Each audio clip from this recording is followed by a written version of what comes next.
This guy is our main character. In his previous life, he was bedridden due to a terrible illness, only hoping to live a little longer in his next life. Who would have thought the author would reincarnate him as a dragon, with an average lifespan of at least 10,000 years? Not only that, his clan were all influential figures.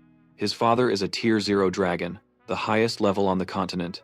All his old man had to do was act, and an entire kingdom would be plunged into destruction. His grandfather is one of the 12 elders of the dragon god's temple. As soon as he awakened, his attributes shocked the elders, because he had awakened 4 attributes, which was considered the first case in history. Even the ancient Dragon King only possessed 3 attributes. His existence even threatened the beings above, who sought to destroy him by any means necessary. And okay, no more rambling, let's begin. The story has finished its first season. Hope you enjoy the recap. The opening scene shows a sky as crimson as blood and a gigantic, badass-looking dragon. Below, a crowd of warriors is confronting a ferocious dragon. The man with fiery red hair grimaced fiercely and shouted intensely, "That's Kenderzik, brace yourself. Jen Locker, I will end your attack on the Empire right here and now." And today, faced with his bold words, the dragon found him extremely annoying. "You insects, you never get tired of making empty noise, do you?" Despite being surrounded by a crowd, Genlocker showed not a hint of fear, and was instead determined to send them all to their graves. "Half of this empire is still too little to compensate for the death of my child. I will send you all to hell soon enough, and then I'll continue to crush that pathetic empire." Then, both sides charged at each other, starting the combat. A battle as tense as a drawn bowstring. But then suddenly, everything became animated, as if the whole thing was just a reenacted story. "I'll kill you." The sound of a beating heart. It turns out this was just a scene from a fantasy comic. "I'll kill you." That entire vivid scene was imagined by the main character through the comic panels on the screen before him. He stared at the comic with an extremely focused gaze, but one that also held a deep weariness. On the computer screen, the scene of the fiery, deadlocked battle between the two sides was still displayed. The young man with a gaunt face, looking like he was about to shut down, lying motionless on the hospital bed, is Lizer. And the terrible disease that put him in such a pitiful state is amyotrophic lateral sclerosis, more commonly known as Lou Gehrig's disease. This is not a simple illness, as it causes nerve cells to gradually die, leading to the paralysis of the body's muscles, and eventually, death. Lizer recalled the moment he was stunned into silence when the doctor delivered the devastating news. "When I was diagnosed with this disease at the age of 25, I knew it was my death sentence. At such a young age, with no family, the money I had worked so hard to save." He became utterly devastated and miserable upon realizing that this was the end of his bright future. And a healthy body, with so much left to experience, it was all destroyed by that disease. 4 years after being diagnosed with Lou Gehrig's disease, at 29 years old, and all I have is a withered body. At this point, Lizer was like a dry, yellowed leaf, about to give way and fall from the branch. However, he still had one thing left. This amateur webtoon. The heartbeat from the monitor was still steady. It sounds sad, but perhaps this story was the only thing that kept him company during his final days. "This is truly all I have."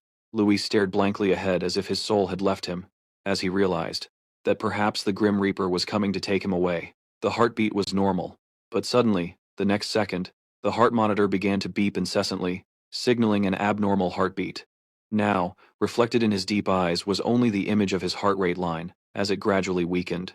It seemed Luis could no longer fight the illness, and his eyes began to grow heavy, preparing to end his youth right here. So this is it. The last thing he saw in his life was the sight of a doctor frantically rushing toward him. Luis's vision started to fade. Now, there was only pitch-black darkness, just like his unlucky fate. In the end, I still didn't get to see the ending. Luis had already anticipated this outcome. "Of course, this is how I die." The fluctuating heart rate line changed from green to silver. Suddenly, in contrast to the endless darkness, a blinding light flashed like the sun. Luis slowly opened his eyes, but the sight before him was none other than Jen Locker, the character from his favorite webtoon. Upon seeing Luis, the man looked as happy as if he'd won the lottery and broke into a huge grin. He was the only one who had no idea what was going on. "What is this?" Then, he was lifted into the air, but the strange thing was, when he looked in the mirror, he saw that he had turned into a tiny little dragon. Faced with this surreal sight, he couldn't believe his own eyes. "What? I thought I had already kicked the bucket." But now finding himself in this situation, Luis couldn't help but turn pale with fright. He just couldn't accept this absurd resurrection, so he let out a scream loud enough to shake the castle. What in the world is happening? And that is how the story began. I've turned into a dragon. After he calmed down, he put his hands on his hips, huffily. At first, I really thought I was going to pass out. Although this whole thing was a huge shock to Luis, he had now gotten a grip on himself. I've already moved past the denial stage. Now, Luis paced around the room, exploring this new world. And after getting over that, I tried to figure out what was happening here. Before long, Luis started to adapt to his new identity. But once I accepted reality, I realized that I had been reincarnated as a dragon. To him, this was incredibly cool and awesome. In all the novels and webtoons I've ever read, there's never been a weak dragon. How could I possibly complain about being reincarnated as a dragon and becoming the strongest creature in the world? But it didn't stop there. The most important thing he focused on was that the average lifespan of a dragon is 10,000 years. Now, possessing such an overwhelmingly powerful strength, he was reminded of his miserable past life. I had to start working from a very young age. Not only that, but Luis also contracted a terminal illness, and in the end, Luis's life came to a regretful close, as he hadn't been able to accomplish anything, a lot. Then got sick and died in the prime of his life. But this time is different. He's been reincarnated as a dragon. A long and healthy life is the blessing of a lifetime, and just the thought of it made him so happy that he was grinning from ear to ear, but just a few seconds later, his attitude started to change. Am I getting too excited? At this rate, I can overcome any obstacle with ease. He couldn't stop wagging his tail, showing how incredibly excited he was about his new life. I am a dragon. Just then, Genlocker walked over and lifted him up. My dear Luis. He gently held Luis like a baby and affectionately asked, "Why do you look so happy?" Then Genlocker carried him to his first meal. All right, let's go eat. In the small room, lit by a single candle, it looked very cozy. Luis was given a cute yellow bib to wear. However, his face suddenly turned dead serious. His eyes widened as he looked down at the food before him, breaking out in a cold sweat, utterly bewildered. And as expected, a dragon's food was anything but simple. It was incredibly bizarre. It was a pile of red mush served on a plate. Seeing him freeze up at the sight of this strange dish, Genlocker asked with concern, "What's wrong? Aren't you hungry? This is the best dish, and it's fresh, so hurry up and eat."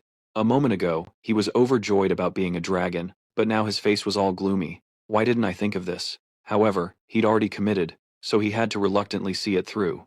When in Rome, do as the Romans do, so as a dragon, he had to follow the dragon's rules. Luis mustered all his courage, picked up a piece, squeezed his eyes shut, and took a bite. Talk about a quick change of heart. 1 second he was disgusted, and the next, he was completely hooked on the dish. Wow, this is actually pretty good. He didn't want to eat it at first, but after one bite, he couldn't resist the craving and grabbed more. The more he ate, the more delicious Luis found it. Seeing him eat so enthusiastically, Genlocker was also very pleased. Is it good, son? There's still plenty left. Eat more. Looking at his expression, Luis was quite judgmental. Your eyes are literally sparkling. However, the next second, Luis suddenly said something that stunned the old dragon. I don't want to eat anymore, Dad. Hearing those words, he couldn't believe his ears. Dad? But what he thought would be a touching scene turned out to be a total letdown. What's wrong with you? It's supposed to be father, right? He couldn't let him just say whatever he wanted, so he decided to correct him. Say it now, father. But in response to Genlocker's attempt at parenting, Luis just gave him an incredibly awkward stare. He felt this whole situation was a bit unfitting for a dragon. Oh my god, I'm a dragon, you know. But then, Luis also noticed something. What? Come to think of it, I don't even know his name. Do I? While the old dragon was getting all teary-eyed about what to be called, Luis spoke up and asked, Hey, what's your name? Genlocker still didn't answer right away, instead asking back, Is that the only thing you're curious about now? Your father's name is. He held the food in his hand, eagerly awaiting Genlocker's answer. But as soon as he heard it, Luis froze for a good 5 seconds in speechless astonishment. Genlocker? The old dragon confirmed it. That's right, your father's name is Genlocker. At that moment, a memory started to surface in his mind. He remembered the ferocious image, when the monster inside him had truly awakened. I will destroy you all. He thought he'd been reincarnated as a dragon, but it turns out he just became a dragon from a comic book. Hearing that voice, his eyes shot open as he stared ahead, unable to believe that the person was actually his own father. At that moment, the chandeliers on the ceiling were still hanging peacefully in place. When he saw Luis looking at him with an utterly bewildered gaze, he couldn't help but be confused. He hadn't even done anything, yet Luis was already pressed up against the door, with a look of pure terror on his face. "Hey, Luis!" Luis couldn't handle the shock, so he immediately burst through the door and ran outside, wailing his eyes out. This can't be happening. He knew Janakar better than anyone, so he shot out like the wind, his mind in complete turmoil. No way. As Luis ran, he repeatedly denied to himself that this couldn't be real. No way. A moment later, he reached a room and threw the door open, stepping inside. Before him was a magnificent, spacious room, filled with countless books. He walked over to a bookshelf, and quickly reached up to grab a book. Luis frantically flipped through it, turning one page after another, with intense focus.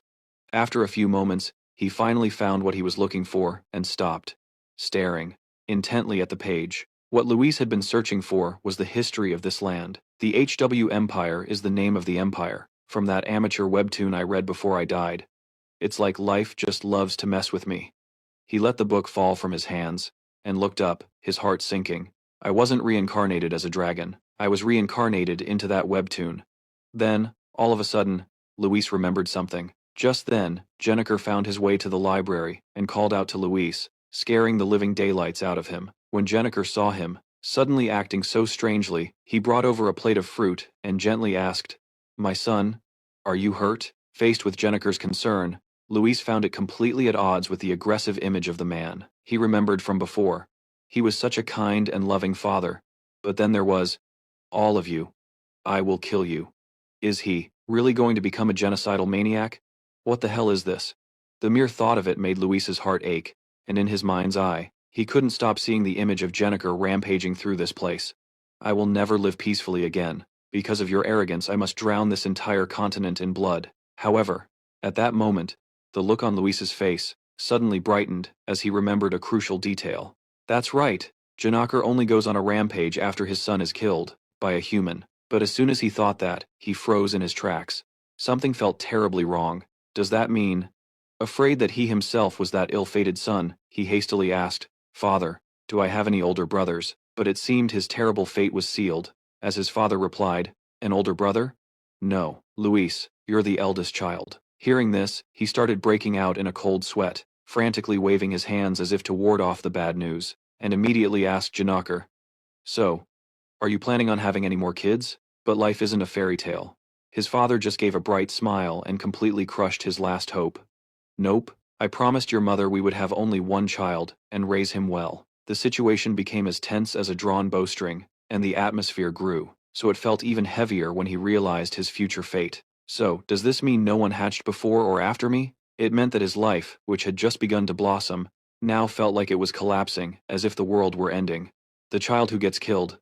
That is me? The mere thought made him dizzy, his head spinning. In the webtoon, Jen Locker lost her child, and took revenge on the entire empire. Suddenly, after realizing this earth-shattering truth, he was so shocked that he fainted on the spot. Luis was now utterly bewildered, realizing he was just a minor character, nothing more. I'm just the key to starting the story. The child of a villainous dragon, who will disappear and vanish into thin air. Right before the story even begins, Luis felt tears streaming down his face, silently mourning a life that had to end before it even truly began. I've become a dragon born only to die. The space outside was now incredibly dark and quiet, without a single soul in sight.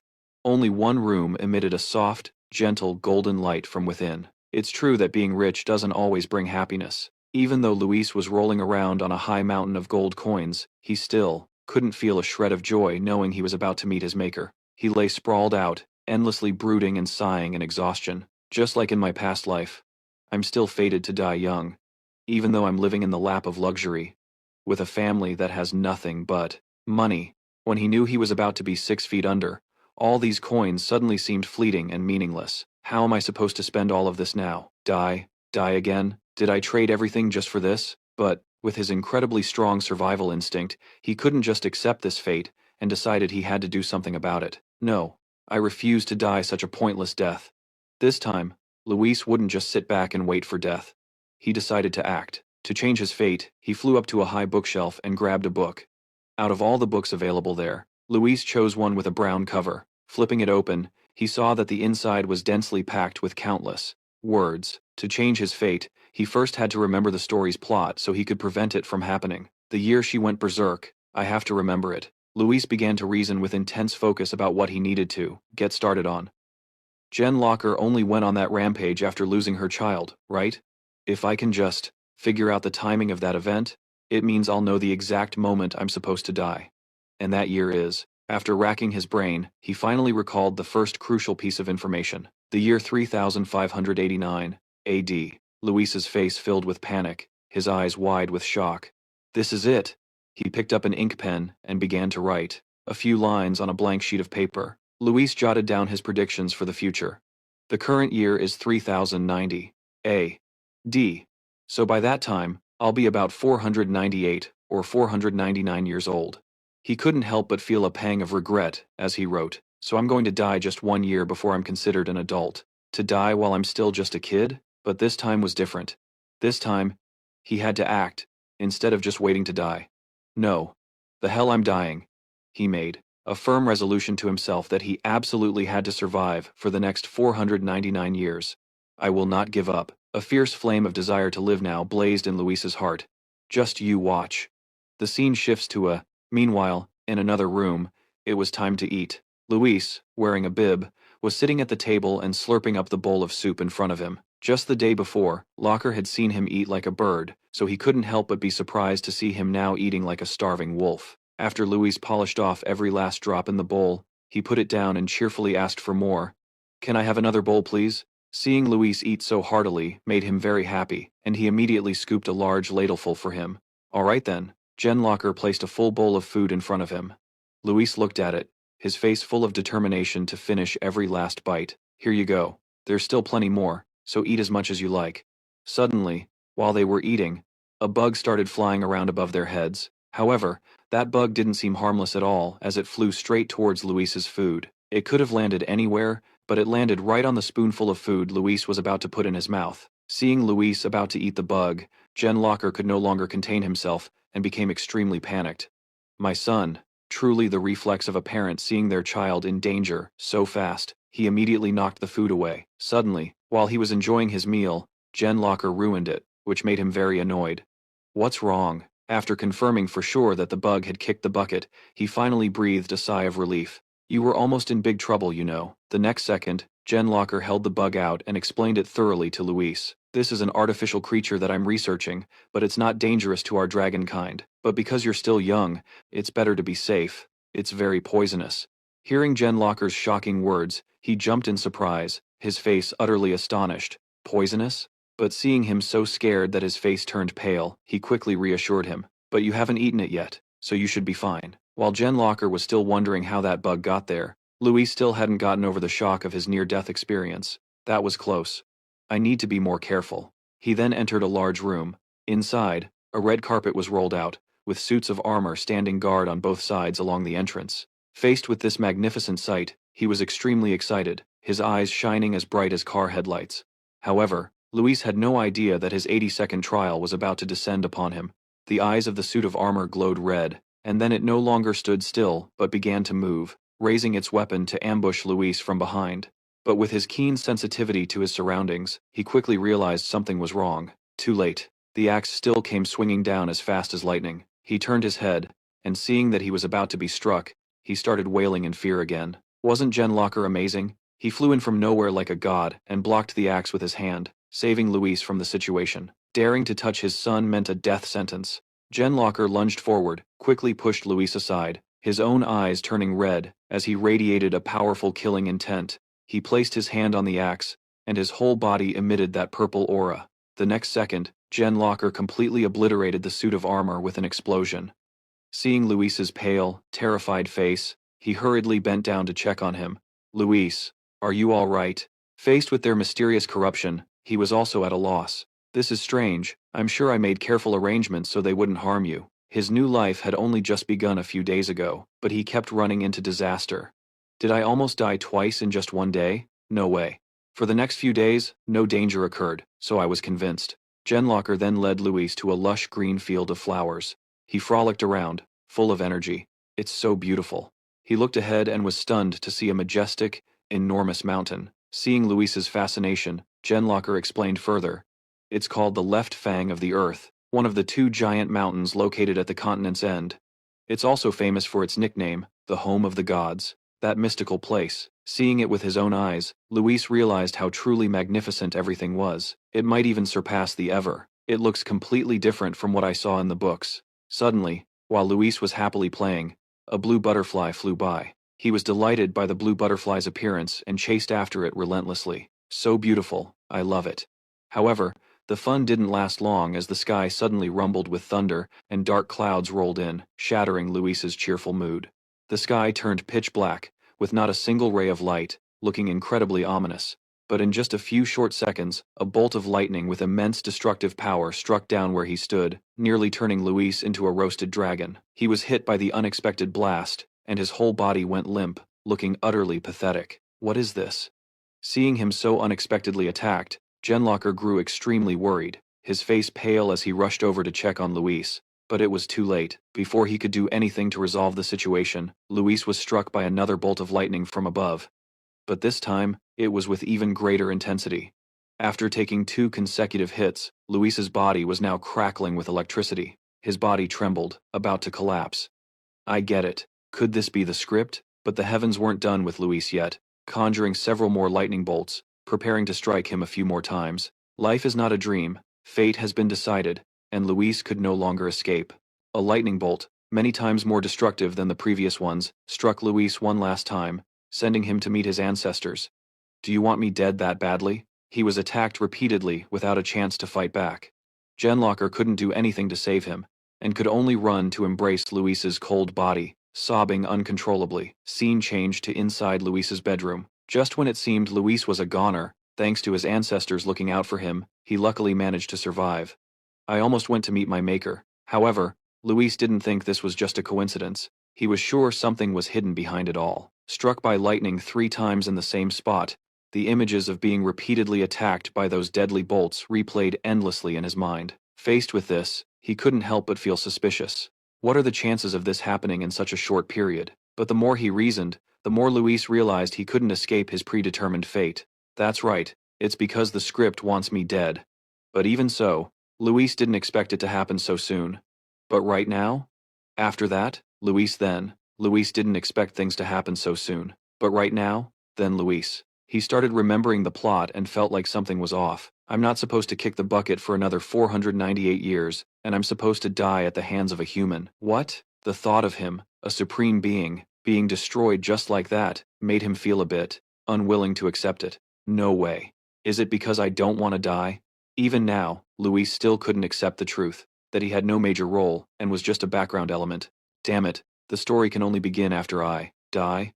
But then I wondered how that baby dragon in the original story managed to survive for 500 years. I mean, he had only just possessed the dragon character and was already suffering one disaster after another, so he couldn't help but wonder what he would have to go through next. How the hell? His heart was now filled with conflicting emotions about his future. After sitting stiffly on the bed for a while, Luis slowly got off. Even though fate had slapped him around a few times, Luis's will to survive was now stronger than ever. There's no more time to think. I have to do something. From outside the room, one could feel his powerful desire to live. I need something that can save me from this death. After making up his mind, he boldly went to Genlocker's room and threw the door open. Father, seeing Luis finally call him father, a bright smile bloomed on his face, and he was overjoyed. Genlocker gently bent down to ask, "What is it, son?" He didn't beat around the bush and asked directly, "Father, do you have any devices at home that can be used to protect you?" Hearing him ask such a strange question, he was a bit surprised, but then, he replied, "A device to protect me? I do have one, but it's still too early for you to use it." Then, Locker explained in more detail. To use it, you'll need a power called elemental power, and it also takes a lot of training to be able to use them. Seeing that Luis seemed curious, he gently patted his head and said, "You're still too young. Wait until you're older to learn, okay? Just a few hundred more years." However, he knew very well that if he waited a few hundred years, he would already be 6 feet under, so he was determined to insist. "No, I want to learn right now." Faced with this stubbornness from Luis, was Genlocker just going to give in? Luis let out a long sigh. His face, full of determination. I don't want to wait. I want to learn right now. Genlocker was flustered. Huh? He became flustered. But you're still too young. Luis ran over and clung to his arm, his eyes sparkling. Can't I? I can't learn just because I'm young? Genlocker scratched his head and thought.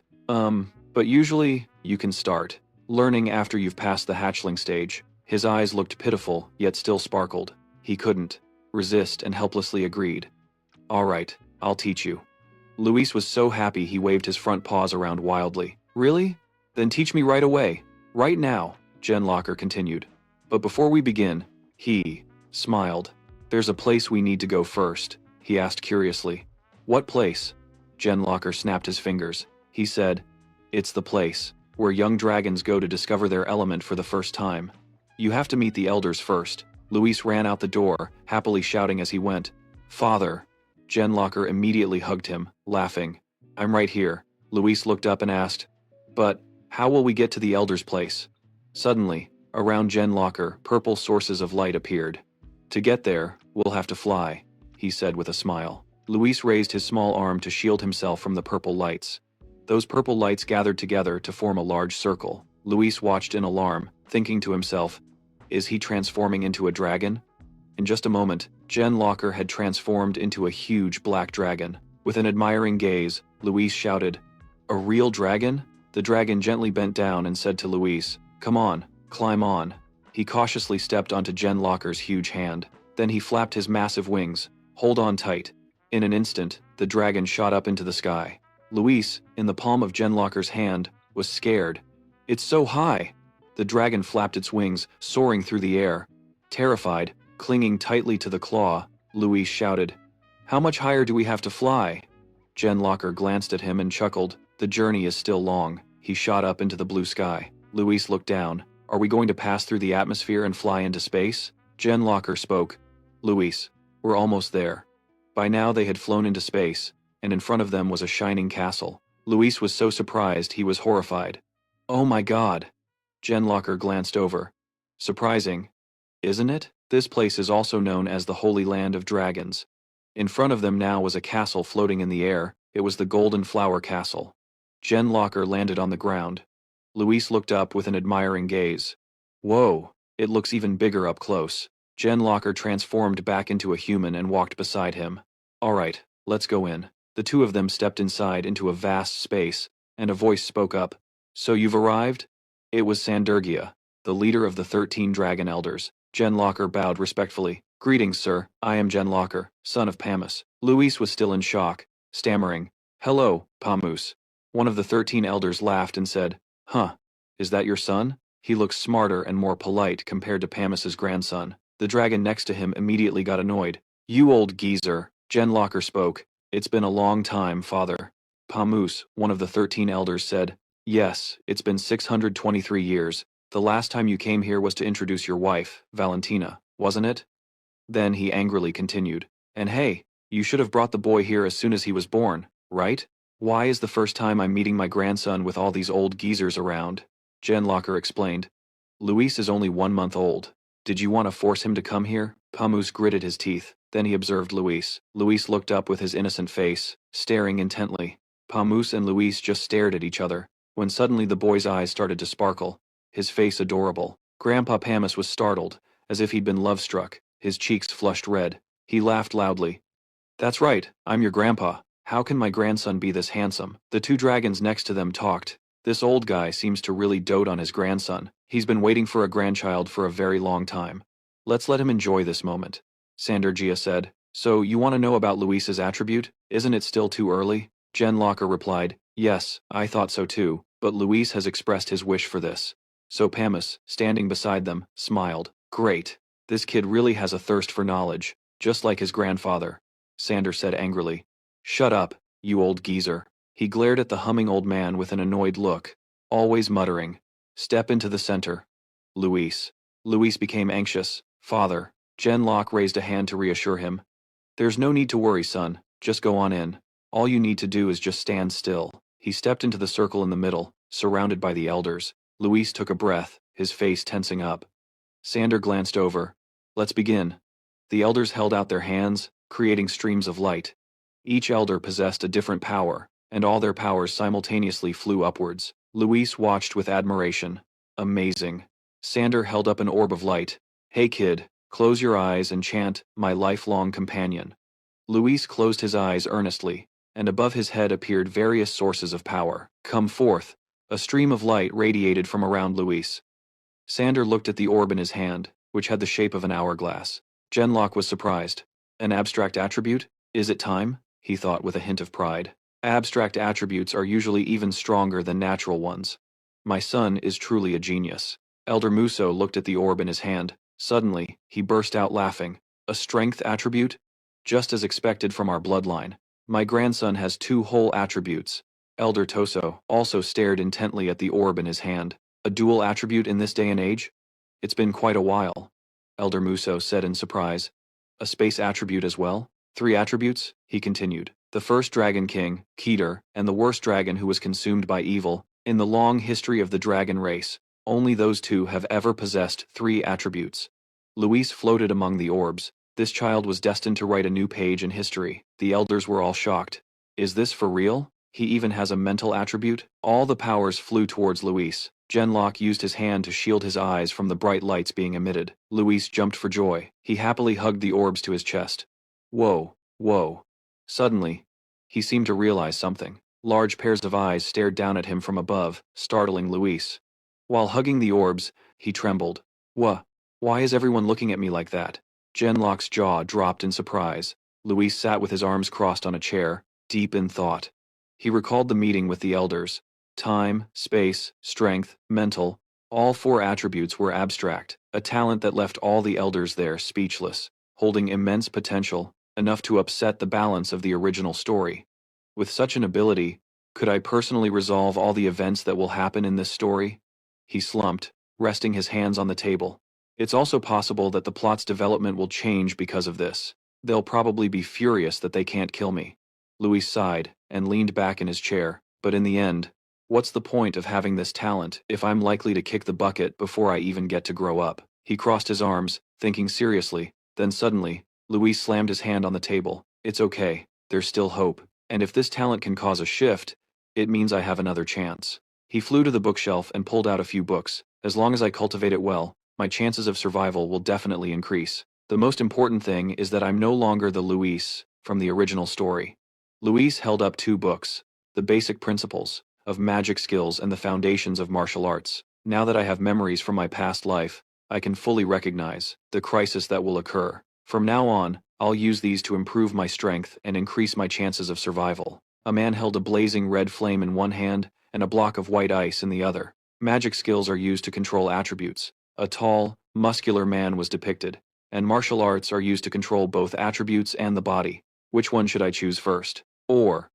Luis smiled, pushing his hesitation aside and deciding to learn both at the same time. He flew up high with a joyful expression. This body is that of a dragon, blessed with an abundant amount of mana from birth, and with all 4 attributes, no less. If I just try a little, I'll definitely overcome my fate. Luis was determined, and slammed his hand on the table. All right, let's do this. Suddenly, something shook behind him, making him jump and turn around. A voice called out. Now, I've kept you waiting, haven't I? My Luis. Genlock cheerfully carried in a pile of food. Time to eat, son. Luis looked up with sparkling eyes and said, Ahem. Before doing anything big, one must eat first. An army marches on its stomach, after all. Eat first, train later. There were 2 blue stones of the water attribute, shaped like light blue ice crystals. A chewy, brown tuber of the wood, attribute from the Nito family. A colorful, round object of the wind attribute. A cloud jellyfish as fluffy as cotton candy, and a dark blue heart of the thunder attribute. The Thunderbird's heart was slightly carbonated, although these items contained an energy source that could make a person explode, if consumed carelessly. However, because dragons have an organ called a dragon's heart, they can convert natural mana into their own attributes, so they can eat these things freely without any problems at all. Luis ate continuously, thinking, I have to eat a lot, and grow up fast. After eating for a while, he started to nod off. Genlock chuckled. He sighed. The little guy must be exhausted. Luis slept soundly in bed, hugging his stuffed rabbit. Suddenly, a purple orb appeared in midair. The orb slowly transformed, turning into a fork in just a moment. It moved on its own. Suddenly, its momentum increased sharply, and the fork fell hard to the ground. A purple creature floated in the air, slowly descending. A sound echoed as the sky began to brighten, and birds flew across the sky under the bright sunlight. Luis slowly woke up, rubbing his eyes. Huh. When did I fall asleep? It must have been while I was eating. Outside, a voice called out, Luis, wake up and eat, son. He got out of bed. Yes, sir. Suddenly, Luis slipped. Huh? Then he fell, face first onto the floor. In front of him was the fork from last night, stuck straight into the ground. Whoa! What is this? Luis picked it up fearfully. I almost died because of a fork stuck in the floor. Ah, even a blind person could see that this is definitely a huge death flag. Then he discovered his tail had been tied up with a string. How can I be so unlucky? The stuffed rabbit was damaged, lying on the floor. Luis shouted, Toto! He carried the rabbit out of the room. He's the only one I can take my anger out on. I'll have to ask Dad to fix him later. As Luis ate, Genlock worked and said, Toto being broken has made my Luis sad. He said, while sewing the stuffed rabbit, don't be sad anymore.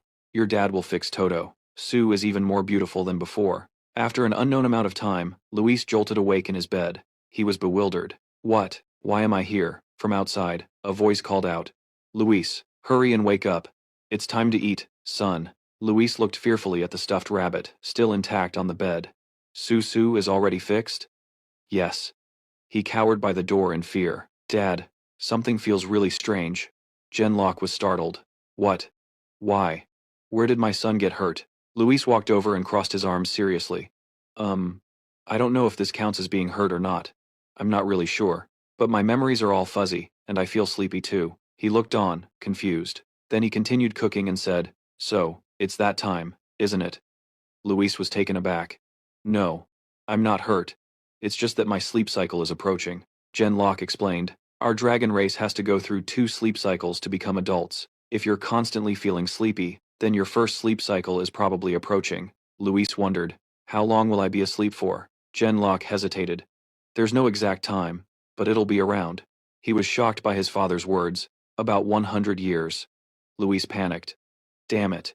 Just a few days ago, I got through that Discord fiasco. And what? I have to sleep for a whole 100 years? He helplessly clutched his small head. This is definitely telling me to get ready to kick the bucket. He ran off. This can't be happening. Genlock was startled and called after Luis. Luis tied a towel around his head, his body filled with fiery determination.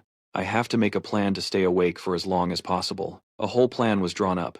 First, avoid eating too much because a full stomach will easily make me sleepy. Second, don't take a bath because bathing will make me feel relaxed.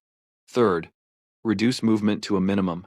That will make me feel restless. Fourth, do not go near the bed. Just seeing the bed will make me want to lie down immediately. Luis wrote diligently. All right, from now on I have to try my best to stay awake. He walked wearily down the hallway. Luis sighed tiredly. Genlock, holding a bowl of food, shouted, Luis, you have to eat more for me. He tried to stuff the food in his mouth. Come on, just one more spoonful, son. Luis ran away in fear, and he shouted, Luis! He tiredly entered the library. Phew, that was a close call. Lucky I snapped out of it in time. Luis picked up a book to read. I can't let my guard down until I find a way to avoid sleeping. The book page read, How to always stay awake. Stand up and pinch your own cheeks. Eat spicy food. Wash your face with cold water. Don't read books. His vision started to blur.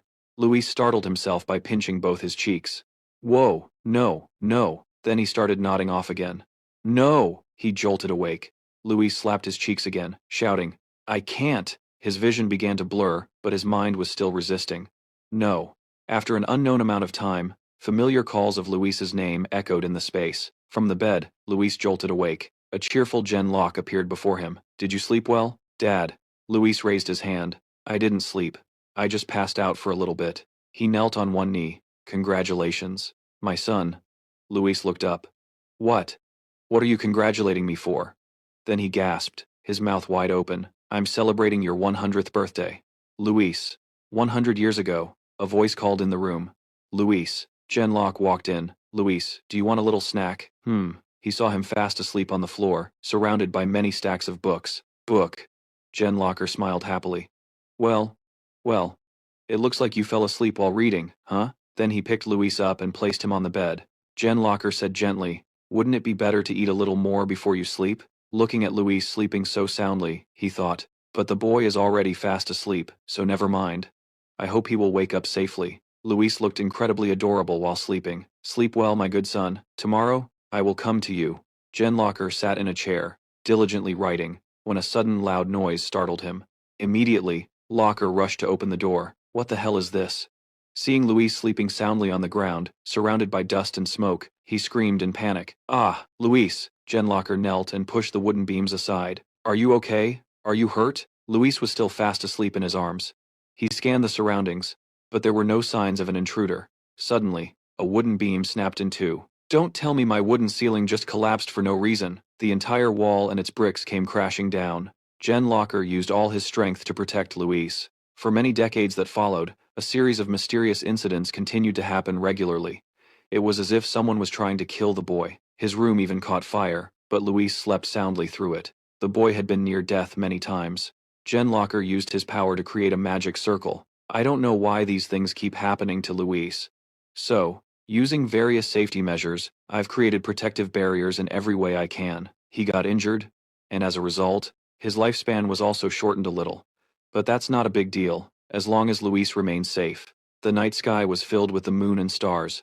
"For the past 60 years, I haven't had a single peaceful night's sleep. 4,120. That's the number of incidents that have threatened Luis's life." Jen Locker stood on a cliff.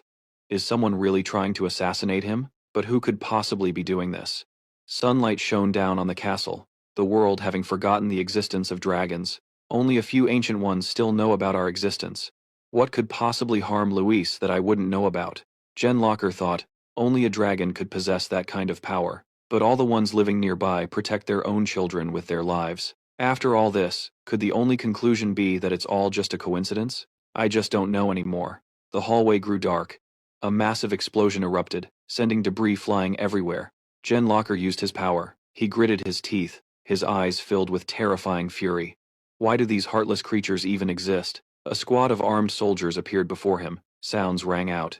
The armed soldiers charged forward. Jen Locker silently raised his hand, unleashing his power. Tendrils of dark energy enveloped the space. The area grew dim, and the soldiers froze in place. Suddenly, the tendrils of energy sharpened, piercing through the soldiers' chests. The surrounding space grew even darker. Jen Locker frowned, watching intently as the soldiers were swiftly annihilated, their bodies littering the ground. He recalled a conversation his father had with him. A genius must face many hardships. Not only that, but there will be many more trials and tribulations. Jen Locker worried about those words, thinking of what awaited Luis in the future. Baser. Baser frowned sadly, just like what happened with the first Dragon King. Back in the present, Jen Locker stood amidst the body parts of the soldiers. Is it true? Is Luis's talent so powerful that they want to kill the boy? He clenched his fists. No, that can't be right. Jen Locker's eyes filled with determination. God, fate, or whatever the hell it is, I will protect Luis from everything. The room had been tidied up. Currently, Luis was staring intently at the wall, thinking. Looking at himself in the mirror, he rubbed his face and made a few noises, then raised his hand to his head to see if he'd grown any taller. Luis stomped his foot angrily, spending a whole 100 years just to sleep, and this is all I've grown? Speaking of which, he trembled. I didn't pay much attention before, but a large part of my life has already passed. So 100 years have gone by, Luis thought to himself, and I'm still alive. He recalled his near-death experiences, almost attacked by a stone statue, and struck by lightning until he was charred black. He almost fell onto spikes sticking out of the ground. He thought to himself, not a single day went by without a near-fatal accident. Luis felt it was miraculous, but also confusing. How was I safe while I was sleeping? How is that even possible? Luis thought in silence, and after a moment, he closed his eyes and spread his arms. Oh well. Why bother worrying about it? I'm still alive, and that's what matters, Jen Locker called out, holding some food. Luis, it's almost time for dinner. Get ready, and come downstairs, okay? Yes, sir, he observed the man. What's wrong with father? Has he gotten older? Luis recalled the past. Maybe I really am a tragedy for my father. He became determined. All right, from now on, I'll be a good son and always listen to my father, Luis called out, making Jen Locker turn his head. Father, wait for me. The man said cheerfully. Haha, come with me, father. I'm so hungry, Louise chatted with Jen Locker. But why do you look so tired? Do I look that worn out? Yes. You should remember to sleep before you work, father. Haha, I know. Beside a tall mountain, on a lush green lawn, under the beautiful, bright sunlight, with green canopies rustling in the wind, a boy holding a wooden sword raised it high, then swung it down hard through the air, creating trails of smoke around it. The tip of the sword came to rest on the grass at his feet. The boy panted, sweat trickling down his cheeks, when a voice called out, "Young master." The boy immediately turned his head. Young Master Luis. The story begins with a scene of blue skies, white clouds, and golden sunshine. At this moment, a voice called out to the boy, "Luis." A boy with platinum blonde hair and deep violet eyes turned his head upon sensing another's presence. Young Master Luis. Suddenly, a white handkerchief was floating in the air, and the voice seemed to be coming from it. "Here is your handkerchief, sir." Luis quickly lifted the handkerchief, and a pair of tiny, cute feet were revealed. Oh, I thought it was a talking handkerchief, but it turns out there was a tiny fairy hiding under it this whole time. When she could finally breathe in the fresh air, she let out a sigh of relief. But the next second, the maid named Phi began to comment on his behavior. "I see you've been in your human form for quite a while now. You are clearly a descendant of the divine dragon clan, the Great and Holy One." When she saw that young Master Luis didn't answer, and just stammered while wiping his face with the handkerchief, she wondered, "What is it, young master?"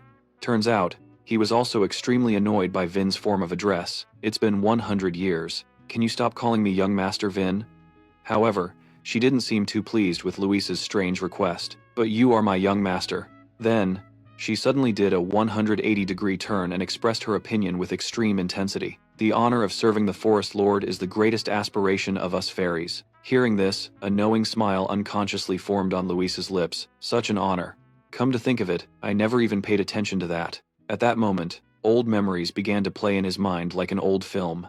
The incident probably began after I went through my first hibernation. Luis was relaxing and reading a book in his room, when he suddenly turned his head, sensing someone's presence. When he turned around, he saw a huge white gift box, tied with a red ribbon, placed neatly on the table. But as he got closer, he looked around, completely puzzled as there wasn't a single soul in sight. "I'm sure I just heard something." While he was still wondering what had just happened, the box began to move, as if some living creature was inside. Surprise! A girl suddenly burst out of the box, her face deathly pale as if she was about to suffocate. "I can breathe." The sudden appearance of a girl in his room scared Luis stiff. What the heck? The sudden appearance startled Luis so much that he smacked her hard with his tail. Phi took a massive hit from Luis, sending her spinning through the air while screaming non-stop for a good while. After being spun around like a top, her head was spinning, causing her to lose her balance and collapse in a heap. The next second, he approached Phi and began to poke and prod, inspecting her wings. "What is this giant flying thing?"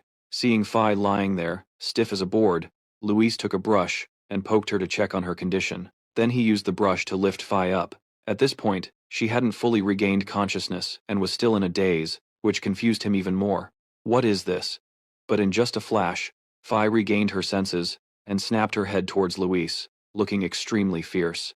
She finally snapped out of it when she saw herself being hung up like a clothes rack. She struggled, hoping to get free. Although Phi had just made an extremely clumsy and misleading entrance, she now composed herself, bowed, and introduced herself.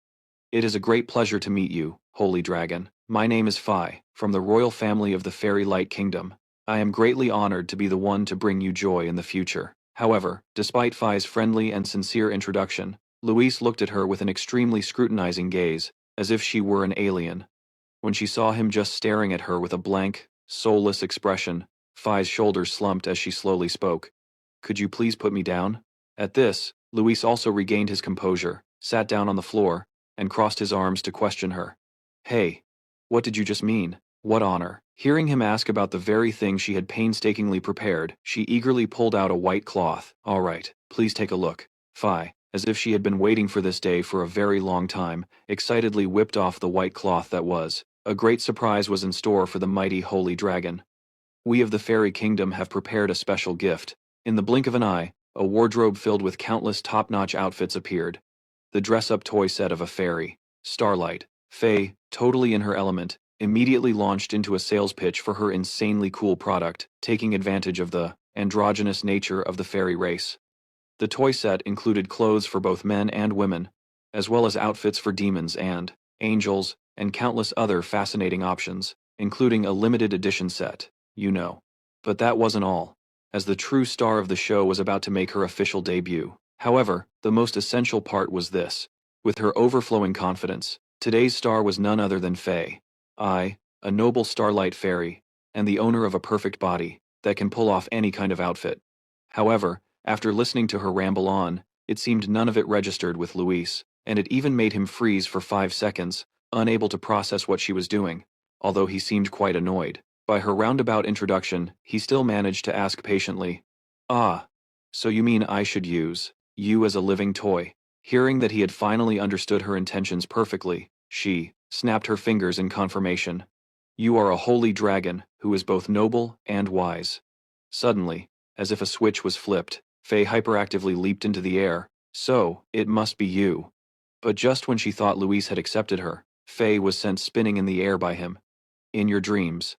Finding himself suddenly saddled with this nuisance, he grabbed her like a chicken and ran to complain to Genlock. I had to personally go and ask my father why he would give me a gift like this. But it turned out to be the most beloved gift among young dragons. Of course, playing with fairy dolls didn't feel like some grand fairy tale adventure or a battle to me, but playing with a living, doll-like creature was a bit creepy, so I had to return her. Hearing that she was about to be sent back to the factory, Faye felt a dagger pierce her heart and began to cry and wail, clinging to him. "No. Why? Would you do this? Why? I'll do anything you want. I can clean or do the laundry. Anything." She threw all her shame out the window, grabbing Luis's tail so tightly that it even startled him. A little. "Please don't throw me away. I beg you, don't throw me away." It was only later that I learned that becoming the friend of a dragon was a great honor and a guaranteed path to greatness. The first king, who was also the one who united the fairy tribes, was the childhood toy of the first Dragon King. After several days of crying and begging, she was finally accepted as my aide. Faye was already 800 years old. She knew much more than I did. She was also quite useful for trivial matters. Faye looked up at Luis with wide, sparkling eyes and asked, "Master Luis, what are you thinking about?" He held out his hand and requested, "It's nothing. Now that my training is done, can we get back to my studies?" Hearing this, she bloomed into a bright smile. Yes, just a moment." She was a natural spatialist with a talent for storing things in small spaces. To Luis, Faye was not. She's not just a maid, but also a magic bag. You could even call her my personal inventory. All sorts of items from A to Z, from small to large, are carefully stored by her, and when I need something, she just pulls it out. Here you are, my lord. And today, Finn is also serving as Luis's teacher. Today, you will be learning about the separation and manifestations of mana, an advanced course. He excitedly took the book. "Thanks, Finn." Then, from thin air, she conjured countless sweets, from cakes to tea, she had it all. "I'm glad she feels comfortable doing that." He approached the table, which was laid out with a delectable spread of desserts, and thought to himself, "I'll have to get used to this soon. The weather today is perfect for an outdoor tea party." While Luis was engrossed in his book, Finn was also trying her best to pour him tea. However, the clear blue skies didn't last long before the sky started to turn gray, with dark clouds rolling in accompanied by flashes of lightning. He was finally in the mood to study diligently for once, but the weather ruined the atmosphere, which disappointed him, so he closed his book. It's only been a few days. Is it acting up again? Looking up at the sky, the dark clouds gathered even more intensely. Thunder roared, and lightning flashed. Bolts of lightning that lit up the entire sky suddenly struck the ground right where he was. Finn, seeing the potential danger, worriedly shouted a warning to Master Luis. However, instead of being scared, he was, on the contrary, extremely calm, and held out his hand. Who would have thought that in just an instant, all the energy from that lightning would be completely absorbed by Luis into the bracelet on his wrist? Feeling himself being recharged with more power, he broke into a very satisfied smile. Having been struck so many times, Luis was now completely unfazed, and on the contrary, he even used it to increase his own power. "I've been struck by lightning hundreds of times by now. That's more than enough." Seeing the gleaming green gem on his hand, her jaw dropped in complete astonishment. An elemental gem, it utilizes the phenomenon where the purer the power, the stronger it becomes, and conversely, the weaker it is, the more easily it leaks out. It's a relatively stable, low-grade elemental gem. As it began to absorb the lightning, it also started to fill up. When he saw that all the energy had filled his bracelet, he started to get a new idea. It's already full, I need to change it out quickly. However, before he could act on his plan, she immediately objected with all her might. No, master. At that moment, Luis looked up at the sky with his eyes wide open in utter shock. Master! While he was still trying to figure out what was happening, several bolts of lightning struck straight down on him. At this moment, Finn witnessed the scene as if she'd lost her soul. A spatial field? After a while, everything returned to normal. But she still couldn't escape the thoughts in her head. He's so fast. So that's magic nearing level 1? Faced with Luis's incredible display, Finn was filled with immense admiration. Even if he is a chosen dragon, this is still progressing way too fast. With him, I must write a great page in history for everyone in the elf tribe to hear about. While she was thinking about a bright future, Luis was looking at her with a very scrutinizing gaze. At this moment, he felt incredibly lucky. Thankfully, ever since I learned about spatial fields, these life-threatening incidents have also been prevented with ease. My space attribute has almost reached level 1. Space and time are level 3, but my mind is still stuck at level 5. I focused too much on training my spatial abilities just to survive, but because of that, I completely neglected my other attributes. I guess it'll take a little more time. Huh? Then he clenched his fist with determination, but it's okay now. I'll definitely live long enough to see MU win a trophy. After finalizing everything he needed to do, Luis clenched his fist and looked toward the bright future ahead. Alright, let's do this. He couldn't just sit around and wait for things to happen, so he called out, Finn, bring me the next book. When she heard that, she quickly brought it over. Right away, right away. The scene changes to a cozy dining room. Right now, Luis and Genlocker are having a meal together. While holding a huge chicken leg in his hand, Luis turned to ask him, Dad, where are you planning to go? With a gloomy and slightly sad face, Genlocker announced his upcoming schedule. I'm planning to go to the Silver Flower Castle. Luis. At the end of this month, Jia will be retiring. With a pure and innocent soul, he asked again to confirm, Oh, is that Grandpa? After hearing that, he fell into deep thought, not knowing what to say. It's true that he is retiring, but for you to call him Grandpa is a bit. However, Luis didn't care about those trivial details and just addressed him the way he wanted. What's the big deal? Grandpa's friend is also a grandpa. At that statement, Genlocker didn't want to say anything more. Whatever you say. Luis then grabbed another big chicken leg and expressed his curiosity. I understand that Grandpa is retiring, but why do you have to go there, Dad? Since hiding it from him would be pointless anyway. Genlocker hesitated for a moment before answering. The thing is, he announced while putting a hand on his head and flashing a joyful smile, Your father has been recommended to take over Elder Jia position. Upon hearing that his father was honored with such a great responsibility, Luis immediately gave a thumbs up. Amazing, good job, you're so awesome, Dad. Being praised by his son, Genlocker was on cloud 9.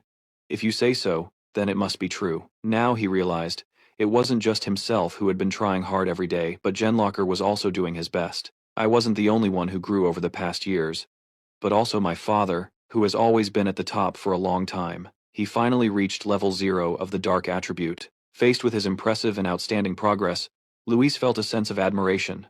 Even ordinary dragons couldn't achieve that. My father did it at only 4,000 years old, a relatively young age for a dragon. He placed great faith in his father's daily growth, which was enough to turn him into the final big boss. This reminded Luis of the image of him turning into a demon in the webtoon he had read. In the original storyline, Genlocker was also the madman who ravaged the entire continent. His two main attributes were darkness and magic. With just those two attributes, Genlocker's entire body was dyed a jet black color. He became known by the title of the second one to turn into a demon. However, with his own determination, Luis could rest a little easier because he knew he would be the one to change this story. But that's not going to happen this time. I've trained myself bald for the past 150 years just to prevent that from happening again. But at that moment, Genlocker suddenly became very, and stammered, as if about to say something embarrassing to him. Luis saw this and replied, yes, but he still didn't get straight to the point, but just kept hesitating. After waiting for what felt like an eternity for Genlocker to say something, Luis finally urged him to get to the point. Just say it, Dad. The next second, Genlocker suddenly blurted out a shocking statement that left him somewhat surprised. I didn't think I'd be away from home for so long. Genlocker began to awkwardly explain his long absence. Usually, parents with children aren't chosen, but this time, There was no one else qualified for this position, but this process usually takes a very long time. This time, however, it's only for 10 years, that's all. However, to Luis So, the number 10 years was still too long. With a crestfallen look, he asked Jen Locker again, for a whole 10 years? The atmosphere suddenly became heavy and gloomy. Seeing his son looking sad, he moved closer, wanting to say something to comfort him, but not knowing what. However, just when you'd think Luis So would be devastated and sad, he looked up with a brighter face than ever. What a relief. Then, it'll be over in no time, he said. Luis So then explained his sudden happiness. I thought it would take a few hundred years. 10 years is just a decade after all. Then, Luis So proudly told Jen Locker, besides, I'm already starting to learn the theory of lawlessness, so I'll just speed things up.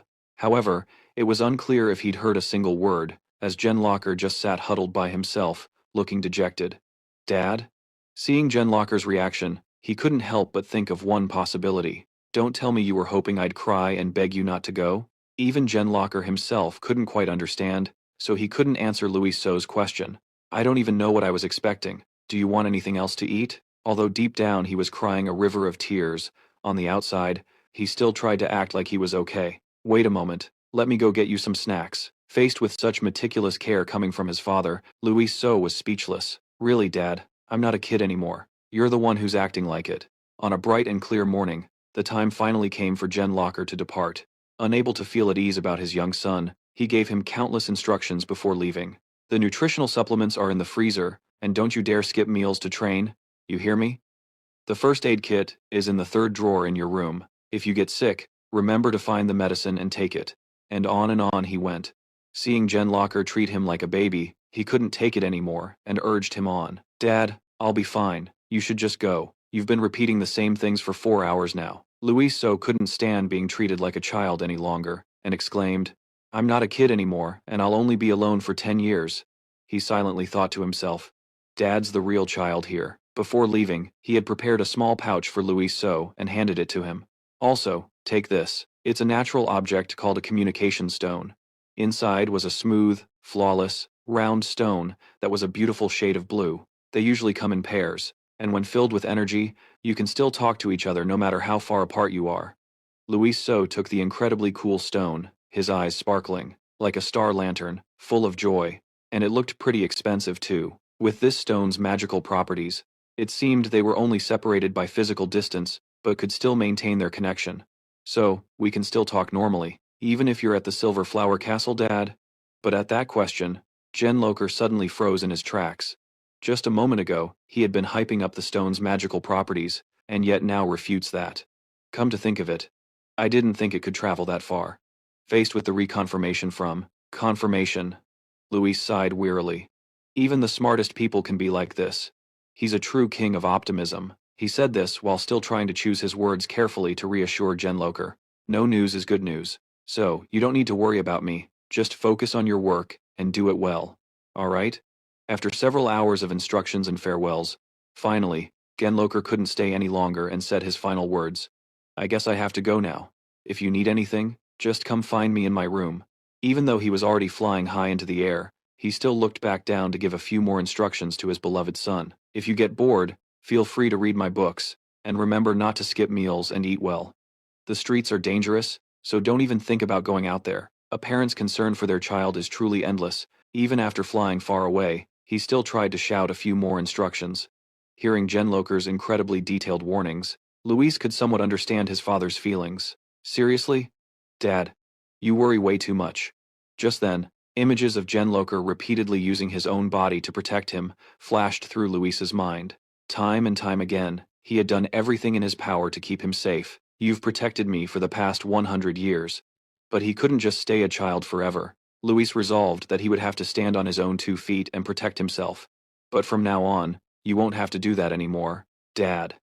Then, a mischievous smile crept onto his face as he realized, oh right, from now on I'm finally free, right?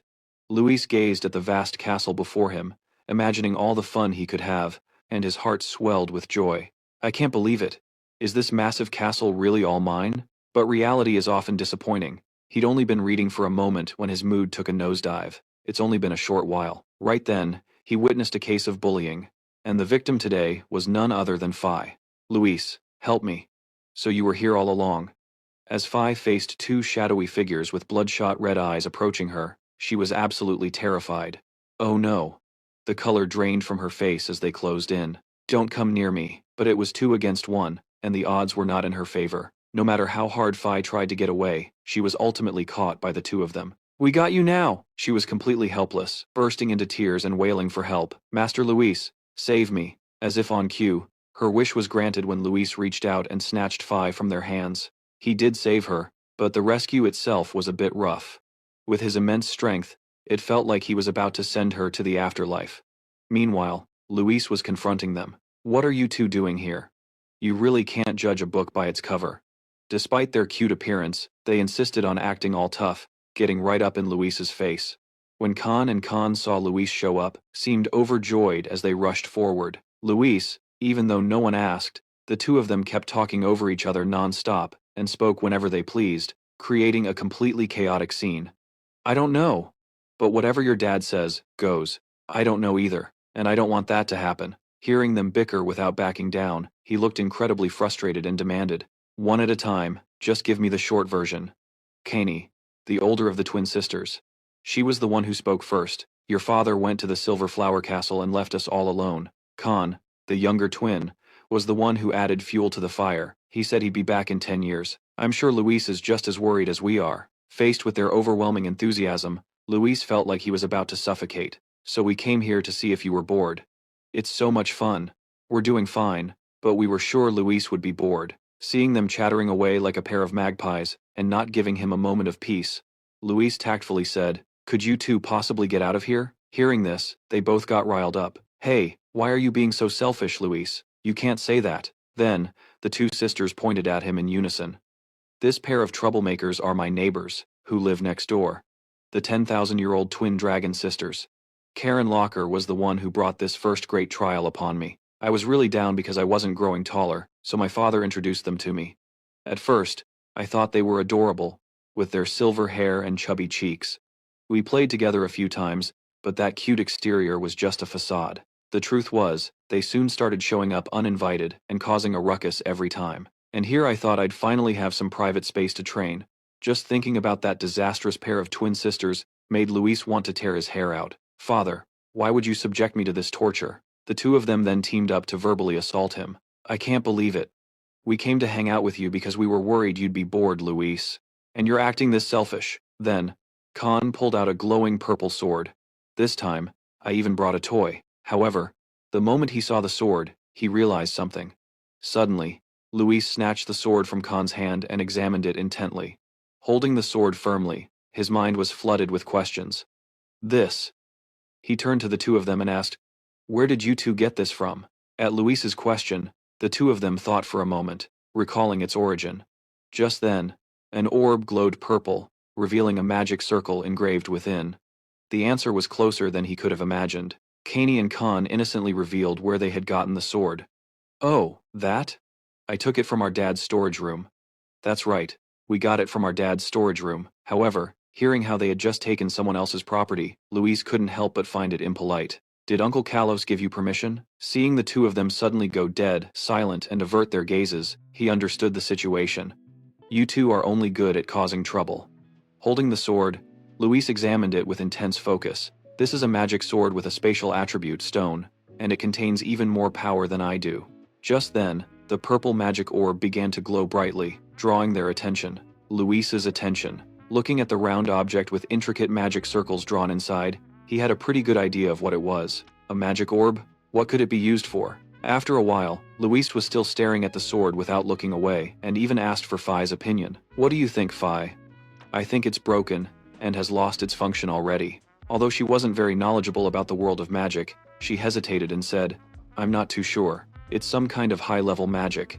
But I've seen many spatial swords and items like this before. Seeing the meticulously and detailedly engraved magic circles inside the orb, she could guess that this orb is very complex, so its storage space must be quite large.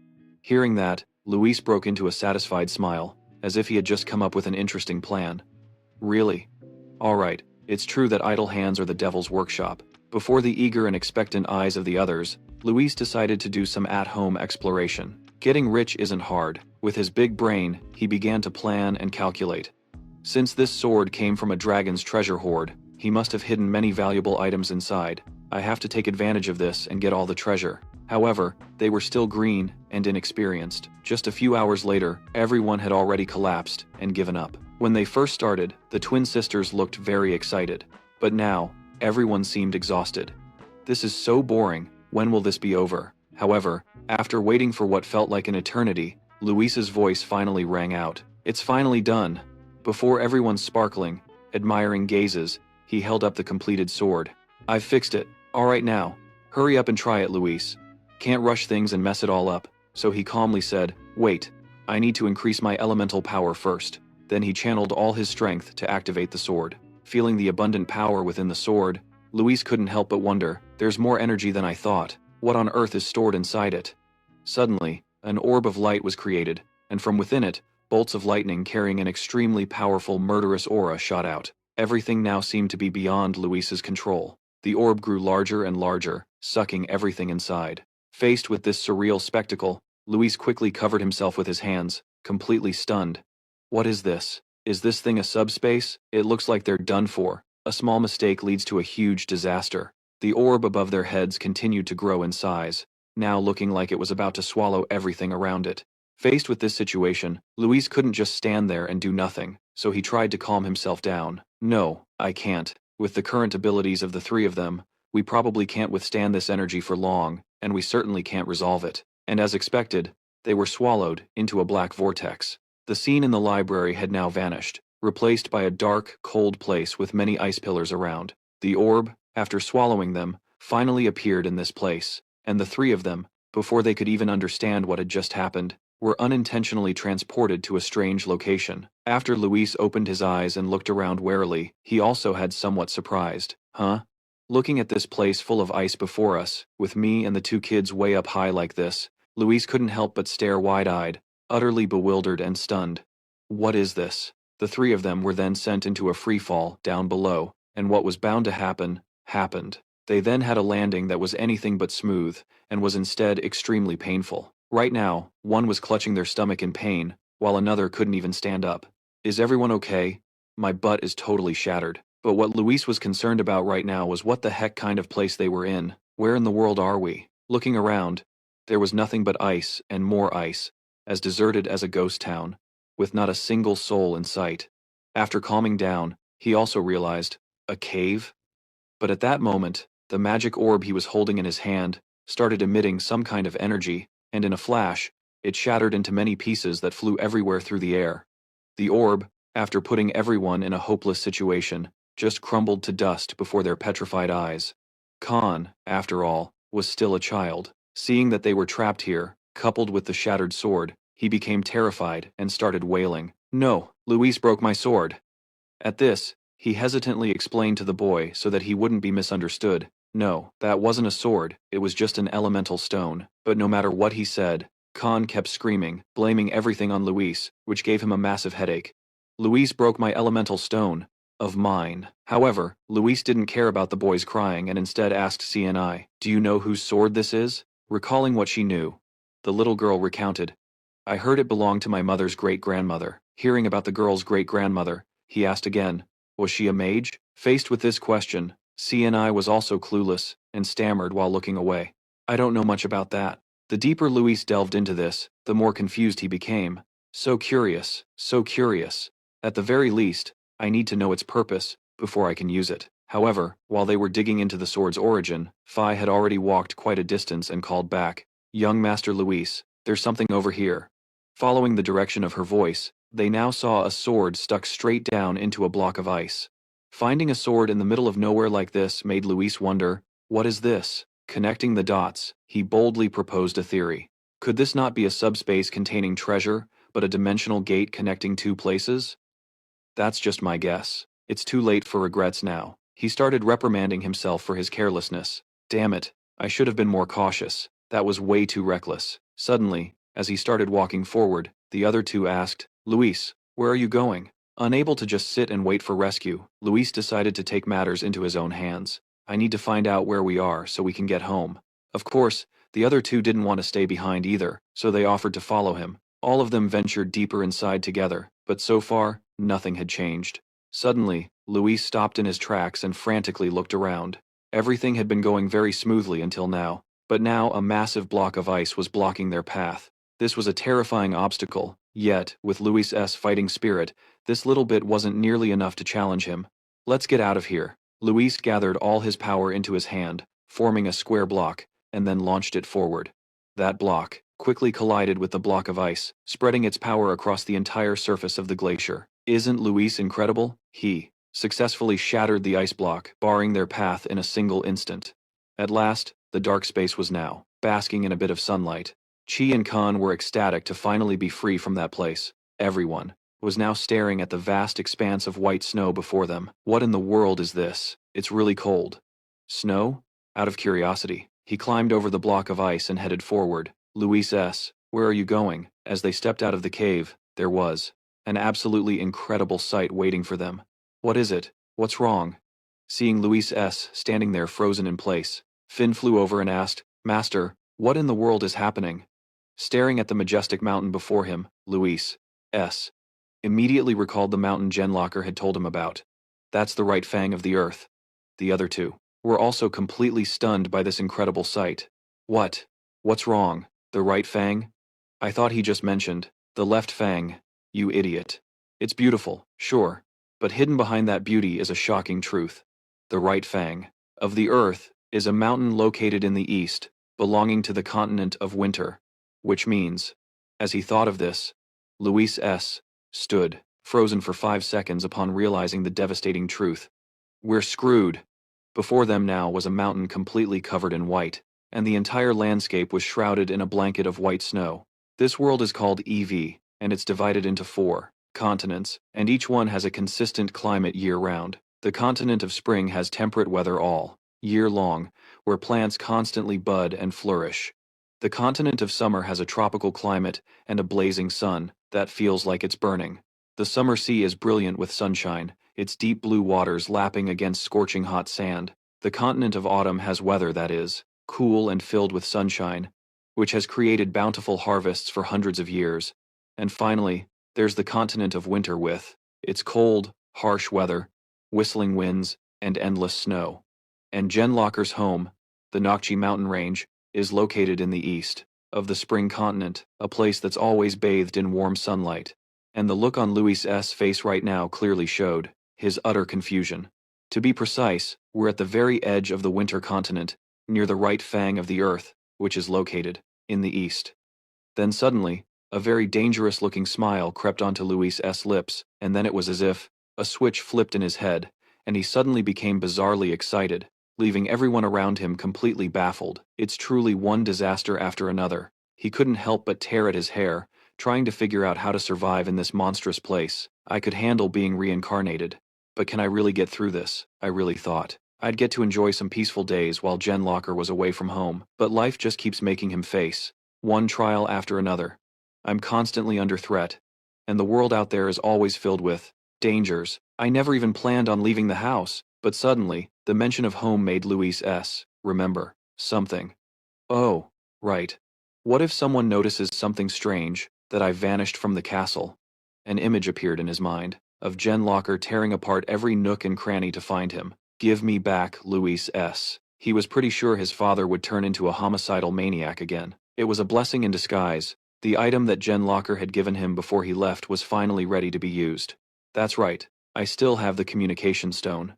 Sure enough, the stone was still with Luis this whole time, but right now, it looked completely silent, showing no signs of activity. Seeing the stone lying dormant like that, Luis's last hope was extinguished. He became incredibly dejected, as it seemed there was no way to fix the situation. Maybe it doesn't work at this distance. He was already backed into a corner anyway. Well, nothing ventured, nothing gained, so Luis S. decided to go for broke, and turned to ask her, Finn, can we cross the East Sea? And no matter how much he hoped for Finn's answer, she only had one, no.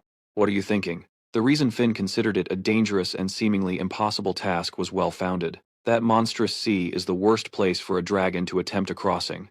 That sea separates the winter continent and the spring continent, and it's a gathering place for all kinds of monsters. a place even a young adult dragon would have to avoid. And she didn't stop there. She analyzed a few more possibilities to completely extinguish Luis's final glimmer of hope. Even if you were chosen by all four elements, at your age, crossing it is still impossible. After hearing that, he could only let out a weary sigh. You're right, I was just asking.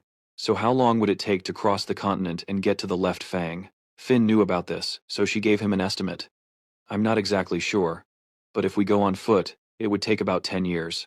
Faced with the option of that long walk, Luis S. pondered for a moment. 10 years.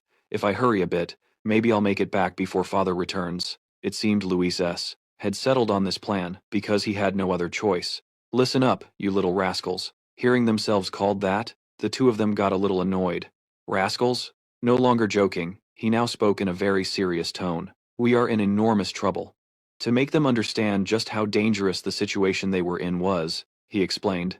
This is the right fang, located at the far end of the winter continent, and it will take us 10 years to walk home from here. Apparently not getting the point, she asked.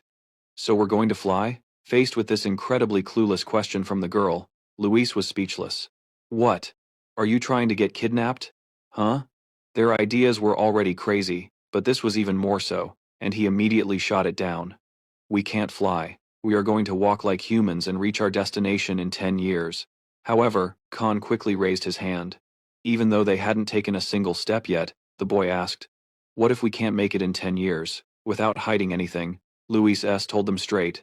If that happens, when my father returns in 10 years and we're not there. But Luis S. didn't finish the sentence, leaving it vague and ominous, which scared the other two to death. Then, to add more persuasive power to his words, he even made a gesture to illustrate, they will drown the entire continent in fire to find us. Hearing this, the two of them were completely dumbfounded and froze on the spot. Understand anything. But looking at their innocent faces, Luis So could sympathize.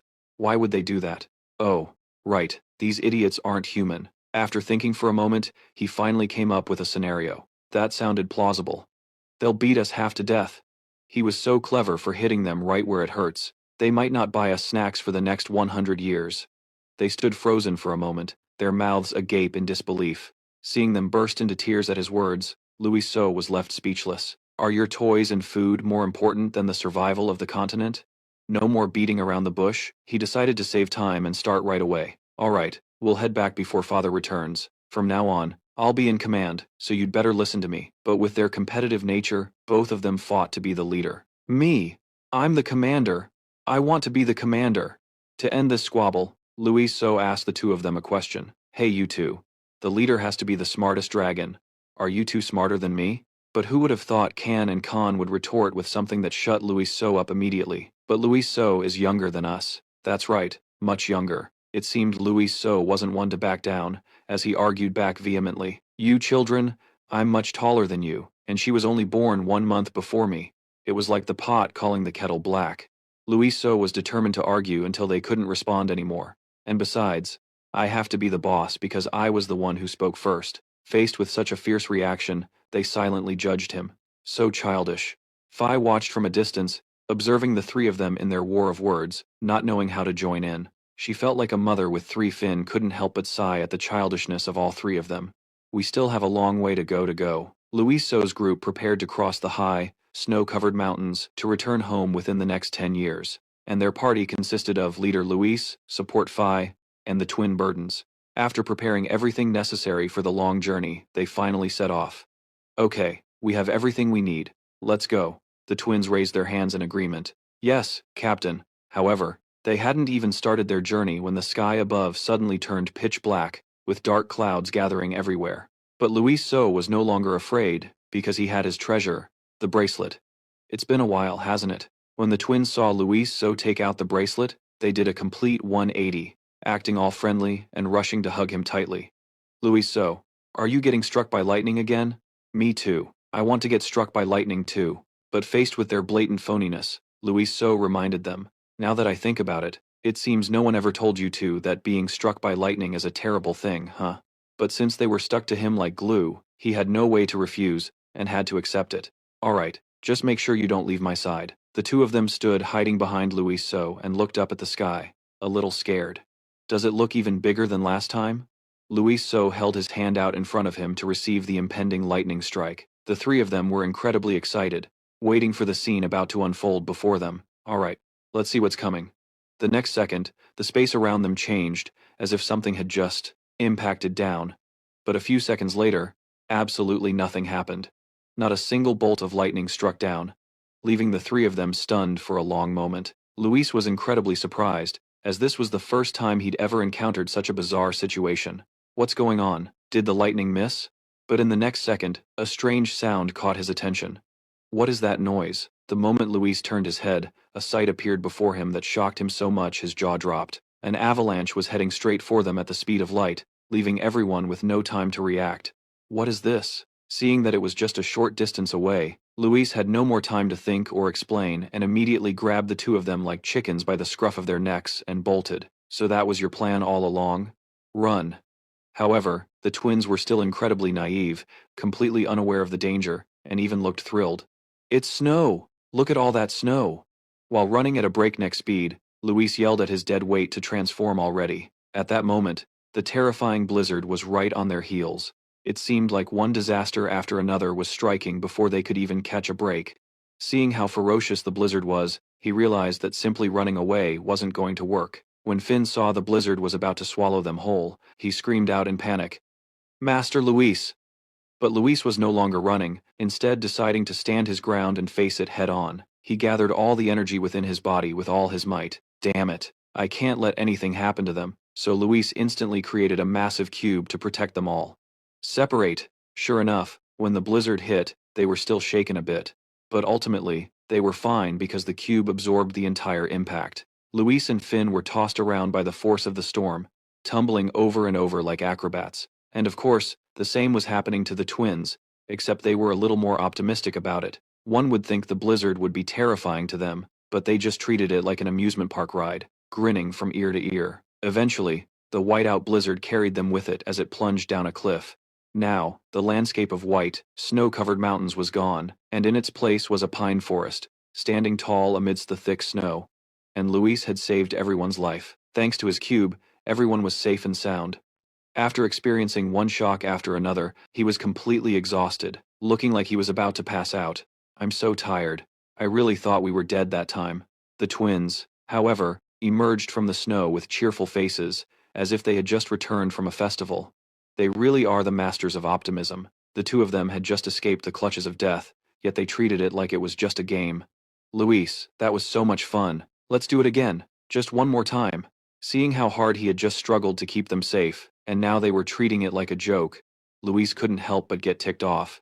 In such a dire situation, the twins couldn't be serious for even a single second, so he decided to give each of them a bonk on the head to teach them a lesson. He was afraid that just talking would make them cry, but saying nothing was out of the question. He immediately spoke up to correct Ka and Khan's behavior. Do me a favor, please grow up a little. Both of you. Now, putting that aside, the thing Luis was concerned about at this moment was that they had been transported to a completely new location. What the hell kind of place did that avalanche bring us to? But both places had one thing in common. Snow was everywhere, making it difficult and dangerous for them to find a way out. The snow has covered the path, I can't see anything anymore. No wonder I didn't realize where we were. Suddenly, a voice called out to him from a distance, Luis. And it turned out to be the twins. After taking a hit to the head, the two of them still hadn't learned their lesson and continued to play around everywhere. Look, Luis. Doesn't it look like a swimming pool now? Indeed, anything seen through the eyes of the twins became so lively and interesting. Khan leaped high into the air and pointed his hands down toward the white snow, as if he were going for a swim. Let's swim. Then, before Khan's sparkling, admiring eyes, Khan dove headfirst and jumped into the white snow. Seeing how much fun the boy was having, the little girl's own enthusiasm and playfulness began to surface. Khan climbed out of the white snow with her eyes shining brightly. Me too. I want to swim too. And the next second, she also began to imitate Khan, launching herself up and jumping into the snow below. And then she also submerged her entire body and vanished without a trace into the white snow, leaving only her two arms sticking out above. When Luis saw that his words to the two of them were like water off a duck's back, he could only stand there and watch helplessly, not knowing what else to say. However, their main mission was to go home, not to play. So, he immediately urged the twins, stop that and get up here now. we still have a long way to go." But in response to his words, there was only a long silence, not a single reply, and no sign of them anywhere. Seeing that he was being completely ignored, he became very annoyed, and stomped his foot on the ground, repeating, "Get out here now. How long are you going to keep playing around?" Luis kept stomping his foot on the pure white snow, trying to drag them out no matter what. "Get out now." But to his surprise, the twins didn't appear, and instead, he now saw a deep pit in front of him. Master Luis, in a panic, grabbed Finn, who was next to him. Seeing the two of them falling deeper and deeper, his only hope now was her wings. Finn, fly. But in this situation, she couldn't seem to process it. "You make it sound so easy," and in the end, no miracle happened, and they ultimately fell into that deep, dark pit. Both of them were screaming nonstop, as if they were on a thrill ride at an amusement park. Finally, Luis and Finn landed safely on an ice slide. When is this going to stop? Although Finn's head was now spinning like a top, before them was still a long, dark path with no end in sight, and they still couldn't get a break, and had to continue on another stretch of the path. However, this time was different from the last, as it seemed that at the end of the path, there was something dangerous that made Finn take special notice. "Master Luis, be careful now." Sure enough, before them now was a sharp rock ledge jutting forward. A cliff. Before Luis could even figure out what to do next, he had already slid off the ice path. Then, the two of them continued to fall into another pit. But this time, he couldn't just let things drifting aimlessly again, so it decided to act. Transform, quick. But something felt off. It still hadn't had a chance to do anything when something grabbed its two legs and pulled it up. It turned out to be Khan and Khan in their dragon forms who had done it. Before, Luis saved their lives, and now it was their turn to repay the favor. "It's us, Luis. Hey there, Luis." But you'd think he'd be overjoyed and hug the twins for saving him, yet Luis, just lay there motionless, completely oblivious to the world. In just a flash, they both transformed back into their human forms. The twins, at this moment, still had cheerful smiles on their faces. So much fun. Now, after being saved by them, Luis was starting to have a different perspective on this troublesome duo. "Phi, I think we need to show them more respect." "I agree, young master." However, he then stood up and looked around cautiously. But wait, a quick glance revealed that this place seemed to have once been some kind of building, but now it was completely covered in a layer of freezing ice. Where in the world are we? With her keen eye for detail, Phi concluded that it didn't look like a natural cave at all, but more like an artificial one. Luis completely agreed with her assessment. "You're right. But right now, a strange feeling was stirring within him. This is definitely my first time here.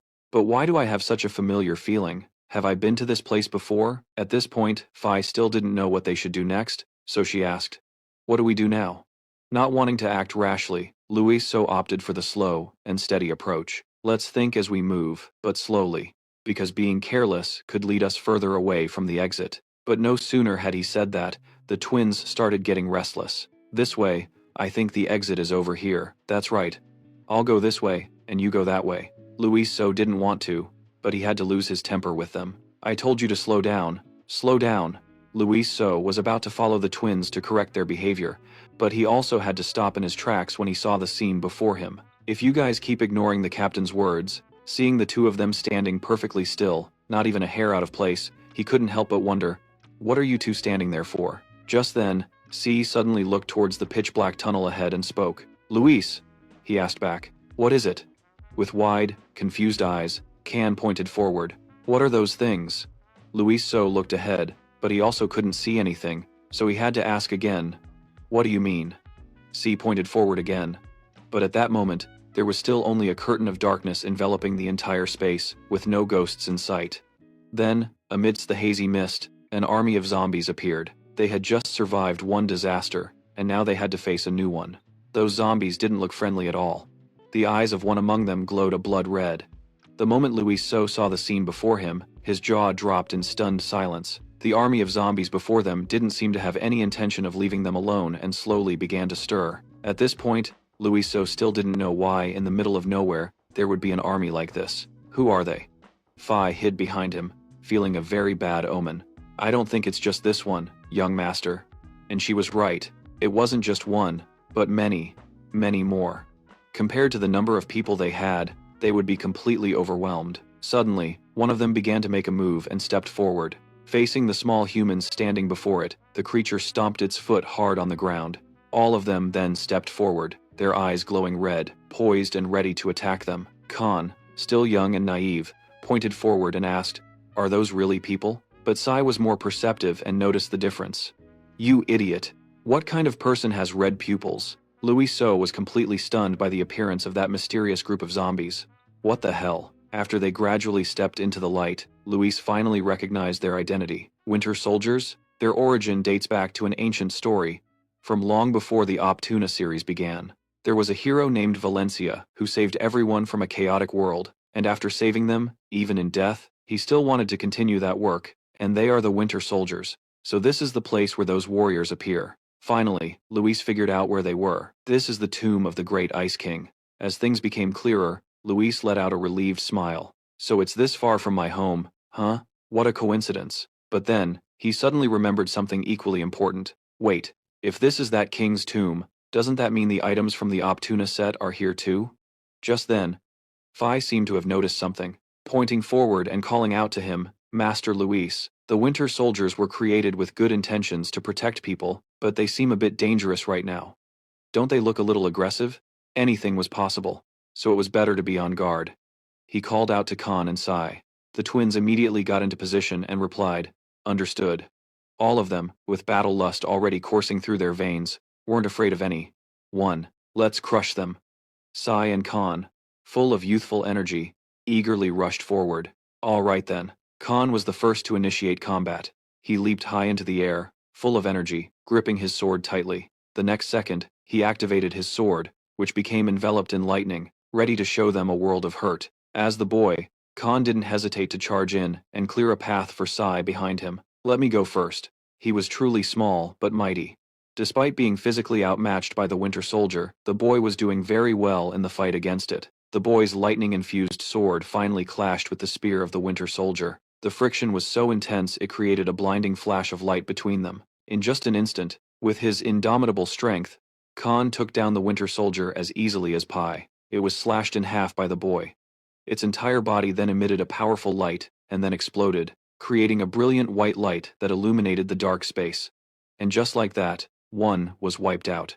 What a spectacular combat initiation from Khan. Sai, standing behind, felt a bit regretful that she hadn't had a chance to show off yet, but she had no idea that danger was lurking behind her. "That's not fair at all. I wanted to go too." But it wasn't going to be that easy.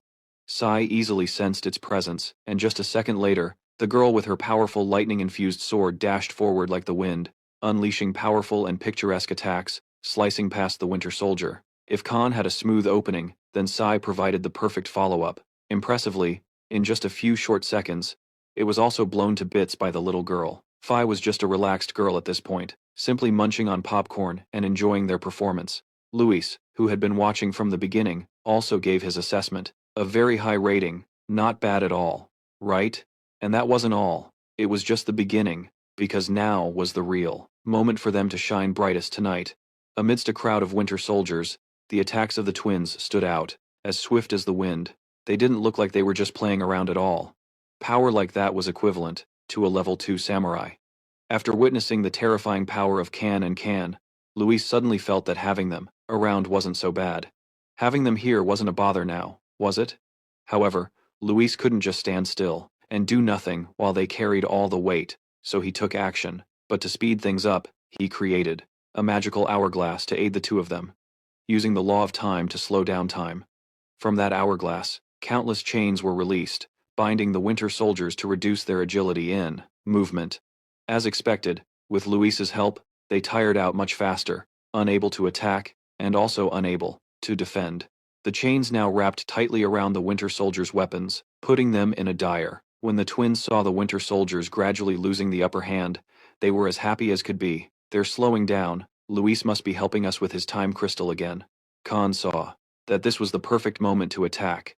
"Is that so? If that's the case, we have to seize this opportunity." At this moment, there were still remnants of the Winter soldier horde, so they didn't want to delay any longer and immediately rushed forward to finish them off and take them down cleanly. At that moment, a Winter soldier whose axe was entangled in chains became extremely panicked as he was about to be put on the chopping block. But where could he run? Kan had already caught up to him and unleashed a flurry of slashes, leaving him no time to fight back. To the little girl, this battle was just like a recreational game after her days of spiritual cultivation. On Khan's side, he was also performing very well, taking on countless winter soldiers all by himself. All around, countless explosions were going off, whitening the entire sky. At that moment, so many winter soldiers were wiped out. Faced with this spectacular sight, the boy became extremely excited. They're exploding, just like popcorn, and now, there was only one left. The twins gathered together, preparing to send that one to the afterlife along with the others. At first, the winter soldier looked so fierce, but now he was trembling like a leaf. The last one, they had completed their mission of completely eliminating the immediate threat. The twins finished off the last one with a single, fluid movement, without any wasted motion. The final winter soldier, just like the ones before, began to glow all over. Then, his body also exploded like a firework, whitening the entire sky. They had worked together to quickly eliminate the winter soldiers, but it wasn't a clean job, as their remains were scattered everywhere. Even though they had just gone through a battle, Khan still felt it wasn't enough. Is that all? The little girl also seemed to feel the same way as she sighed, with a long sigh of regret. This is so boring. Luis, who had been observing from the sidelines, was extremely pleased with their performance. Good job, both of you. Then, he suddenly winked, as if a bold idea had just popped into his head. Come on. Luis crossed his arms and suggested they play a more interesting game, seeing that they were still full of energy. Why don't we try something more fun? Hearing this, the twins looked at Luis with sparkling eyes, full of anticipation for what would happen next. Just a few seconds ago, Luis was facing an extremely dangerous appearance of the Winter Warriors, but now he was leisurely sitting, drinking tea and eating pastries. Luis was truly a relaxed guy, as he slowly lifted the teacup to his lips. It had been a while since he could savor the taste of tea so clearly. Luis couldn't help but praise her tea-making skills. You make good tea. Upon receiving his compliment, she was very happy and immediately thanked him. Thank you, master. However, no matter how cheerful the atmosphere was, there was still a commotion that caught Phi's attention. Even though Luis was now enjoying his tea, the twins were still incredibly enthusiastically playing with the Winter Warriors and the obstacles in the tomb. Khan had lost count of how many times he had swung his sword, but the boy didn't feel tired at all. On the contrary, he became even more excited. This is so much fun. A refreshing smile also appeared on Khan's face, as he unleashed his full power. Playing here with Luis was much more interesting. As for Luis, he wasn't participating directly, but was just sitting in one spot, commanding them. Khan, there are some arrows being shot from the right side. Take them down. Since he had spoken, Khan couldn't ignore it, and immediately destroyed all the arrows with a single slash. As for the girl with two swords, she was giving the Winter Warriors a beatdown with her masterful skills. Watch out for the blade on the left. However, to add more thrilling drama to the game, a large, round boulder suddenly came rolling towards them at high speed. But that massive boulder was, of course, no match for the twins. They immediately sliced it into pieces as easily as cutting a cake. In the blink of an eye, almost all the obstacles in the tomb had been neutralized by the twins. Luis, we're done. There are no more objects here. Phi was also extremely surprised by this pair of talented young twins. All the traps and warriors were taken down in a single slash. They might be young, but in the end, they are still dragons. Luis hadn't lifted a finger this whole time, yet everything was resolved neatly, which made him very satisfied. Alright, I think we're getting close to the destination. Then, as Phi was putting away the table and tea set into her magic bag, she asked Luis, Master, where is this place? Luis didn't hide it from her and answered immediately. This place? The tomb of the Hero King. Hearing that, Phi seemed to go from one shock to another, stunned for a moment in disbelief. What? The tomb of the Hero King? Wait, is this the place where the Hero King Valencia rests? Without hesitating, he confirmed it. That's right, this is his burial place. With the vast experience gained from reading for over 180 minutes, Luis then explained it to her in more detail. This is a dungeon with a series of monsters and traps, and they were created for the purpose of eliminating anyone who wishes to disturb the king's final rest. King, once I get past all the traps and obstacles along the way, I'll reach the central part of the tomb, which is also where a sweet reward is waiting for me. And what's more, this tomb was originally meant to be discovered at the beginning of the adventure, to give them some gear for joining the association. Louiser looked at the long road stretching ahead, ready to take on new challenges. This is just the beginning. Looking at the space, Silent and lurking with danger, he boldly assumed, "I'm sure no one has set foot in this place yet. No way." In other words, a money-loving version of Louiser began to rise up and take over his mind. All the treasure here will be mine.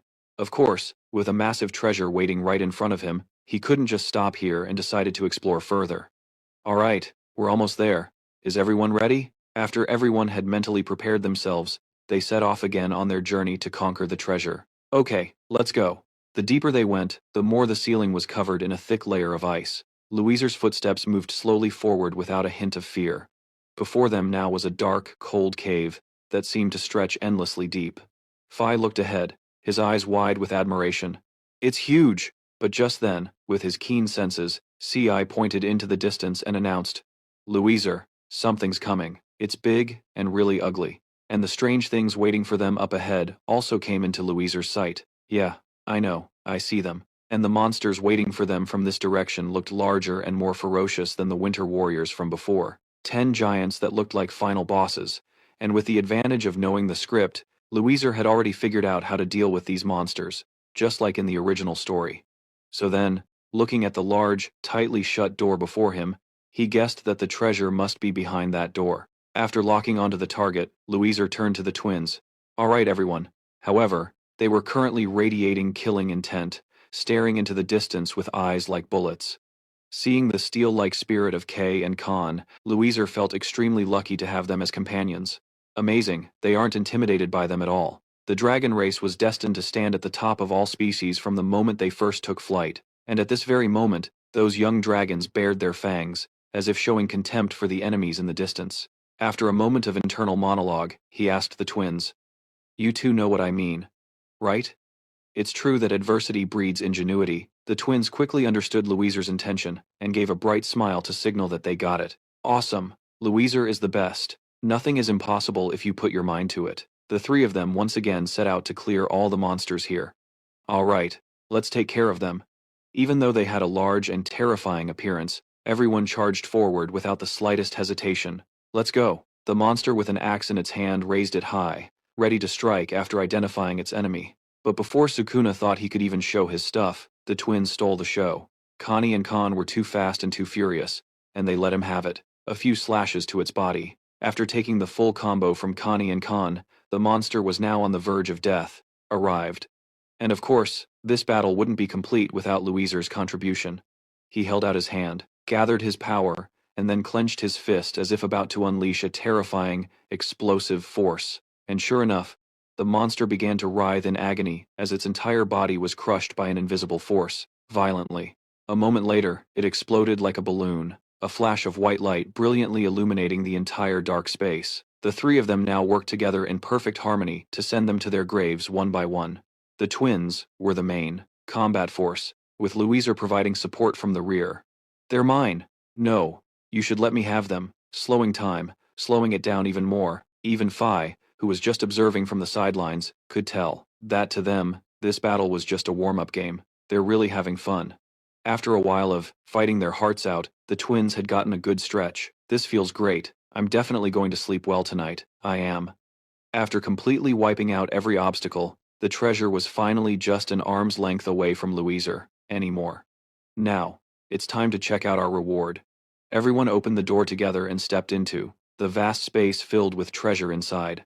Sai was already getting excited, unable to hold back any longer, and constantly urging him on, "Hurry up and open it, Louiser." Khan was no exception, his eyes now filled with anticipation and excitement. "Open it! Open it!" Although Louiser was ecstatic on the inside, he still tried to contain himself and appear calm, slowly pushing the door open. "All right, I'm opening it now." After going through countless trials and tribulations, the door, hiding the treasure within, was finally opened. Everyone peered inside. They all stood frozen, for a moment, unable to believe their eyes at this mind-blowing sight. Just as expected, the inside was filled with mountains of gold coins. The only color anywhere was the glistening yellow of shiny currency. This hoard of treasure was probably enough for them to live in luxury for the rest of their lives.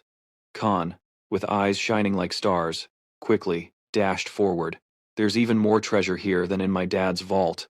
Khan was so excited that he got into position to jump into the pile of gold and swim in it. Even Phi and Caney were dazzled by this sea of endless gold. They sat down, holding the coins in their hands while gasping in awe. Oh my goodness. And the first person Phi thought of was Louiser. Master Louiser, you have to see this. However, he ignored her and just kept moving forward. Master Louiser, while everyone else was mesmerized by the immense treasure, he approached a block of ice.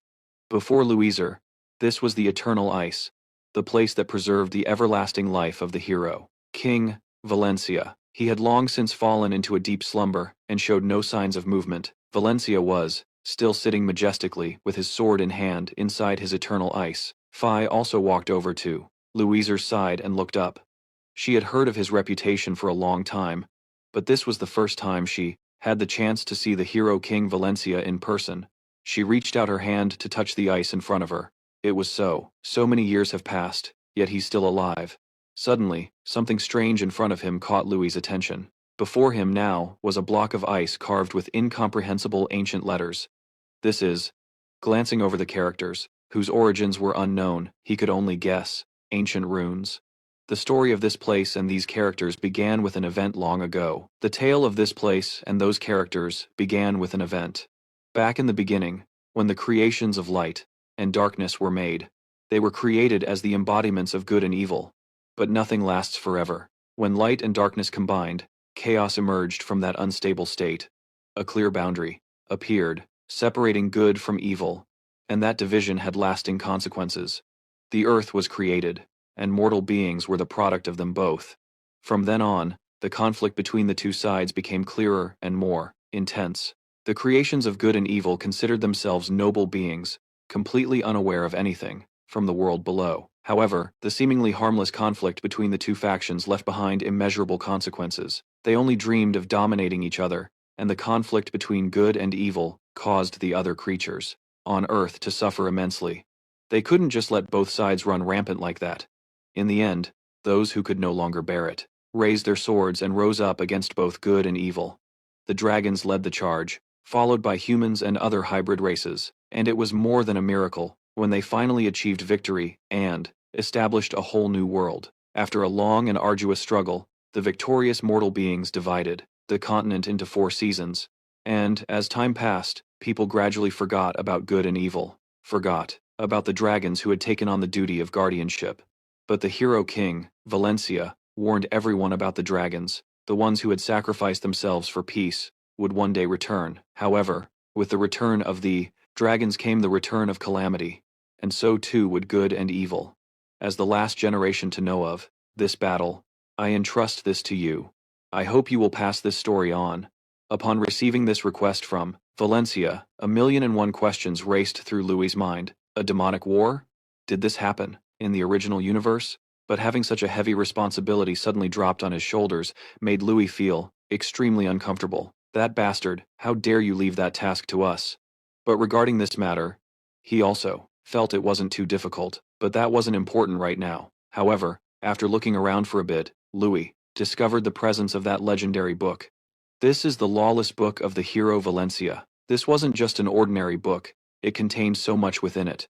Valencia, an unorthodox genius who had reached level 0 in human form. This book was the culmination of all his experience and knowledge.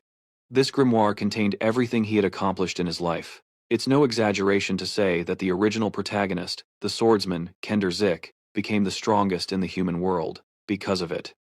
And it's an undeniable fact that all the glittering gold coins here aren't even worth a fraction of its value. Pages of this book. Compared to this book, the other treasures aren't even worth mentioning. Holding the book in his hand, Louis still couldn't stop looking at that pile of treasure. Seeing a whole mountain of gold before his eyes, he felt like it was a huge waste not to take some of it back. Oh well, leaving all this here would be a shame. I should at least bring back a little bit, right? Then he moved closer to the pile of gold and began to meticulously inspect the amount he was going to haul back. However, while Luis was enthusiastically engrossed with the pile of gold in front of him, Valencia began to stir behind him, some kind of movement. It seemed that after a long, deep slumber, he had finally awakened. The block of ice had started to show small cracks, looking as if it was about to shatter into 1,000,000 pieces. The sound from the cracks also caught Luis's attention, causing him to turn his head to look. At this moment, Luis still couldn't comprehend what was happening after seeing those cracks. The cracks spread wider and wider, looking like it was about to burst. And then, the inevitable happened. That block of ice had existed for countless years, yet now, it shattered into smithereens. Faced with this sudden explosion, Luis was hit with one surprise after another, unable to believe the sight before his eyes. This is absurd. Suddenly, Valencia's sword was planted straight into the ground. After being freed from the thick layer of ice, he kept his eyes closed, looking completely relaxed. It was unclear whether he was aware of his surroundings or not, but for the moment, he hadn't made a single move. Seeing the man in the flesh right before his eyes, Luis was a bit stunned. The Hero King has awakened? Suddenly, he opened his cold, chilling eyes. In Valencia's eyes, there was nothing but a chilling blue. Luis looked at the new calamity before him, his heart filled with unending anxiety. At this point, everything had gone off the rails and was beyond his control. This wasn't supposed to happen in the original story. Suddenly, he pointed down at the ground as if to express something. Valencia was unbelievably perceptive. The moment someone touched his treasure, he woke up instantly. "This is not your property." The twins rushed over, their faces pale and filled with terror. "What is this? Luis, what the hell is going on?" He couldn't evade the question any longer, as they were in too deep now. "This is Valencia, the Hero King." Hearing this, the twin sisters' jaws dropped in astonishment, unable to believe their own eyes. What, that's him? However, Luis knew full well that with their current strength, they couldn't even make a single one of his hairs fall. He's a void rank warrior, so there's no way we can fight him. Void rank? A human? He then turned back to the others and proposed a plan. "So, how about we try transforming back into our dragon forms?" While everyone was still discussing the plan, a huge commotion erupted ahead of them. Valencia seemed to be truly enraged now. He was determined not to let them go and was going to make them pay. "The penalty for those who dare disturb me is death." Then he raised his sword high, preparing to strike them down. Valencia's sword was indeed no ordinary weapon, as it gathered an immense amount of energy, enough to level this entire place. Luis didn't want his wonderful life to end here. No. Faced with the absolutely terrifying power coming from his presence, his legs trembled uncontrollably, and he just wanted to run away as fast as possible. "I have to run, but my legs won't move." This is the effect of the level difference. It's fine. His body was now trembling uncontrollably. Luis also turned to look at the twins behind him. Standing before Valencia, Phi had lost all her usual confidence and innocence, replaced by sheer terror. Khan could only bow his head, his entire body trembling uncontrollably, not daring to look directly at the scene. Seeing how tense the situation was, Luis felt incredibly frustrated that he couldn't do anything. It was extremely frustrating. Damn it, you can't be serious. After all the immense effort he had put in, he couldn't accept things ending here. Did I train this hard just to die like this? Luis was absolutely determined not to let anything happen to them, so he unleashed his full power, emitting a powerful aura to face the man. He couldn't let Valencia control the fight, so he charged forward and threw the first punch. Now, both sides clashed. Isn't Luis incredible? He actually rushed in to fight Valencia with his bare hands, while the other man wielded a sword. However, with his powerful will to survive, no matter how difficult or arduous the challenge, Luis was determined to overcome it. "I want to live." And just like that, the two of them charged at each other, fighting with explosive force, neither giving an inch. A triumphant smile unknowingly spread across his face as he thought he had finally defeated him. Yes, but things were never that simple. Valencia's sword suddenly came whistling through the air, straight for Luis. The blade then slammed directly into the ground, creating a deep crater. Phi was also sent flying by the terrifying blast of power. The entire area was now shrouded in an inky blackness, and the ground was completely torn apart. After regaining her senses, she immediately looked toward the source of that immense power. But now, all she could see was a deep, bottomless trench before her. Phi looked around frantically for Luis, and when she couldn't find him, she felt a sense of dread as her face grew pale, reaching a hand out in front of her, sobbing. Amidst the desolate ruins, a heart-wrenching scream echoed from the very depths of Phi's soul. Master Luis. As he saw the man's sword hurtling toward him at the speed of light, Luis silently said his prayers. For himself, "I'm dead." Time and space seemed to freeze in the moment before the cold tip of the blade made contact with him. Just then, the sword seemed to collide with something, and everything shattered, sending earth and rock flying everywhere. However, after the chaos subsided, he slowly opened his eyes. Luis had thought he was at heaven's door, so to find himself completely unharmed was a huge surprise. What? I'm still alive? Seeing that Luis had just been spared by the Grim Reaper, Phi cried tears of joy and flew over to hug him tightly. Master, thank God, you're all right. Luis quickly reassured her. I'm okay. As he gently removed Phi's arms from around him, a huge question mark formed in his mind. This is weird. Why am I still alive? However, just a few seconds later, he seemed to realize something he had overlooked. Looking at the scene before him, Valencia, with his sword in hand, had split the ground in two, creating a massive trench. What is this? But it wasn't. Stop there, as another event unfolded when C pointed upwards. Luis, so, look, the tomb now, not only had a fissure in the ground but also had another one in the sky. Before the power of a supreme being, coming from Valencia, Luis was now completely dumbfounded with his jaw dropped in amazement. Good heavens, just a single sword strike was enough to slice the ceiling of a cave in half? Faced with his terrifying power, it also felt a bit intimidated deep down. What the heck? It couldn't believe its own eyes. This was the power that came from a single person. A mere mortal. Could a human really do this? Suddenly, Valencia started to move again. He placed his other hand on his right arm. Truly, the older you get, the tougher you become. He was actually toying with Luis, so, with his sword strikes. No way. Did he just change the direction of his slash at the very last second? But after a fierce assault, the intensity of his attacks gradually decreased. And then, finally, Valencia dropped his sword to the ground, stopping the fight with it. This act of giving up midway through the fight left Luis so utterly confused and frozen in place. Suddenly, Valencia mumbled a few strange-sounding words. The young dragons protect. Hearing this, it seemed like the ones he was talking about were them, protecting us? What? In just a moment, foe had turned into friend. Valencia no longer attacked them, but instead gave them a careful warning before leaving. Go. And be careful. His sudden change in attitude made it hard for Luis to process. Huh? What did you just say? But before anything could be cleared up, he had already vanished, and from above, rocks began to fall on their heads. After seeing that this place couldn't hold on any longer, and was about to collapse, Phi immediately urged Luis, Master, we have to go now. The tomb is collapsing. However, because there were still many unanswered questions, Luis so was a bit hesitant to leave. But before it now was the sight of Valencia gradually fading into thin air. Facing a character who had brought it so many emotions, it still felt a little reluctant to leave. But if they didn't leave now, perhaps all of them would be buried in this place. Here, the boulders began to fall more densely. The twin sisters were now huddled in a corner, cowering in fear of being hit by the falling rocks. They were panicking non-stop. Luis, so, we're going to die. But now, looking at the surroundings, it started to feel overwhelmed as things got progressively worse. There's no time left. At this moment, Luis, so transformed into his dragon form to increase his own chances of survival and also to rescue everyone around him. Seeing the two of them not running away but just sitting still, waiting to die, Luiso shouted an order, get up, quickly. All three of them quickly transformed into their dragon forms. Fly and find an exit. Don't get left behind. At this time, even though Phi could also fly, she chose to cling to it to fly faster and not be left behind. Master, Master. The rocks and dirt in this place were falling more and more, and now in front of it was a massive, gigantic boulder that could be used to crush Luis So, but it was determined not to let anything stand in its way. Even though Luis So was in his dragon form, he still tried to use all the power he possessed. Then he immediately unleashed a powerful purple stream of energy. That attack into the iceberg ahead, aiming to shatter it to pieces.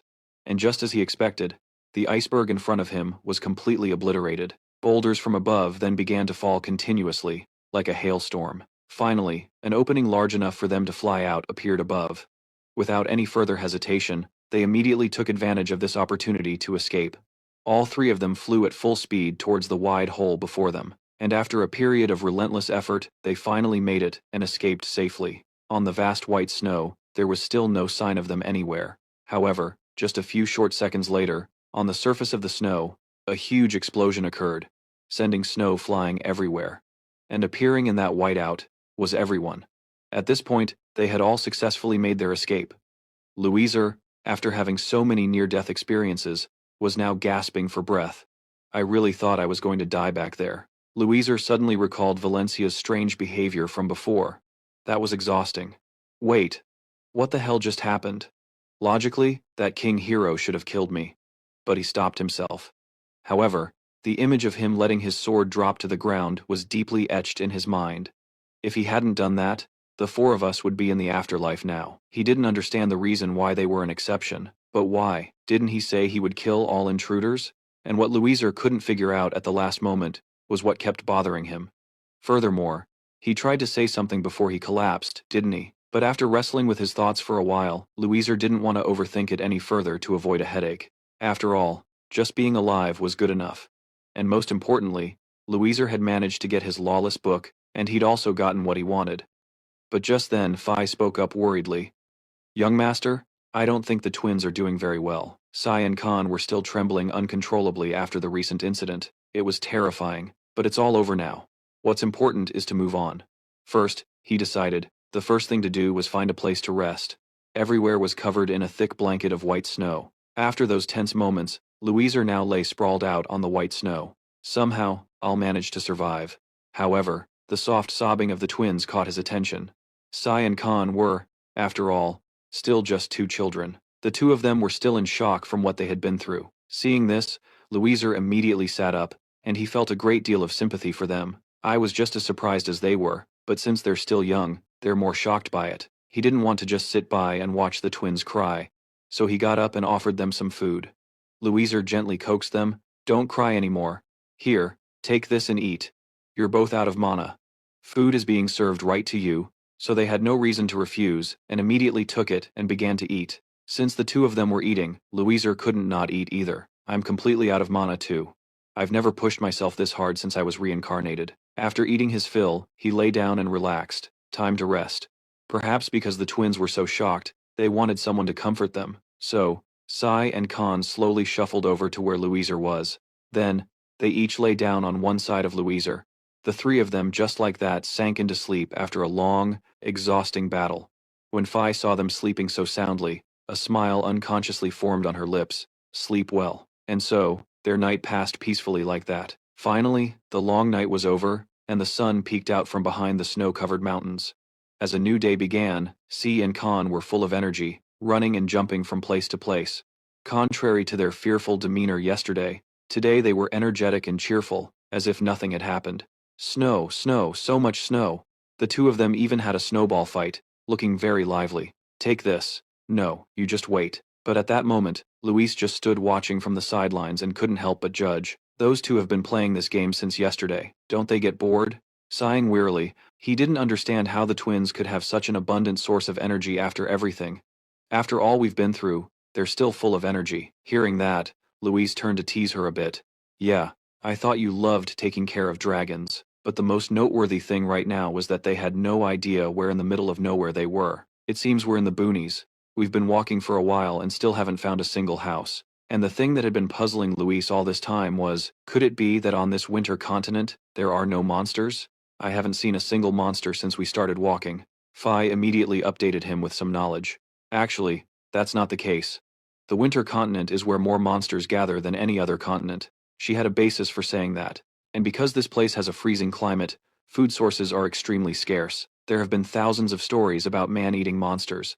He really believed what she said, but he also really believed his own eyes, so he asked again, "Then why haven't we seen a single monster yet?" Phi immediately voiced what she was thinking. "It's definitely because you're here, sir. With 3 dragons in this place, no monster would be brave enough to face you." After Phi said that, it sounded quite reasonable. He then nodded repeatedly after it sank in what she said. "I get it. Then we don't need to hide our auras anymore, right?" But at that moment, after a while of playing around, the twins seemed to have found something. "Luis, look!" Khan had indeed discovered something shocking, something that could help them get out of here. "There's smoke over there." Smoke rising meant there were people there. When they saw that this place finally had signs of life, the 3 of them were overjoyed and ran towards it together. "Awesome, let's go." "Yes, Captain." But their surging joy didn't last long, because now before his eyes was a horrifying scene. What the hell? There was indeed a small village located here, but for some unknown reason, the entire village was engulfed in fierce flames. Faced with this heartbreaking scene, Phi couldn't help but feel sorrow. Oh my god, this village must have been attacked. Faced with such a situation, she really didn't know how to act properly. What should we do now? Luis, however, remained calm and thought clearly. "Let's go check first. there might still be survivors. The village was now almost completely burned to the ground. Everyone in the village showed clear signs of having been attacked by an outside force. Luis slowly walked along the stone path, down both sides of the road. Countless bodies of innocent people were scattered about. Right then, in front of them, a monster was lying sprawled out on the white snow. It's a monster. After splitting up to search for a while, Phi finally returned. Young Master Luis, did you find anything? Phi shook his head with a sorrowful expression. No. I don't think there are any survivors. The twins, after helping with the search for a while, were also exhausted. There's nothing this way either. Luis, I'm hungry. He just now realized they had used too much energy on today's events, so he tossed them a few things to eat. Oh, right. We've been going all day. Here, take this and let's go. Suddenly, just as he was about to move on, something happened. Something happened behind him, making him turn his head. Behind them now was an entire legion that looked quite dangerous. Well, it's best to be cautious first. Luis immediately grabbed Khan by the collar and dragged him away. And, of course, C was no exception and was also grabbed by his shirt and pulled along. Luis was incredibly quick on his feet. To keep everyone from getting into danger again, he used all his strength to escape quickly. In just a flash, the figures of the three of them vanished into the thick white snow. Faced with his incredibly fast reflexes, the twins were very confused. Luis, why do we have to run away? Are you afraid of humans again? Luis was the type who believed prevention is better than cure, so he didn't want to get into trouble and then have to find a way out. I'm not afraid of them. But my death situations could easily get mixed up with events like this. Although they heard him say every word clearly, they couldn't understand a thing. What death situations? What is that? They're coming. Quick, hide your aura.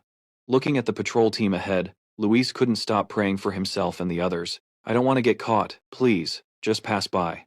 After a long and thorough inspection, a subordinate reported back to his superior. Reporting. Based on what we've gathered, he reported, it seems that monsters attacked the village, and there are no survivors. After hearing this, their commander's voice grew somber, and he said, all right, I will report to the Grand Duke. He approached the carriage and spoke respectfully. Your Grace. A voice from inside replied, I have been informed. I will get down and see for myself. The door of the carriage opened, and the man with a majestic appearance who stepped out was the Grand Duke of Can North. However, it seemed he wasn't alone in the carriage, as Can turned his head back to speak with someone else. Do you really have to? Come down and see for yourself. Especially in a situation like this, she was absolutely determined that she also wanted to contribute. I am the Grand Duchess, and if people are harmed in my lands, then it is my responsibility to soothe their souls. Since she was so resolute, Can had no reason to refuse her wishes. Then, she stepped down from the carriage in a slow and dignified manner, and that woman, with an air of nobility and elegance, was the Duchess of Can North. However, just as she had stepped out of the carriage and looked at the surroundings, unforgettable images from the past once again invaded her mind. The image of herself lying on the cold ground, her entire body covered in wounds, suddenly flashed through her thoughts, the Duchess of Canbach. At that moment, she suddenly turned deathly pale and became dizzy, unable to stand steady, which made him very worried. Are you okay? The next second, she regained her composure and reassured Kanta. I'm fine. Seeing the Duchess of Canbach's unstable condition, Kanta suggested that she get into the carriage and rest. However, being stubborn, she immediately refused. Are you trying to upset me even more? He stammered. But, faced with her stubbornness, Kanta was helpless. We've been together for 10 years, and I still can't overcome your stubbornness. After that, a smile unconsciously bloomed on the Duchess of Canbach's face. Whoever loves more is the one at a disadvantage. Then, she turned to the commander and asked, so there are no survivors at all? Although it was regrettable, he had to speak the truth. Unfortunately, no. Around this time of year is when the monsters are usually less active, but for some reason, they started rampaging yesterday. He fell into a thoughtful silence for a moment, as if recalling the monsters sprawled on the ground with terrified expressions on their faces. The commander concluded they were being hunted by a high-level entity. Hearing this, Kanta, who was trembling uncontrollably, felt his heart fill with guilt. It's my fault. If I hadn't mobilized the villagers, this wouldn't have happened. The Duchess of Canbach didn't want him to drown in sorrow, so she quickly comforted him. It's not your fault, don't blame yourself. However, after eavesdropping on the entire conversation, Luis suddenly realized a harsh truth. Wait a minute, So what happened to this village is because of us. The fact that their survival came at the cost of the entire village's lives meant he couldn't help but feel guilty and blame himself. However, from where the twins and Sukuna were, a sound suddenly erupted, attracting the attention of the soldiers outside. Luis looked over at the two of them with a horrified expression, and saw them acting like a pair of relaxed twins, casually making noise. The next second, they were in deep trouble with the commander, as he realized another party was present. "Who are you? Come out now if you don't want to be cut down." It was one disaster after another, forcing Luis to carry the team on his back. He looked up at the sky, tearing his hair out in frustration. Is this some kind of cautionary tale for parents about watching their kids or something? Step out now. The commander was clearly not pleased and grew tense. He took a wide stance and pointed his weapon forward, growling, "Hurry up and get out here." Seeing that they still refused to show themselves and remained hidden, the commander issued a threat. "If you continue to be stubborn, don't expect me to show any mercy." At this point, Luis had a massive headache, not knowing whether to move forward or run for it. What should I do now? We can't just hide here forever. Seeing that no one had appeared despite his warnings, the commander began to radiate a furious killing intent as he stared ahead with a glare that could kill. "I've already warned you, so what I'm about to do is your own fault entirely." True to his word, he immediately channeled his energy into his sword, making it glow, before unleashing a crescent-shaped slash forward. The powerful attack sent dirt and rocks flying toward their hiding spot. "This is bad." And just like that, in a flash, the entire area completely exploded. With an explosion of that magnitude, they must have been injured to some degree. Luis So was pelted by small wooden splinters from the explosion. To make matters worse, with his tiny body, he naturally didn't have the strength to withstand such a terrifying explosion, and was immediately thrown back. He was in a pitiful state, getting slammed from one place to another continuously. Now, the cover they were hiding behind had been completely obliterated by the commander, leaving nothing behind. From within the hazy smoke, their figures emerged. The commander looked ahead and easily recognized that they were three children. He was a bit surprised by this. What? Chan and Luis so finally became visible as the thick smoke cleared. Everyone was extremely surprised to realize the victims of that explosion were just children. Even the Duchess of Kanbak was completely shocked by the three's incredible resilience. "Oh my God, how are these kids still alive?" It's true that desperate times call for desperate measures. Suddenly, Luis So came up with a childish plan. Yeah, that's it. Taking advantage of his status. As a child, he started wailing, much to the confusion of the twins, in order to gain the sympathy of the Duchess of Kanbak. Having never seen Luis So act so strangely before, and now seeing him act like a toddler, a 3-year-old, made Si and Khan freeze on the spot in confusion. Luis So realized that crying by himself wasn't pitiful enough, so he turned around and pulled them in. "You guys cry too, hurry up." After hearing Luis So say that, the twins finally understood why he was doing it. Then, both of them cooperated perfectly and started wailing just like Luis So. The three of them were now putting on a performance so immersive, it was no different from Hollywood actors. Wow. As expected, with their god-tier acting, they successfully elicited sympathy from the Duchess of Kanbak. Oh, how pitiful. It seemed that just crying wasn't enough, so they even pretended to cling to her to show their fear. It was so scary. At first, it seemed like the twins were just imitating Luis So, but it turned out they were much better at it than he was. Are these kids even smarter than me? I wonder if the pranks they usually pull are also just an act. Kanta didn't give them a hard time, instead just gently kneeling down to ask, "Are you the only survivors?" Although he knew it was wrong for a child to lie, he had no other choice, so he sobbed as he replied, "Yes, sir." The man also felt great pity for the boy in front of him and gently patted Luis So's head. "You've been through a lot." However, from behind Kanta, the Duchess of Kanbak suddenly spoke up. "My lord?" Seeing that the children now had nowhere to go, she couldn't bear to see them left all alone, so she suggested, "Can we take these children back to the castle?" Kanta then sighed, and agreed with the Duchess of Kanbak, as he couldn't bear to abandon the children either. "I suppose we have no choice." Kanta then ordered his subordinates, "Take these children and bring them back to the castle with us, prepare to leave." Luis So had only intended to put on an act to avoid being attacked. Who would have thought they would take it this far? "You're really taking us with you?" The subordinates didn't say much, simply following orders and taking them away. Even after being put onto the carriage, already But Luis still couldn't believe his eyes that he and everyone else were being taken to another place. At that moment, only one person was left behind, and that was Phi. Perhaps due to her small size, no one noticed her presence. Phi watched from a corner as the carriages rolled away, a little confused about her master, Luis. Now, they had been brought to the castle of the Duke of Canback.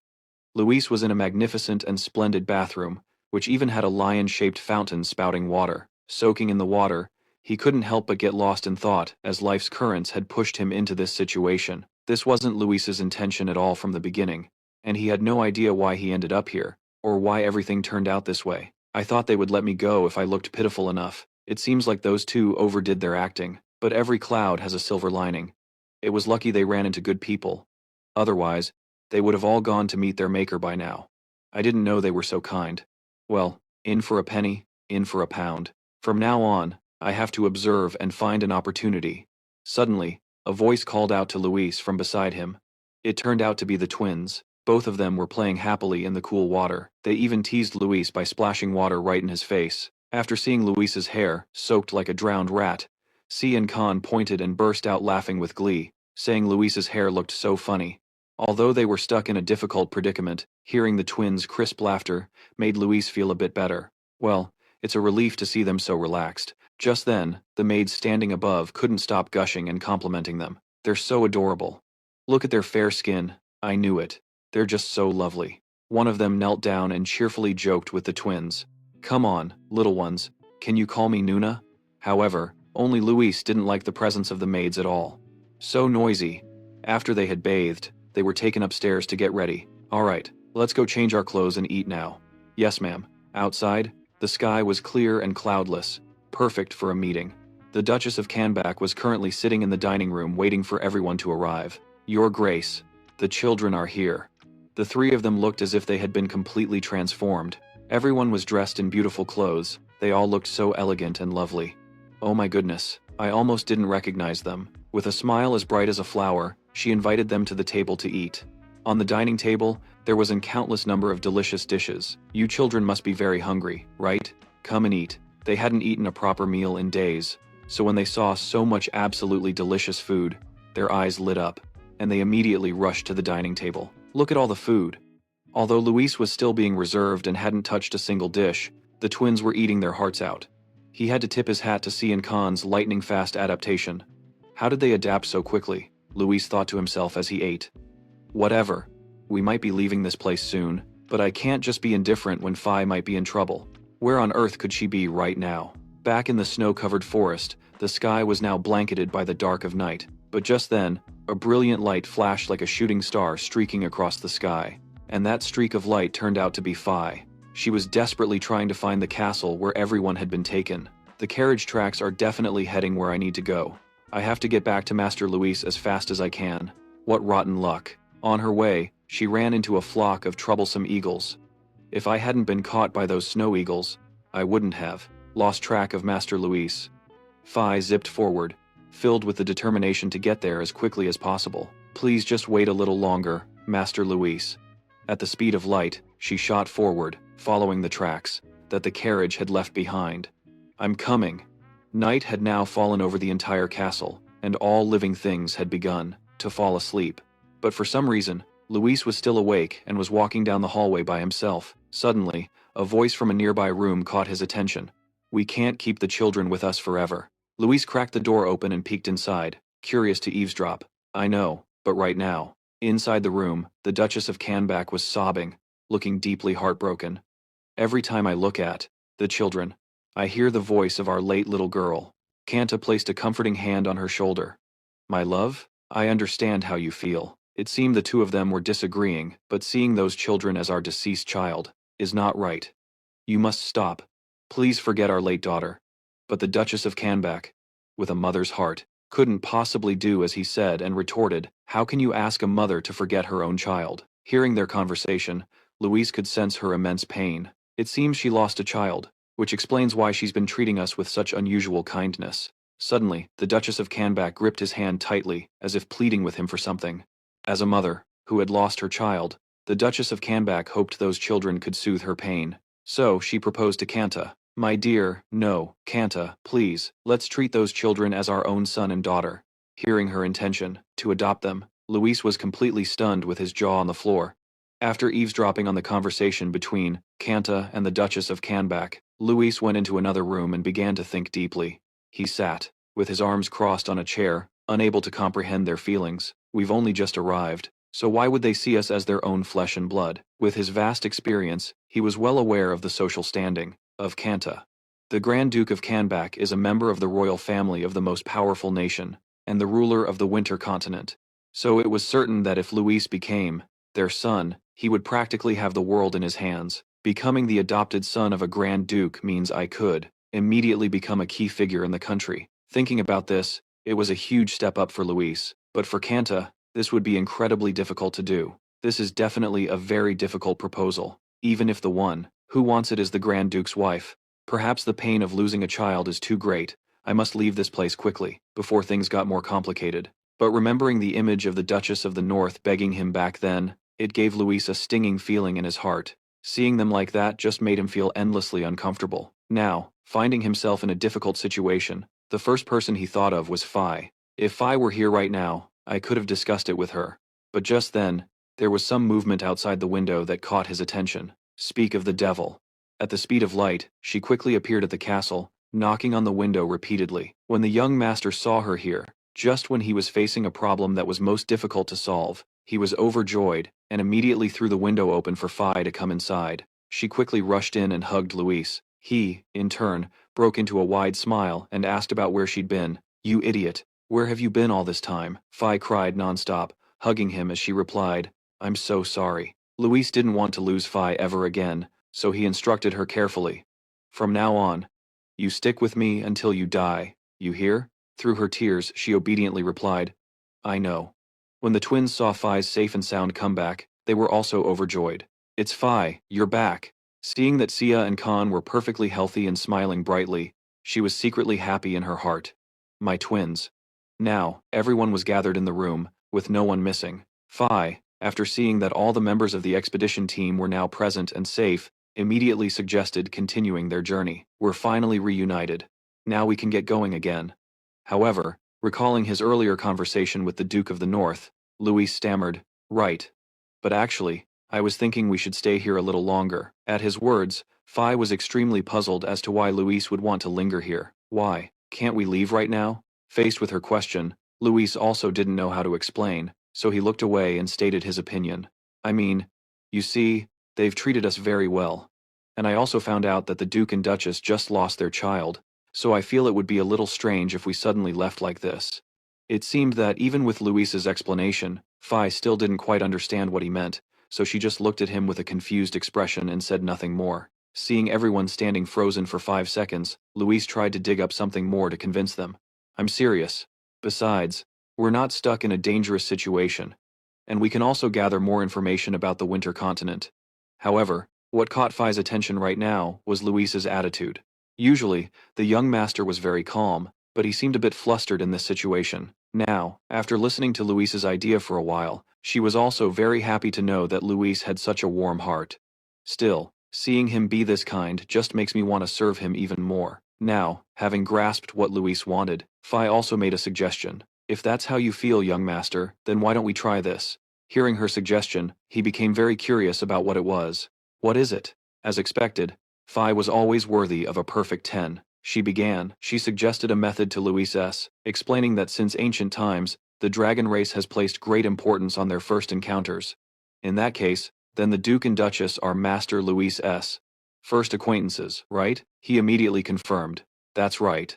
Then, to kill 2 birds with 1 stone, with a plan that would work for everyone, Phi offered a suggestion. Well then, you can just leave a gift, and then depart. For example, if the problem here is that they don't have a child, then the issue will be solved if they just have one, right? However, faced with this seemingly great idea, Luis S. was quite concerned about its feasibility. It's easier said than done. Creating a child isn't something that can be done so easily. Suddenly, he remembered something. Wait a minute, we don't have to give them a child right away, do we? When their own child is born, our sudden disappearance will no longer be a problem. Faced with her cleverness, Luis S. didn't hesitate to praise her. That's a great idea, Phi. Receiving his praise, she acted modestly. I was just making a suggestion. After finalizing what they needed to do, Luis S. got to work. Alright then, let's start preparing for the next step. At that moment, the Duchess of Canback was enjoying tea alone on the balcony. She gazed at the scenery before her, her eyes filled with hidden thoughts. Suddenly, a voice called out, causing her to turn around. Madam, it was C and Khan. The little girl and boy smiled brightly and ran over to the Duchess of Canback, vying for her attention. Madam, please play with us. She wasn't at all annoyed by their playfulness. Oh my. After a while of playing to their heart's content, she suggested. Alright, are you two bored already? Let's have some cookies. Both C and Khan replied in unison. Yes, ma'am. When Luis S. peeked in, he saw the three of them sitting and chatting happily, which made him very happy. Now, the success of the plan depended entirely on C and Khan. He had placed all his faith in the two of them. I'm counting on you two. Meanwhile, Kanta was in a meeting with his subordinates. Handle that matter accordingly. Before concluding, he added a reminder. Remember to pay attention to the soldiers' training schedule. Suddenly, a very neatly dressed Luis S. appeared before him and flashed a bright smile. The two of them stared at each other and froze awkwardly, neither saying a word. Seeing him suddenly standing in front of him, Kanta figured there must be a reason, so he asked, Do you need something? Luis S. quickly replied respectfully, No, sir. Noticing that he was alone, Kanta also wondered, So where are your friends? Luis S. answered without hesitation. They're playing with the Duchess, sir. Seeing him speak to him so calmly, the Duke asked another question. Aren't you afraid of me? Luis S. replied, Not really, sir. Faced with Luis S.'s friendly attitude towards him, he felt that this was a special child. Usually, children were very afraid of him, and didn't even dare to stand near him. This child is truly strange. At that moment, Kanta suddenly saw the image of Juno, his son, in Luis. It was as if, after that, a relieved smile he hadn't worn in a very long time unconsciously appeared on his lips. Then, Kanta reached out, and lifted Luis S. up, as if he were holding his very own son. As he was when asked to play with Kanta, he seemed extremely delighted, his eyes crinkling with a smile. Alright, would you like to play with me? Yes, I would. And so, the two of them went into the room. The atmosphere became incredibly warm. Let's go play in my office. Okay. Even his subordinates hadn't seen Kanta this happy in a long time. How long has it been since he last smiled like that? That's what I was thinking. After having a blast playing with Kanta, Luis eagerly showed everyone. For real. These gems look incredibly special, but just a few seconds later, his expression turned serious. The fun and games are over, it's time to get down to business. Then, Luis asked about the progress of the twins' work. Did you two successfully complete your mission? Both C and Khan confirmed together that they had completed their assigned task very well. Of course we did. I mean, yes, Captain, we had a wonderful time drinking tea and eating snacks with the Duchess. Seeing the high-quality completion of the mission by the twins, Luis was very pleased and turned to Finn. Good, very good. What about you? And the mission that Finn was assigned was to act as a detective and find out the Grand Duke's daily schedule. Based on what she had found out, she reported. The Grand Duke usually wakes up at 5 o'clock to work. In the afternoon, after lunch, he continues with his work and begins training after dinner. His bedtime is around 11 o'clock, and he usually contacts the Duchess 5 times a day. That is my report. After hearing the extremely detailed information from Finn, he was incredibly satisfied. Good, well done. But then she accidentally called him by his name, and when Luis saw the girl address him so directly, he turned purple with anger and corrected her. It's Captain. The girl immediately corrected herself. Captain, we did what you told us to. But what exactly are we doing? Even Khan was very curious and wanted an explanation for this. That's right. Playing with the Duchess won't make a baby. However, there was a reason why he chose to do this. A reason that the twins probably wouldn't understand yet. Such kids, when Luis called them kids, they thought to themselves, You're younger than us. Then, Luis carefully chose his words to explain the situation to the twins. Listen carefully. To have a child, the relationship between the two parties must be very close. The Grand Duke and the Duchess are still suffering from the psychological trauma of losing their children, and this is exactly what he is aiming for.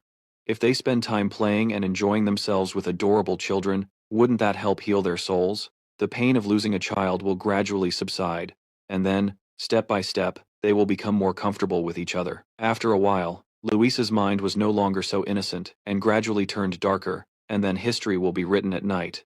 But the more he talked, the more confused the twins became. Why write history at night? Is it better to write at night? When they asked that, Luis was at a loss. He couldn't just say it outright, so he chose to be evasive. This is grown-up stuff. What would kids know about it? Meanwhile, C and Khan were still very indignant about not getting a straight answer. He was focused on the lawless book in front of him. So now, Luis placed the book on the table. The book's cover read, 1,000 Elixir Variations in Alchemical Formulas. After spending so much time preparing and planning, the time was right to set everything in motion. Shall we begin? The formula for an alchemical elixir? Seeing Luis take out a very strange-looking book, Phi asked, "What is that?" Luis then recounted how he found the book. "I found this in my father's library while I was trying to figure out how to enhance the effectiveness of elixirs. But life isn't a fairy tale, and he had to pay the price for my meddling curiosity. I experimented with thousands of elixirs but was caught by my father, and then he sealed away all those potions after giving me a thrashing. It's truly killing two birds with one stone." It was unlucky that Luis got a thrashing, but lucky that it ended up helping him twice. Who would have thought that the research he painstakingly put in to prolong his life would be used for this? After flipping through the pages to search for information, he finally found what he was looking for. Here it is. An elixir for couples who are no longer passionate. A few drops are enough to reignite the initial feelings of love. And what's more noteworthy is that the book guarantees this elixir will have absolute success. Luis exclaimed. This is it, the page with the words instant solution with a 100% success rate for couples wanting a child. Having identified what he needed to do, he immediately got to work while the iron was hot. Luis threw open the two doors of the wardrobe. Then, before stepping into the space inside, Luis didn't forget to instruct the twins. "If anyone comes looking for me, just say you don't know, okay?" Connie and Khan immediately agreed. "We got it." After stepping inside, he then began to unleash his power. Luis extended his hand forward and formed a purple magic circle. His eyes now glowed brightly, and the entire space was enveloped by his powerful energy. Now is when it all begins. Space expansion. The space inside the wardrobe now seemed to be affected by his technique and began to change. Luis was truly extraordinary. In just an instant, the tiny space in the wardrobe had expanded into a spacious room. This much should be enough, right? Seeing that the first step was a complete success, he proceeded to the next. All right, now let's get to work. Scene changed to the castle's kitchen. At this moment, the kitchen was completely empty, with no sign of anyone. A suspicious-looking bucket was sitting on the kitchen counter. A small hand slowly lifted the large bucket. It was Phi, who, after being given a noble responsibility, was now hiding under a bucket. To avoid being discovered, she peered around cautiously before daring to reveal herself. "Is anyone here?" After confirming she was the only one there, she took out a pink potion vial from her magic pouch. However, one vial wasn't strong enough, so she pulled out another one. "Phi, listen to me." She began to recall the critically important mission Luis had given her. "Sprinkle these vials evenly on the ingredients that the Grand Duke and Duchess will eat today." To avoid any confusion that could lead to an unforeseen disaster, he had specifically emphasized this to Phi. She was only supposed to sprinkle it on their specific food. However, despite being given such clear instructions, Phi became flustered as she glanced around the room filled with so many ingredients. But how am I supposed to know what they're going to eat? Hugging the potion vial, she stood there pondering for a while, not knowing the right thing to do. But in the next second, Phi stopped thinking, as it was just giving her a headache, and directly sprinkled the entire potion on all the ingredients, in the kitchen rather aggressively. Who the heck knows? Better to just use it all up. After she finished sprinkling the food area and the fruit, Phi zipped over to the flour storage area. It was very likely the Grand Duke and the Duchess would also eat starchy foods, so she figured it was better to be safe than sorry. They'll eat bread too, so I'll sprinkle it in there as well. But she didn't stop there. Phi even sprinkled the magic potion into the water basins, in case they drank some water too. The clear water now gradually turned into a sweet pink color of love. The water in the basin now had a mystical purple hue, rippling gently and reflecting the light from the energy source above. Phi hovered high above and released a powerful, bright pink stream of the magic potion with a forceful motion. At this moment, the white sacks of flour below also gradually absorbed the magic potion and turned a light pink. After transforming all the food and ingredients in the kitchen into a pink color filled with the flavor of love, she let out a proud smile. Mission accomplished. After doing what she needed to do, Phi flew out of the kitchen at the speed of light, now to go back and report to my master. In just a moment, time passed to the next evening. At this time, Luis was hiding behind a corner to scout the situation and see how his plan was progressing. The sun had now gone to sleep, making way for the stars above, and it was time for Luis's magic potion to take effect. That's the Grand Duke and Duchess's bedroom, right? If Phi did exactly as I said, then the food that they ate today already has the magic potion in it. However, as he was scouting the situation, he suddenly whipped his head around when he heard the whispers of the maids.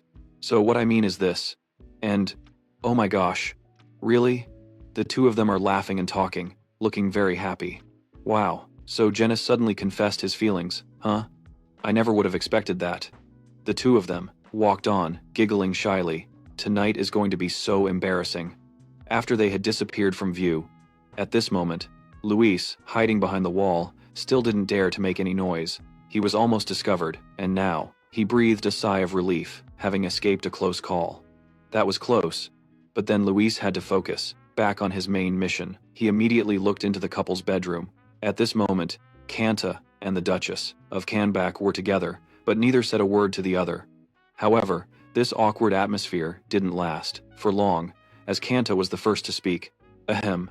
Then his eyes began to look affectionately towards her. At this moment, the Duchess of Kanbak was still sitting motionlessly, not making any move. Although on the outside she was as calm as a still lake, inside her heart was now fluttering strangely. Oh my. I suddenly feel so strange. Why is my heart beating so fast today? Just as the Duchess of Kanbak was still trying to understand this change in herself, the Duke gently placed his hand on her shoulder, making her jump in surprise. The two of them now looked at each other shyly. Love was blooming in their hearts, creating a romantic atmosphere that stirred them to their very core. With a serious yet infatuated gaze, he gave her a compliment. You look very beautiful today. It had been a long time since the Duchess of Kanbak had felt the sweet taste of love, so she looked at him with a fluttering heart and slowly replied, My dear. The two of them, perhaps sensing the emotions blooming in each other's hearts, held each other's hands tightly. In their eyes now, there was nothing but love for their other half. Luis, who had been watching all this time, standing outside and witnessing the whole thing, could finally feel relieved that everything was going according to his plan. This is going to be a steamy night. But just then, the twins came over and asked curiously, Luis, what are you doing here? What's steamy? Caught by them, he immediately covered his mouth, not wanting to reveal adult matters to these two kids, no matter how much they demanded to know. Huh? What is it? Tell us, please. Anyway, it was already dark, so Luis grabbed one in each hand and dragged them to their room for bed. What do you need to know that stuff for? Being dragged so roughly by Luis, they cried out, It hurts! Before leaving, Luis looked back and gave a satisfied smile, happy that they had helped the Grand Duke and Duchess. We've done what we needed to do. Finally, a night full of unforgettable emotions passed. The sun rose high, shining its warm light down on everything. At that moment, the Duchess of Kanbak was strolling down the hallway, enjoying the atmosphere filled with light, and feeling happier than ever. It's been a long time since the weather was this beautiful, huh? But suddenly, she saw maids pacing back and forth as if they were looking for something. Seeing that they seemed to be having some trouble, she approached to ask, What's all this commotion so early in the morning? One of them stammered, My lady, it's just... It seemed the Duchess of Kanbak had just received some shocking news, as she immediately rushed into their room and threw open the door. A maid who saw her burst in had a somber expression, My lady. She seemed very panicked as she questioned them. What on earth happened? Why are the children missing? The maid was also extremely confused, not understanding the reason why, as she recounted through tears. When we came here this morning, the children were already gone. We are still searching for them now. Suddenly, at that moment, another maid discovered a letter they had left behind. My lady, there's a letter on the table. The Duchess of Kanbak saw it and hastily snatched the letter from the maid's hand, opening it and reading the first few lines, which left her completely stunned. This is the Duchess of Kanbak reading the letter. The letter read, We guess you must be very surprised that we've disappeared. However, all meetings must eventually lead to partings. From now on, we will walk our own path. We are very grateful for your kindness in taking us in, taking care of us during our time here, and we hope you will overcome the grief of losing your son. Soon. Soon a new life will come to the Grand Duke and Duchess. Please give that new life as much love as you gave us. We are eternally grateful, Li Chu and the other two. As soon as she finished the letter, the Duchess of Kanbak sorrowfully clutched it to her chest. Tears streamed down her face at the same time. Oh, so they knew everything? It's all my fault, because I selfishly treated them as my own deceased child. But right after, looking at the letter again, she felt a bit puzzled. But what does a new life mean? What are they trying to say? A few weeks later, in the room, the priest's joyful shout echoed, "I have good news." He looked at the Grand Duke and Duchess of Canback and hurriedly announced, "Her Grace the Duchess is carrying a new life." The Duchess of Canback looked at the priest and asked in astonishment, "A new life?" Ken immediately grasped her hand and exclaimed joyfully, "My dear?" She whispered, "Ah." Then, recalling the letter she had just read, the Duchess of Canback's eyes widened, unable to hide her shock. That letter, her eyes welled up with tears as she turned to her husband. So, the new life mentioned in that letter was. Can was just as moved. He squeezed his wife's hand and said happily, "It seems those children already knew you were going to have a baby." Tears streamed down the Duchess of Canback's cheeks as she held tightly onto her husband's hand, crying emotionally. "Those children must have been sent to us by God." Upon hearing this unexpected good news, Ken joyfully gave an order. "We can't let this rare opportunity pass. Quick, open the storehouse and distribute bread to the people." His subordinate immediately obeyed.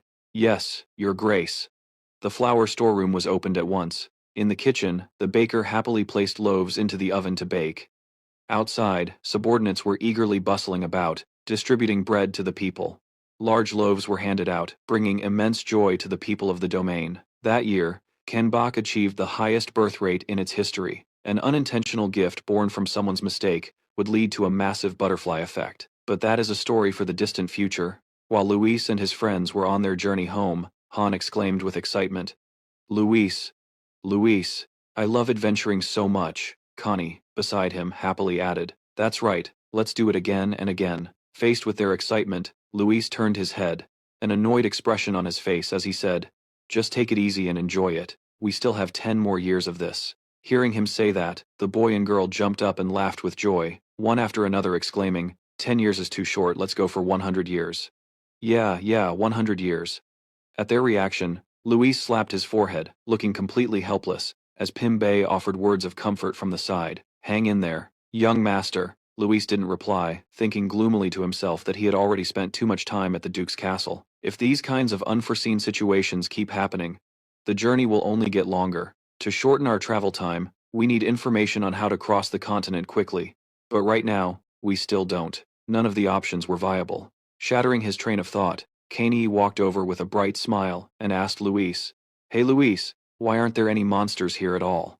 Beside them, Khan also came forward, lightly patting Luis on the shoulder and then pointing to himself. He offered, let me do it. I'm pretty confident about this." Luis put his hands in his pockets, looked at the two of them, and asked, "Hey, there are 3 dragons here, giving off an incredibly strong scent. Do you think any monster would be crazy enough to come near this place?"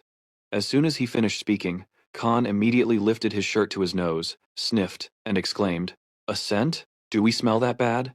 Beside him, Caney started continuously sniffing the air around her, "But I don't smell anything." Faced with their actions, Luis helplessly said, "Just forget it, as long as you know there's a scent, that's enough." Khan kept looking at him and asked, "What about thieves and robbers then?" Caney, next to him, chimed in, "There aren't any robbers either. They all imagined a robber approaching. Give me everything you have, now." He looked at them with an utterly helpless expression and exclaimed, "In a place as open as this, where the only thing you can see is snow, even if there were robbers, where would they find a house to live in?" Then, Luis smiled, smugly, and sighed softly, "Unless they suddenly jump out from somewhere." But as he finished speaking, 3 strangers holding swords and knives immediately jumped down from above. The leader used his sword to point at them and ordered, "Don't move, give us everything you have." Behind him, his 2 accomplices were shivering uncontrollably from the cold. Upon seeing them appear, Khan's eyes immediately sparkled as he exclaimed, "They're here!" Caney was just as delighted. The little girl exclaimed in surprise, "The robbers burst out at us from the ground." In stark contrast to their excitement, witnessing the scene unfolding before him, Luis was completely thunderstruck, panicking internally as he thought, "Is this for real?" The orange-haired guy was shivering non-stop from the cold. He looked at the group and let out a small cry. Then he turned towards the chubby guy, smacked him hard on the head and yelled, "Hey, you idiot, they're just a bunch of kids." After that, he angrily asked, "I had to hide in the snow all day, just to catch these snot-nosed kids, is that it? What are we supposed to do now?" At that moment, a heavily clothed guy standing nearby shakily offered an opinion. "Well, looking at their clothes, It seems these kids come from a wealthy family. We can take them hostage and demand a ransom. Hearing this, the orange-haired guy put a hand to his chin, his expression showing some hesitation. A few moments later, the orange-haired guy immediately pointed and ordered his accomplices. All right, it's better than nothing. What are you waiting for? Tie them up. Following his orders, both of them charged towards Luis's group and replied in unison, Yes, sir. But before they could get close, Luis's voice rang out, Wait. He looked at the robbers, smiled contemptuously, and asked, Hey, don't you guys find something strange here? Seeing this, the guy in the blue shirt was confused and asked, What the hell are you talking about, kid? In response to their question, Luis calmly replied, Just 3 kids wandering in this desolate place without any protection. Don't you think that would be incredibly difficult if you were us? What? As soon as he finished speaking, the guy in green immediately panicked and looked around frantically. You mean there's an adult around here? He looked at the bandits' expressions and calmly replied, No, there's no one else here. Hearing that, the guy in green then asked, Then why would you say something like that? Seeing that they still didn't get it, Luis smirked slightly and shrugged his shoulders, and said, You'll figure it out if you just think a little. Just then, Phi suddenly flew up to Luis's ear and asked, softly, What should we do now? Master Luis. He tilted his head, repeating her words.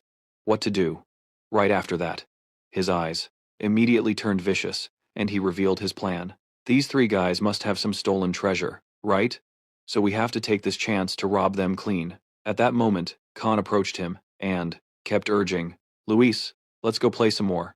Connie also came up beside him and said, That's right, let's go play with those guys. Luis tilted his head and looked at them, frowning slightly. What, go play? You guys are at it again. Then, Luis put a hand to his chin, thinking to himself, Wait a minute. That's not a bad idea, is it? If we want to steal their stuff, we have to go to their hideout, right? Over with the bandits. The leader walked over to his cronies and angrily urged them, What are you guys just standing around for? Get to work, what did I tell you? Suddenly, the orange-haired guy exclaimed, Huh? Luis suddenly raised his hands, to Khan and Connie's confusion. He looked at the group of bandits and said, We surrender, we'll go with you quietly. At his action, the bandits couldn't help but be surprised. Luis looked at them and pleaded, Please don't hurt us. Luis's group went along with the bandits. Not only were they not scared, but Khan and Kaney were also looking around, with excited expressions.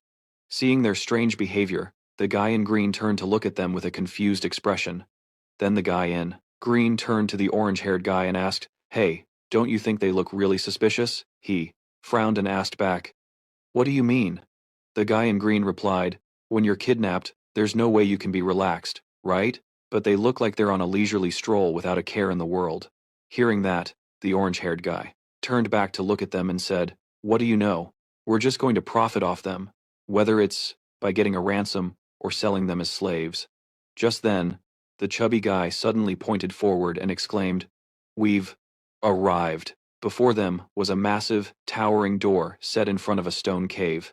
As soon as they saw the bandits' hideout, Khan and Connie couldn't help but feel excited and exclaimed one after another, Whoa, this is so cool. Upon stepping inside, Luis placed his hand on the stone walls to feel them. His eyes filled with amazement as he thought to himself, I've only ever seen this kind of complex craftsmanship among my father's assets.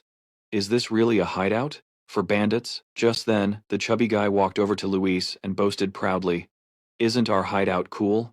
It was all done by our boss. Seeing this, Luis couldn't help but wonder and asked, A boss? Who is that? The chubby guy raised his hand and replied, Our boss is. But before he could finish, the orange-haired guy rushed over and smacked him hard on the head. He angrily grabbed the chubby guy's collar and said, Why do you always run your mouth? What's with that mouth? What if these kids get out and talk? Faced with the orange-haired guy's anger, the fat one was a bit scared and flustered. Sorry. I'm sorry. The orange-haired guy immediately threw the fat one down and ordered, Take the kids and throw them in the cell. The fat one quickly got up and replied, I got it. He slammed the cell door shut, and after locking them in, he immediately left. The 3 of them watched the fat guy's retreating figure with looks of utter annoyance. Luis turned his head, glanced down at his neck, and said, It should be okay now. As soon as he finished speaking, Phi slowly and tiredly crawled out from Luis's neck. Luis propped himself up on his hands, looked at her, and ordered, Go and remember to find anything worth us stealing. Phi obeyed, replying, Yes, I understand. Immediately after, as he instructed, She quickly escaped through the small keyhole. After Phi left, Khan sat on the dirt floor, bored and whined to Luis, "Can't we go too?" Ka, equally dejected, added, "It's so boring in here." Seeing this, Luis turned to look at them and said, "Just wait quietly for Phi to return, and we can play later." Then his eyes suddenly turned sinister as he thought to himself with glee, "This is definitely the bandits' hideout. If that's the case, they must have a lot of loot hidden here. How interesting. Heh heh heh." Meanwhile, the bandit chief was busy crafting a weapon. He slowly hammered at the stone with his hammer. A piece of the stone wall cracked and fell, making a loud noise. Suddenly, from outside the door, his subordinate's voice called out to report, "Boss, we're back." He was the boss of the Red Axe bandits, Balo. He looked at the orange-haired man bowing before him with some satisfaction and asked, "All right, good work. Did you get a big haul?" The orange-haired man shook his head and replied, "Not exactly, sir. The monsters went on a rampage earlier and scared off all the travelers, but we still managed to get something. We kidnapped 3 kids while they were walking along the road. Based on their appearance, it looks like their families are pretty wealthy, sir. We could make a huge profit by demanding a ransom or even by selling them." As soon as the orange-haired man finished speaking, Balo laughed heartily, praising them with a delighted expression. "Good, very good." Then he headed towards the cell where Luis and the others were being held. "Well then, I suppose I should stop working on this? They'll lose their innocence. Let's go see how they're doing." The orange-haired man respectfully followed and replied, "Yes, sir." Back with Luis. Khan and Ka were so exhausted that they had fallen asleep. Sensing someone approaching, Luis slowly opened his eyes. The orange-haired man looked towards them and said, "They're in here, boss."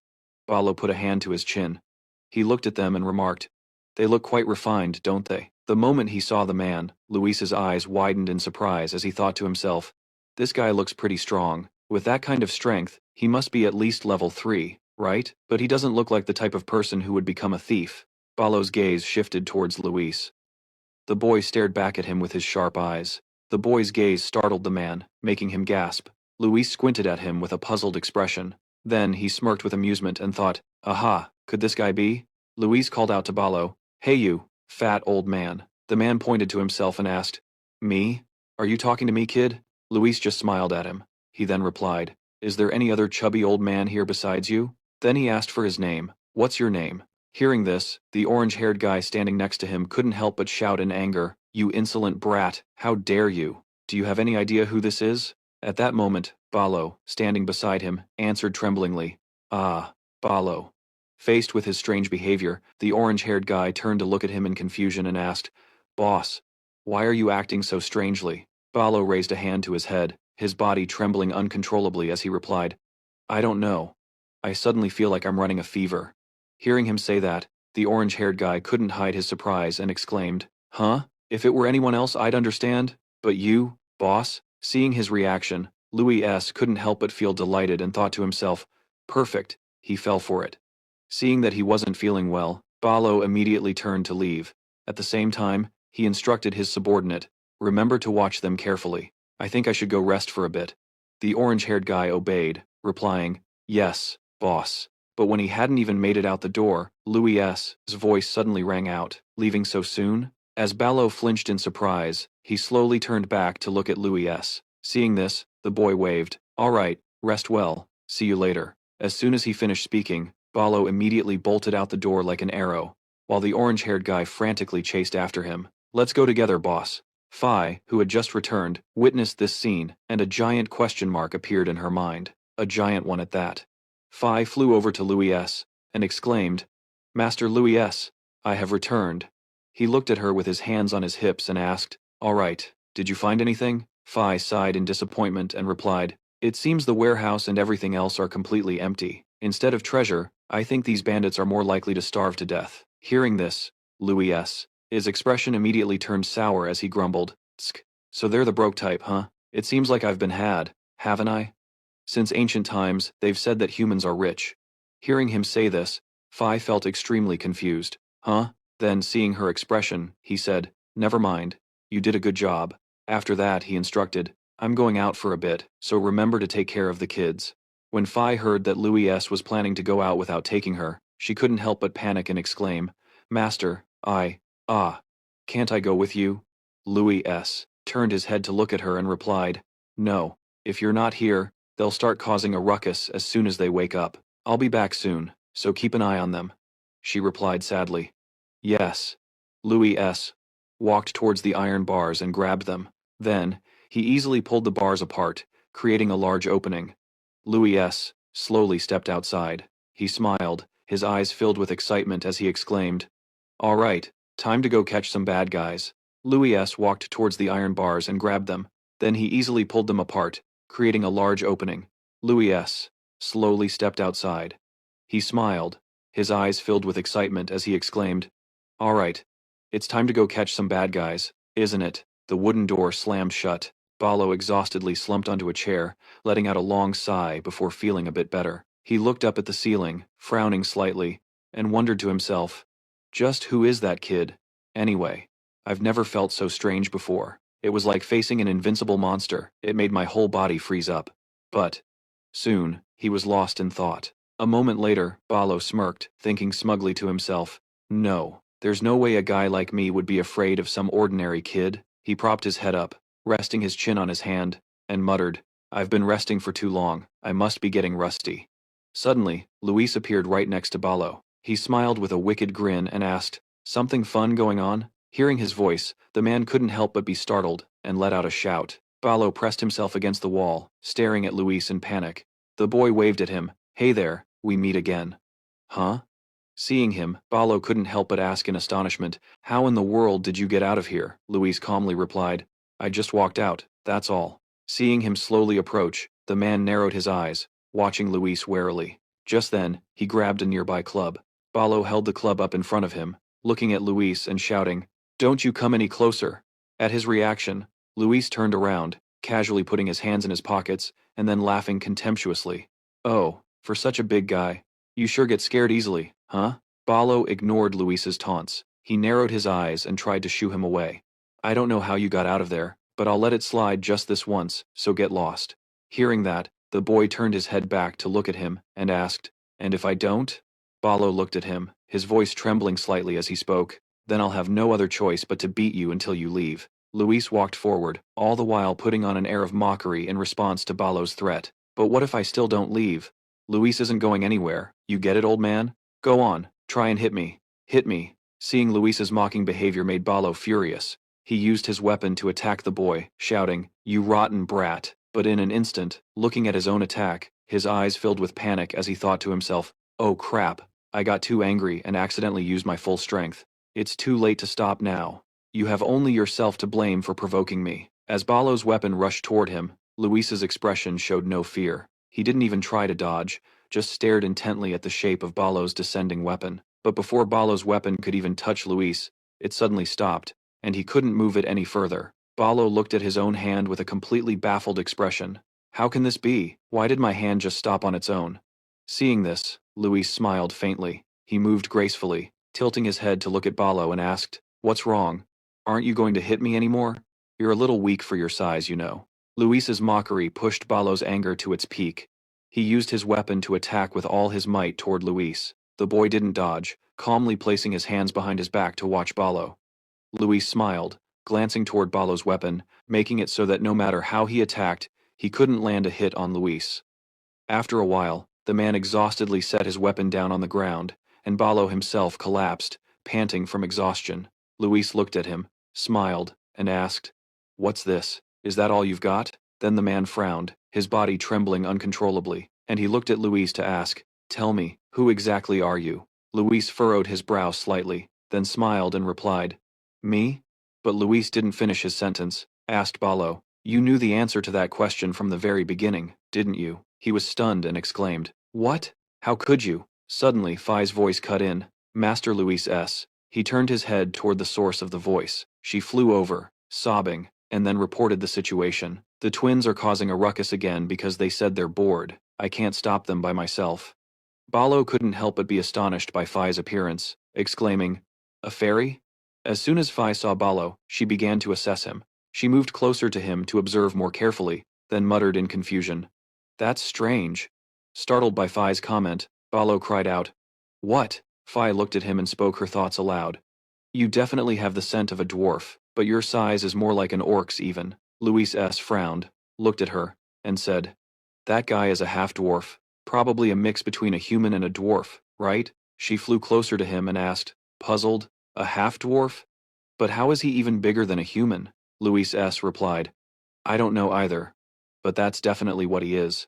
Breaking up their conversation, Balo asked, how can I be a half-dwarf? Luis S. looked at him and smiled faintly, then said, I told you, didn't I? I bet you already know who I am.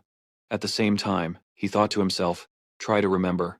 Balo frowned at them in frustration, but as if realizing something, he gasped in shock. Could it be? He recalled the time he lived with his father, and the many times his father hammered a newly forged piece of iron. Balo slowly approached his father. His father, while working, began to advise his son, there are things that we dwarves must always keep in mind. If in the future you meet someone who makes your legs tremble or your whole body shake, and if you feel you can't control yourself from obeying them, Balo's father used tongs to pull the ingot from the forge, then continued, then you must run away, and don't look back. He then tilted his head to look at Balo. Hearing his father's strange warning, he looked up in confusion and asked, what? Dad, what are you talking about? Balo's father dipped the ingot into the water and replied, you are not a pure-blooded dwarf. You might be free from the compulsion of that bloodline, but as long as you carry a part of my blood in you, you will never be free from that bond. If something like that happens, you must run away immediately. Hearing this, the boy looked at his father with a worried expression and asked, but what if I can't run? His father replied, if you are in a situation where you can't run, then he turned his head angrily toward Balo and warned, then just do as they say. His father came closer, knelt down, and placed a hand on Balo's shoulder. Son, never forget this. If you encounter such a situation in the future, you must flee immediately. You were born with half-human blood. I know you're not a fool. Hearing this, Balo asked in confusion, Dad, but what are those people doing, anyway? His father immediately raised his hand, clamped it over Balo's mouth, and glanced around cautiously. Their ears are always listening. Never speak so carelessly anywhere. As for who they are, they return to reality. Balo looked at Luis, his eyes filled with terror, and exclaimed, could it be a dragon? Luis propped himself up, smiled at him, then winked and replied, that's right, Balo exclaimed. A dragon? Luis propped himself up, looking at him with a triumphant smirk. He thought to himself, I suspected it from the start because of his size, and it turns out my guess was right.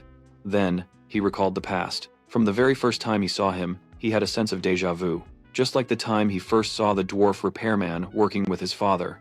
Dwarves are an intelligent race, so he had asked his father if it was okay to make them work for free like that. Genlocker held out his hand in front of Luis, smiled, and said, there's nothing to worry about, Luis. This is the punishment for what they did to us for generations. He thought, they call it the blood bond. Even after diligent research, there was only one piece of information that indicated dragons were nearly wiped out by the dwarves, and that was the only information he could find. It was truly unfortunate, but if they made a mistake that almost made the entire dragon race disappear, then he didn't need to be generous, right? Seeing Luis approaching him, Balo held his hands out in front of him, and exclaimed in fear, don't come any closer. Luis stopped, lightly touched his chin, smiled, and asked, they say that dwarves have the fear of us dragons etched deep into their blood, don't they? Then, he immediately commanded, so, Balo, from now on, you will be my minion. As soon as he finished speaking, Balo couldn't help but panic. He put his hands on his face and screamed in despair. Yes, Fiend, standing beside them, sighed helplessly. Young Master Luis really is blatantly forcing him to be a minion. Balo was utterly desperate now. He knelt before Luis. While kneeling, he sobbed quietly. Seeing this, Luis approached, smiled, and gently patted Balo's shoulder to calm him, then asked, it's okay, that's just the law of life. By the way, Balo, this year, how old are you? He replied, I turned 50 this year. Hearing that, he licked his lips and exclaimed, you're still so young. The senior standing before you is 250 years old this year. Hearing this, on Balo's head, a large question mark immediately appeared, and he asked in confusion, what? If you're only 250 years old, then you're still a hatchling? Balo's words made Luis extremely annoyed. He walked over, pointed at Balo, and yelled, what do you mean, hatchling? I am a powerful and majestic dragon. Got it? Balo exclaimed in astonishment. Really, is that so? Luis put his hands on his hips and replied, of course, you idiot. Then, he walked towards Balo again and patted his shoulder lightly. All right, let's get down to business. You will work for me for 10 years. As soon as Luis finished speaking, he couldn't help but exclaim in shock, what? 10 years? Luis continued. Around that'll be about 10 years, but it could be less. Balo no longer objected. He looked at him with a serious face and asked, "What will I have to do?" He pointed straight at Balo's face and ordered, "Your job is nothing other than to take us home for the peace of the world." As soon as Luis finished speaking, Balo was utterly confused. He looked at him and asked, "What does taking you home have to do with the peace of the world?" Luis narrowed his eyes and asked in return, "Do you know who I'm referring to when I say us?" Balo answered, "The dragon race." He continued to ask, and the man continued, One. Luis slightly lifted his head, his eyes filled with killing intent, an oppressive aura radiating from him that was terrifying. Luis looked at Balo and began to ask, "That's right, a hatchling. But have you ever heard the story of this?" Then, Luis began to tell a tale about a naive knight who killed a young dragon and called himself a dragon slayer. The father of the slain dragon was consumed by rage and brazenly destroyed the entire kingdom. As Luis finished his story, Balo looked at him, his eyes filled with disbelief, and asked, "Is that story true?" He slightly closed his eyes, nonchalantly replying, "Even monsters get angry when their young are harmed. So, do you think a dragon would just stand by? Especially if their parents are two high-ranking O-class dragons." Hearing this, Balo was startled, looking with astonished eyes towards Luis, while thinking to himself, "The world will face an unprecedented wrath." Luis crossed his arms and looked at Balo, asking, "Now do you understand?" The man cowered and replied fearfully, then immediately asked, "Yes, but why? Why would you entrust such an important mission to someone like me?" Luis frowned, staring intently at Balo. He tilted his head slightly then turned away, thinking to himself, "Why? Actually, it's because you're the first person I met, and you look pretty easy to handle." A moment later, Luis put a hand to his mouth, faked a cough, and replied, "Ahem, well, it's because you are the chosen one." Balo asked in confusion. "The chosen one?" Luis replied. "Those strong shoulders, and that robust strength." Meanwhile, he thought to himself, he looks so sturdy that he probably wouldn't break. He looked at Balo's firm hands and exclaimed, "An indomitable spirit that's always ready to fight." At the same time, he thought, "Anyone who dares to challenge you will be wiped out in no time." Then Luis looked at the man's magnificent beard, and with just a single glance, "I can see the loyalty that envelops your entire body already," he exclaimed in his mind. "With dwarven blood, there's no need to worry about betrayal." He continued to praise, "Isn't that more than enough to be chosen by the dragon race?" He thought to himself, "A super servant." Hearing his words of praise, Balo couldn't help but be overjoyed. He looked towards Luis with sparkling eyes. Luis crossed his arms, then bowed his head slightly and said, "And you know, this is a once-in-a-lifetime opportunity for you." Hearing this, Balo immediately asked, "An opportunity?" He raised a hand and replied, "Think about it. It's not just one hatchling, but 3. If you can bring these 3 dragon hatchlings home safely, do you think their parents would just ignore your contribution like that?" Hearing Luis's words, Finn was utterly shocked. Luis continued speaking, "A reward beyond your wildest imagination awaits you." As for Balo, after hearing him speak, he couldn't help but feel excited. "If that's the case, then I understand." Seeing his eager expression, Luis crossed his arms, smiled smugly, and asked, "So, does that make you confident that you're the chosen one?" He nodded enthusiastically and replied, "Yes, it does." At this moment, Finn was standing nearby, observing them and thinking to herself, "Young Master Luis is truly amazing."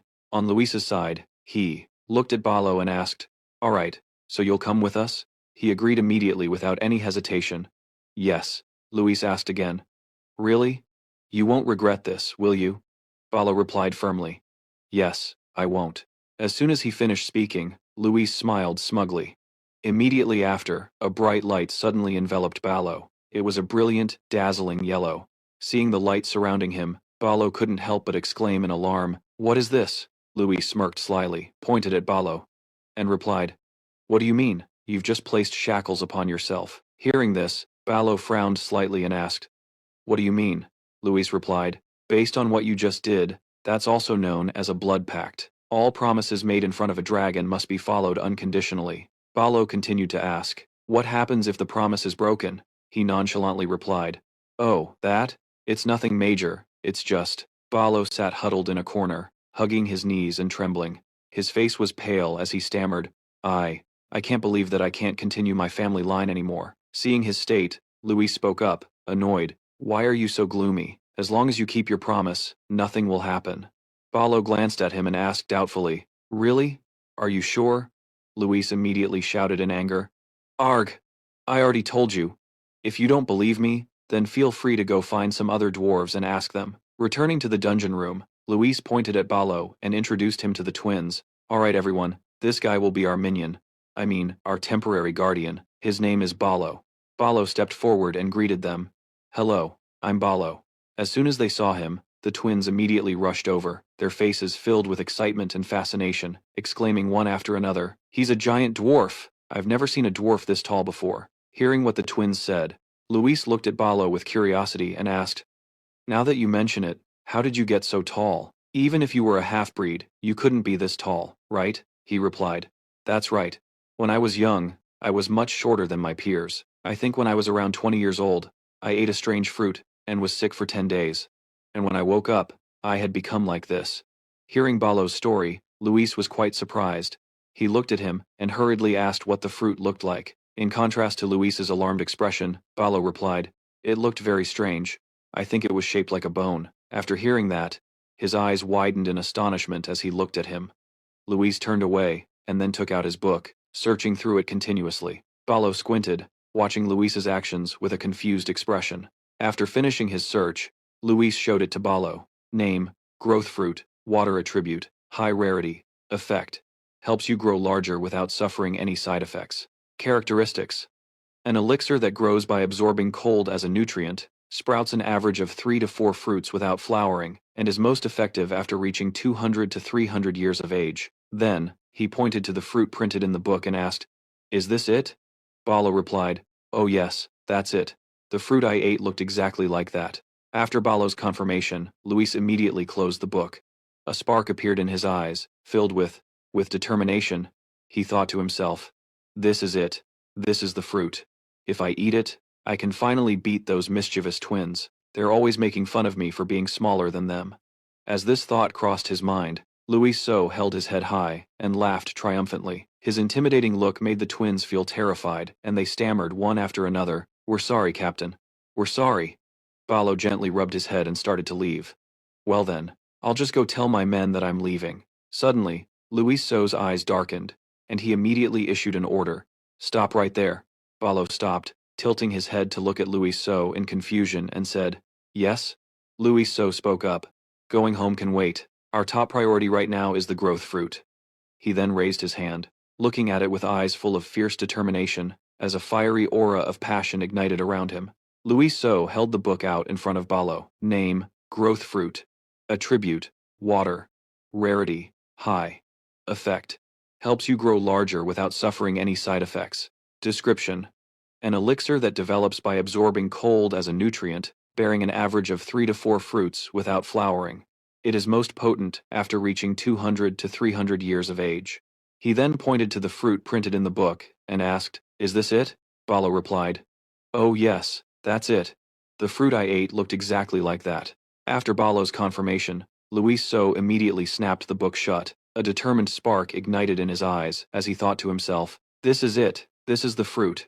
If I can eat it, I'll finally be able to defeat those mischievous twins. They're always making fun of me for being smaller than them." As this thought crossed his mind, Louis So held his head high and laughed triumphantly. His intimidating look made the twins feel terrified, and they stammered one after another, "We're sorry, Captain, we're sorry." Balo gently rubbed his head and started to leave. "Well then, I'll just go tell my men that I'm leaving." Suddenly, Louis So's eyes darkened, and he immediately issued an order. "Stop right there." Balo stopped, tilting his head to look at Louis So in confusion, and said, "Yes?" Louis So spoke up, "Going home can wait. Our top priority right now is the growth fruit." He then raised his hand, looking at it with eyes full of fierce determination as a fiery aura of passion ignited and enveloped him. The moment he finished speaking, the twins immediately rushed over, looking at him with excitement. Kang and Phi asked in turn, "What fruit? What is it?" "The growth fruit, huh? What kind of fruit is that?" Louis So didn't answer. He just frowned slightly, thinking to himself, "It's mine. There's no way I'm telling these brats about it." Balo looked at him and spoke up. "But sir, there's a slight problem." Hearing this, Louis So immediately whipped his head around, glaring at him and snapping, "What? What problem?" Balo looked at Louis So with a somewhat worried expression, and said, "The So Orker people live where the growth fruit tree grows, so it won't be easy to approach it." Louis So looked at Balo and warned him, "I'll say this again. Stop with the nonsense and just lead me to the growth fruit tree. I'll take care of the rest. He then turned away, lightly bringing a hand to his chin and smiling with extreme confidence. The expression on Luis's face, combined with the murderous aura radiating from him, made Ballo tremble in fear. He thought to himself, he's so scary. Over by the cliffside, Luis So stepped forward. Then, all four of them then looked down the cliff together to observe. Luis So looked towards the tribe in the distance and exclaimed, "Is that the place?" Ballo replied, "Yes, that's right, that's the Seer tribe. When they first migrated and settled here, they weren't this numerous. They gradually increased in number, and now there are hundreds of them." After hearing this, Luis So continued to ask, "So where is it exactly?" Ballo was startled and exclaimed, "Sir?" Luis So looked helplessly at Ballo and asked, "I'm asking where the mature tree is?"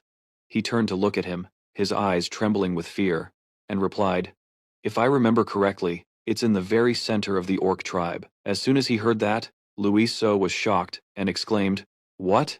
Then Luis So pointed at Ballo's face and angrily yelled, "You idiot! Doesn't that mean they've already cut the tree down?" Faced with his anger, he held his hands up in front of him and tried to reassure him. "You don't need to worry about that, because the tree grows in a cave below. I only discovered it by chance. It's not a place that's easily found, so those stupid orcs won't be able to find it." Hearing this, Luis So immediately sighed in relief. That's a relief then. He then turned his head towards the twins and called out, "Hey kids." Both of them raised their hands enthusiastically and replied, "Yeah." Then he immediately gave the order, "Let's begin." To Ballo's astonishment, the three of them slid down together. Ballo looked at them, his face turning pale, and shouted in fear, "Wait, the seers are several times stronger than regular orcs. Shouldn't we at least have a plan?" Seeing his worry, Phi flew over, looked at Ballo, and reassured him, "Don't you worry." Ballo hesitated. "Yes. But. Phi looked at Ballo's reaction, and sighed helplessly. "You fool, don't tell me you see their childish appearance and think they're actually kids. Look closely. Why do people praise dragons as the strongest species in the world? It's because they strike fear into their opponents." Over in the village area of the seers, they immediately turned their heads upon hearing a strange noise, glancing over with confused expressions. In the distance was Luis So, with a terrifying expression, flanked by the twin siblings.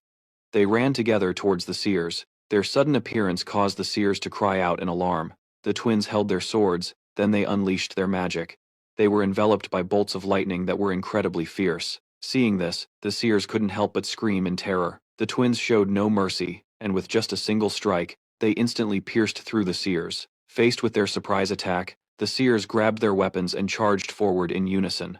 K-Ni, holding two swords, dove down from above, looking at them with an excited gaze, and shouted, "Bring it on!" Faced with their assault, the seers were terrified, and quickly turned to flee. The twins, holding their swords, gave chase while calling out, "Hey, where are you running? Get back here and stand still." In the distance, Phi spoke up, "See that? That's what dragons are." And Ba Lo could only watch in silence. He then looked at Phi, his eyes filled with doubt, and spoke up. "Dragons are obviously overwhelmingly powerful, but the seers aren't the type to just run away like that." She looked at him and replied, "There's a saying, a mouse runs from a snake, right? It seems the orcs are just like that." At the same time, she thought to herself, even if they are seers, no matter what the orangutan do, in front of an apex predator, they can only run for their lives. How could they possibly overcome the aura of the noble dragon race with the seers' instinct-driven minds? Ballo exclaimed in amazement. "So that's why, whenever I'm in front of a dragon, I lose all my willpower and become paralyzed with fear," Finn continued to explain. "That's right. And it's the same for those humans. Perhaps because they're still young, their presence isn't that terrifying yet. If they were to experience their second hibernation period and reach adulthood, just facing that aura would be enough to annihilate all the seer." At that moment, from a distance, the orange-haired guy rushed over and shouted, "Boss!" As soon as she saw the orange-haired guy appear, Finn quickly hid in Ballo's fur sleeve and muttered in annoyance, "How irritating." The orange-haired guy looked at Ballo and asked frantically, "Boss, are you okay?" His voice was so loud it shook the entire mountain. Then he looked towards the village of the seer, and couldn't help but exclaim in shock, "Oh my god." Then, he turned his head back to Ballo and asked quizzically, "The O tribe's village has been burned down?" "Boss, what on earth is going on?" He pointed downwards and replied, "Those kids are down there." Khan was currently extending his hand, casting a spell and attacking the crowd of seer. Bolts of lightning from the technique the boy created shot towards them. causing them to explode one by one. Next, another kid grabbed Khan's legs, then got ready to spin him. They both grinned excitedly and shouted in unison, "Take this!" Lightning tornado! Khan lunged forward. The boy spun around with his sword, then attacked the seer. His sword and his magic annihilated them wherever they passed. Back with Balo, witnessing the scene before them. The orange-haired guy's face turned pale, and he stammered, "Good lord, the kids we captured are slaughtering the seer?" Then, his attitude suddenly changed as he looked at Balo and asked enthusiastically, "Don't tell me you knew this would happen, boss?" He looked at his subordinate, startled, and blurted out, "Huh?" But before he could say more, the orange-haired guy immediately came to a joyful conclusion. "I knew it. Boss, you must have had your eye on those kids ever since you saw them. You realized they had incredible power despite their young age." He frowned and hesitated. "Well, about that." Just then, Finn suddenly leaned into Balo's ear and whispered, "Just repeat after me." "Of course." Next, Balo immediately raised his head high and proudly repeated Finn's words, "Of course." Hearing this, the orange-haired guy looked at him with an admiring gaze. "You really are my boss. You're such a good judge of character," Finn whispered into Balo's ear. "I asked them to take care of the seer." He immediately repeated her words. "I asked them to take care of the seer." Hearing this, the orange-haired guy was filled with admiration and couldn't stop praising him. "That's amazing. But who are those little devils anyway? What are those kids doing?" Hearing the orange-haired guy's words, Finn became furious and snapped, "Who is this punk calling a little devil?" Balo immediately pointed at the orange-haired guy and repeated, "Who is this punk calling a little devil?" Hearing this, he couldn't help but feel confused, exclaiming, "Huh?" Hearing him repeat a line he shouldn't have, Finn got angry, smacking Balo hard on the head and yelling, "Hey, you idiot, why would you parrot that line?" He immediately apologized. "Hey miss, I'm sorry." The scene unfolding before him left the orange-haired guy utterly bewildered, and exclaimed, "Boss." Balo sighed wearily and said, "Anyway, we're not the type to act carelessly, so we need to manage the kids carefully." The orange-haired guy asked in confusion, "What do you mean by act carelessly?" Down below, the leader of the seer pack cried out. Then it grabbed its weapon and attacked Luis. As it swung, it immediately caused the rocks and dirt around to fly up, and thick smoke enveloped the entire area. But then it cried out in surprise. Luis was completely unaffected by its attack. Luis looked at it, smiled, and asked, "Are you all done? Now it's my turn, right?" Luis held his weapon and simultaneously activated his magic. Then he raised his hand to attack directly towards the seer. Just one simple move from Luis sent them flying far away. The seer couldn't react in time and was slammed hard into the wall, creating an incredibly loud noise, and rocks and debris flew everywhere. Afterwards, unable to withstand it any longer, the seer collapsed. Luis looked at the monster before him, sighed in boredom, and exclaimed, "How boring." Over with Balo, he watched the scene before him, so astonished he was speechless. As for the orange-haired guy, he spoke up. "Look at that move." A spray of blood shot up from the slash, along with a piercing scream. Sai and Khan teamed up, slashing and sending a seer flying backward. Finally, everything was done. Sai sat down tiredly on the snow and exclaimed, "Done." Khan, next to her, also complained, "Man, I'm so tired." Luis saw the two kids look tired after completing their task, so he tossed 2 fruits behind him and said, "You guys worked hard. I'm heading out for a bit. You two get some rest." The 2 kids quickly and happily replied, "Okay." Suddenly, he saw 2 figures lurking on the mountain. The moment Luis saw their hair color, he got annoyed and shouted an order, "Hey you, get down here now. What are you doing just standing there watching from a distance?" When Balo heard his words, he shivered. He quickly turned to look at his subordinate and stammered, You stay here. I'll go down and see what's up." Just then, the orange-haired subordinate suddenly said, I'll go with you, boss." Balo was silent for a moment, then asked, "You really want to come with me?" The orange-haired subordinate immediately shook his head and replied, "No, sir. Boss, you should go alone." "Sir." He could only grit his teeth at this guy. A moment later, Balo appeared behind Luis. His attitude was extremely sycophantic as he spoke. "Sir, you called for me?" Luis asked out of the blue. "Where is it?" Balo, confused, opened his mouth and asked back, "Huh? What?" Luis's expression quickly turned irritable, and he glanced at him, asking in a dark tone, "Where is my growth fruit?" A short time passed, and Balo was leading Luis to a large boulder. Looking at a small hole in the boulder, Luis asked, "This place?" He quickly replied, "Yes, sir." Balo, as if demonstrating for Luis, knelt down and explained, "Go through this hole, and then enter the passage down to the cave." Suddenly, he mumbled in confusion. Balo said, puzzled, "That's strange, I used to be able to get through this way." Even though he was trying to explain to Luis, but from his perspective, it was just the man's butt swaying back and forth, which made Luis feel a bit creeped out and disgusted. Before he was about to puke, he spoke up to stop him. "You just stay put, after all, it's right in front of us, isn't it?" Although Ba Lo was a bit confused, he still replied, "Yes, sir." Immediately after, Luis stepped into a small crevice in the rock. He followed the narrow path inside the cave. Suddenly, in the far distance, a flash of light appeared, causing Luis to wonder aloud. "Oh, is that it?" He quickly made his way toward the light. As he got closer, Luis let out a gasp of amazement. The dazzling light was radiating from a small plant. Luis shouted with joy the moment he saw it. "Yes, I found it." At the base of the plant, he spotted two small fruits. Luis's eyes lit up with excitement as he shouted, "My growth fruit, my future of growing tall."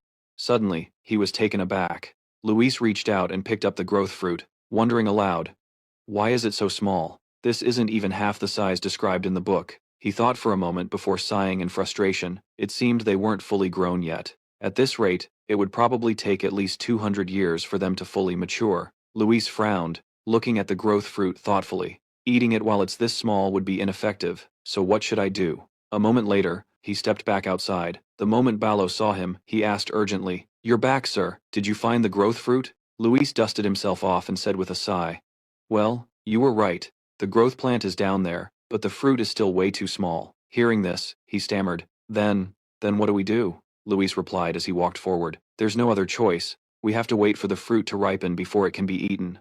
While Luis was strolling ahead, a comment from Balo made him stop in his tracks. "If we just leave like this, won't someone come and steal it?" He then shot a sharp glance back and repeated, "Steal it?" Luis's eyes glinted with interest as he spoke in a chilling tone, "Let them try." A short time later, a protective circle appeared, and inside it was a sign with messy handwriting. Upon closer inspection, the sign bore a threatening message. "Keep out. If you touch Luis's property, your next 9 generations will be cursed. I will curse all 9 generations of your family. If you're not afraid of the consequences, go ahead and try it." Then, Luis asked Balo, "Do you have any subordinates? Send a few of them over to stand guard." He was taken aback and asked in confusion, "What? Why my men?" Before Balo could even finish his sentence, Luis shot him a look and asked, "Are you defying me?" This prompted Balo to quickly change his tune. "Take as many as you want, sir. They are at your disposal." Luis looked toward the cave, still feeling uneasy. "Even though I've used every method I know to set up traps, I still feel anxious. I need someone to keep an eye on things until the growth fruit is fully mature." A moment later, Luis stood with his arms crossed, looking down thoughtfully. The group of bandits had gathered below. Every last one of them looked either completely exhausted or half asleep. Luis couldn't stand the sight any longer and turned to Balo to complain, "How is it that not a single one of them looks competent?" He then looked down at the group and thought to himself, "But for the sake of my future growth, it's worth whatever time it takes." With that thought in mind, Luis announced, "I'll make this quick." The bandits below didn't understand what was happening and began to whisper amongst themselves, "What's with the sudden assembly? Beats me. Are we going to fight?" The henchman with orange hair spotted him and thought in a panic, That little demon. What in the world is he doing here? What in the world is he planning to do?" While they were all in an uproar, Luis shouted, "Hello, my friends, my dear bandits." A slightly arrogant smile spread across his face. "I have some important news to share with you, and that is," Luis paused for a moment before quickly continuing, "as of today, the bandit gang is disbanded." The moment he said that, the bandits below were completely stunned. Furious, they immediately shouted, "What did you say? What gives you the right to disband us?" The orange-haired underling immediately turned to Balo and asked, "Boss, what is all this about? Don't tell me you agreed to this?" In response, the boss remained silent and avoided his gaze. Right after that, Luis called for the twins. The two sisters quickly appeared, responding, "Yes, we're here." He smiled excitedly and said, "Let's begin." Upon receiving the order, the sisters cracked their knuckles and replied, "Coming right up." Seeing this, the bandits couldn't help but cry out in fear, "Why are you coming over here? Don't come here." But their pleas were useless, as the orange-haired underling was immediately hit by the first throw of snow. Right after, the two guys behind him were next. Watching C and Khan working so energetically, Luis started cheering them on. That's right. Great job, my little ones. That's how you smack him in the head. Go on, go on. The one watching this scene was Balo, who was completely speechless. Hearing the painful screams of his men, he could only shed tears in silence, whispering in his heart, I'm sorry, guys. And so, after some time passed, the bandits who were unharmed just moments ago were now all writhing in pain on the snowy ground, along with their pleas. For mercy! We're gonna die! Please spare us! While it was a miserable scene on their side, Luis's group was having a blast. He was patting Khan's head, smiling as he said, Great job. Then, Luis glanced over at them with an assessment. Have you seen enough? This is your performance. You can't even handle two kids. Hearing his words, they could only argue back silently in their minds. They're not just kids. Then, Luis shouted out a sentence. But you don't need to worry. He flashed what was supposed to be a bright smile and told them, I will definitely whip you all into shape. On a towering mountain, a small squirrel was happily standing on a branch holding a pine cone, when suddenly something whizzed past, startling it and making it drop its pine cone. As the squirrel quickly scurried away, a voice rang out from behind, with a comment, You're putting too much power into your legs. Luis looked ahead and continued his critique. Are a soldier's eyes just for decoration? Why can't you dodge something that's right in front of you? The bandits he was training were sprawled on the ground, crying and begging. It's too fast. Please spare us. Looking at their condition, Luis couldn't help but complain. These guys are too weak. Right? 10-minute break. A chubby bandit collapsed onto the snow, panting heavily. Seriously, we're gonna die at this rate. I'd rather just pass out and get it over with. The orange-haired bandit added, annoyed. That's what I'm saying. The ones who passed out didn't get beaten up. Suddenly, the chubby one came up with an idea. How about the two of us escape? Huh? He was immediately shot down by the orange-haired one. Forget it. The guys from the next room already tried to escape and got caught. They were forced to train from morning till night for 2 whole days. Didn't you know? The chubby one quickly yelled in frustration. Damn it, we weren't soldiers to begin with, so why do we have to go through this miserable training? The orange-haired guy stood up and spoke softly. You're still alive, huh? Still thinking like that? The orange-haired guy's eyes were still filled with a few tears as he spoke with resignation. I've already given up on my own thoughts. Every day, I get beaten with an empty mind. Somehow, a day just passes like that. Before he could finish his sentence, the fat guy started crying loudly. With tears welling up in his eyes, he shouted angrily, That's not right. Getting beaten like this every day. My body should be crippled. I'm asking you, how can we be perfectly fine the next day? Just like that. The fat guy let out a loud shout, Damn it. Meanwhile, Luis S. was very pleased, thinking to himself, They're growing up so fast. Luis S. couldn't help but recall what he had been doing. Every evening, he'd steal an extra bottle of his father's high-grade potion and feed it to them. They just had to sleep it off, and their stamina would quickly recover. During training, they couldn't slack off because I transferred my will to them using a mental method. I'm teaching them from a book I took from my father's library, so they can grow stronger every day. Although it's just the basics, it's still a book from a dragon's library. It's a real waste to pass it on to these idiots. Luis S. frowned slightly, looking at the book in his hand, thinking that if he wanted to train them to maturity in a short time, there was no other way. He looked at the book and said, You guys are very lucky, you know? Suddenly, Balo appeared, calling out, Sir Luis S. Seeing him, he quickly replied, Oh, you're here? How's that task I gave you coming along? Hearing Luis S.'s question, he hesitated slightly, before answering, About that. I've done as you instructed. Seeing that everything was completed according to his plan, he smiled and said, Oh, is that so? You've worked hard. You go on ahead and prepare. I'll bring the kids along later. Hearing this, Balo replied, Yes, sir. A cunning expression appeared on Luis S.'s face, and his tone became chilling. This is the method of pushing a beast off a cliff, to teach it to be stronger. Balo looked at his extreme excitement and felt a sense of unease. Just how long does he plan to torture them? A while later, on a high mountain, the group of bandits was walking cautiously on the snow. The masked guy looked at the fat guy and asked curiously, Why do we have to train? Up here? The fat guy replied helplessly, Who knows what this big sack is for? The boss told us to wear it, so we wear it. But suddenly, a shout echoed from behind them. Make way! A large weapon was slammed down onto the snow. As soon as they saw the weapon, they shouted in astonishment. A catapult! A catapult made of wood was right in front of them. Balo quickly raised a hand to wipe the sweat from his forehead. The confused orange-haired guy walked up to him and asked, "Boss, why did you suddenly bring a catapult? Are we going somewhere to fight?" Balo didn't have a chance to answer before another voice rang out. "Attention everyone." Luis S., with a serious expression, looked at them and said, "You must be wondering why you're gathered here, right? But instead of a lengthy explanation, it's better to see it for yourselves." After his introduction, he turned around and shouted, "Now, my professional teaching assistant, step forward." C quickly acknowledged the order, replying, "Moving up." Immediately after, the little girl skipped over to the catapult. Caney sat cheerfully in the catapult's seat, cheering happily. The bandits turned pale with panic and began to stammer, asked, "No, that can't be right, can it? It's not, right?"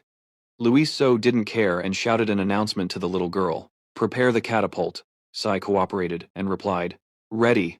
Immediately, he pointed forward and yelled, "2 shots," and just like that, they were fired. The little girl was thoroughly enjoying it, smiling, while in contrast to Sai, the group of bandits was terrified. They screamed, "Crazy! This is crazy!" Even Balo was quite frightened. "Oh my god. So, this is the meaning of the cliff story? Is this what it meant?" They all silently watched Sai's trajectory. As soon as they saw the little girl about to fall, they frantically shouted, "Oh, is she falling?" Of course Luis So wouldn't give Sai a mission that dangerous. Right after, a paraglider appeared from that big backpack. The group of bandits nearly had a collective heart attack. Luis So looked at the results before him and said with a bright smile, "Excellent. The catapult is truly effective. Its performance is very good. You all see that? You just have to do it like that." As soon as he finished speaking, he turned to look at them, and they all looked pale. "You don't dare to go?" Luis So couldn't help but ask back, puzzled, "Huh? What's with that expression? Didn't you see it all? Then I'll do it one more time for you to watch." Right after, he yelled, "Catapult 2, go." Khan quickly responded in kind, "Go." The little boy, just like Sai, cheered happily as he was launched high into the air. Looking at the unexpected distance, Luis So thought to himself, "It seems the kids are lighter, so they fly a bit farther than adults do." He propped his chin on his hand and smiled thoughtfully. "Anyway, this is still within an acceptable range, so it's fine. If I have this, I can get there quickly before my elixir is stolen." Just in time, the 2 kids are done. Luis So then looked towards the bandits and spoke. "So? Easy, right? You just get on, fly, then parachute, and land." His words made them scream in fear. "What?" Fatty trembled all over and stepped back. After that, Fatty ran while crying and screaming, spare me. I don't want to die here." Luis So immediately snapped his fingers and a magical wall appeared, blocking Fatty's path. Because he was running so fast, he couldn't stop in time and slammed headfirst into the magical wall. Then, Fatty fell backward. He walked closer to them and explained, I know, you're scared. However, you just need to be a little brave, and you can all do it." Hearing this, Orange Hair quickly replied, "No. Shouldn't you listen to the opinions of the people being thrown? Who in the world came up with this crazy idea?" Luis So looked at Balo, slightly annoyed, and said, "Seriously, you said it could be done, right?" Suddenly, his words carried a hidden meaning. "If someone demonstrates, would you all be convinced?" Seeing Luis So's creepy smile, he raised his hands in surrender, thinking to himself, "Why is he looking this way?" Ba Lo couldn't help but shrink back in fear upon seeing Luis So's mischievous grin. Seeing this, he walked closer to him with the question, "So?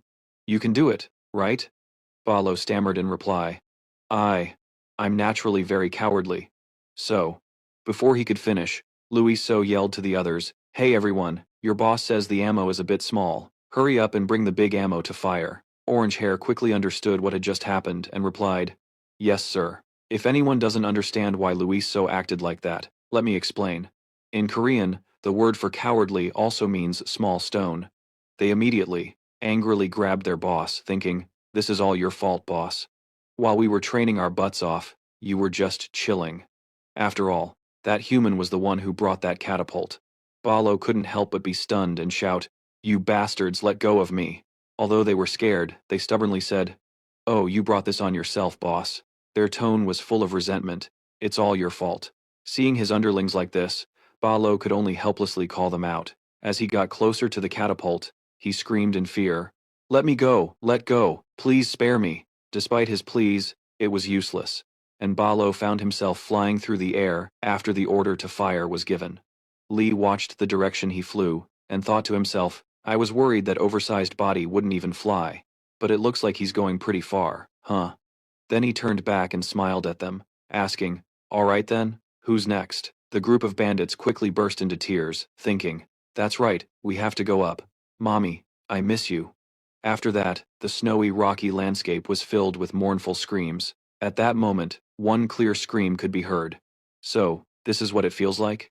Just like that, a morning passed. 4 weeks later, in Luis's room, he was sitting at his desk, pondering, should I bring this with me? Luis looked at the book in front of him, thinking, although this pre-martial arts book is great, this is just the foundation building stage. If someone with real power shows up, the tree I've grown will just be stolen away. He picked up the book and thought further, if I want to prepare in advance, I have to teach them some high-level martial arts techniques. But the high-level martial arts book I have. He looked at the title on the book and thought, the only one is the Hero Lord's Martial Arts Manual. His head was buzzing as he pondered. The problem is, I can't understand the contents of this book. Luis felt like his brain was about to explode, as he screamed internally, there's not much time. Where am I supposed to find a suitable high-level martial arts book? Unable to hold it in any longer, he yelled out loud, oh my god, what am I supposed to do now? Suddenly, Khan appeared out of nowhere behind him and spoke, Luis, what are you doing? Connie also popped her head up like the boy and asked, are you worried about something? Luis clutched his heart and screamed, oh my gosh. As soon as Khan saw the words on the book, he started to criticize it. Hey, what's this? It's a martial arts book. Are you studying it? But it's not interesting at all. When Luis heard that, he asked in astonishment, don't tell me you guys have read this book before? The boy quickly replied, yeah, we've seen it a lot, actually. Kaney, who was next to him, added, there are a lot of them in Dad's study. Hearing this, he rejoiced internally, awesome. Outwardly, Luis continued to ask the two siblings a question.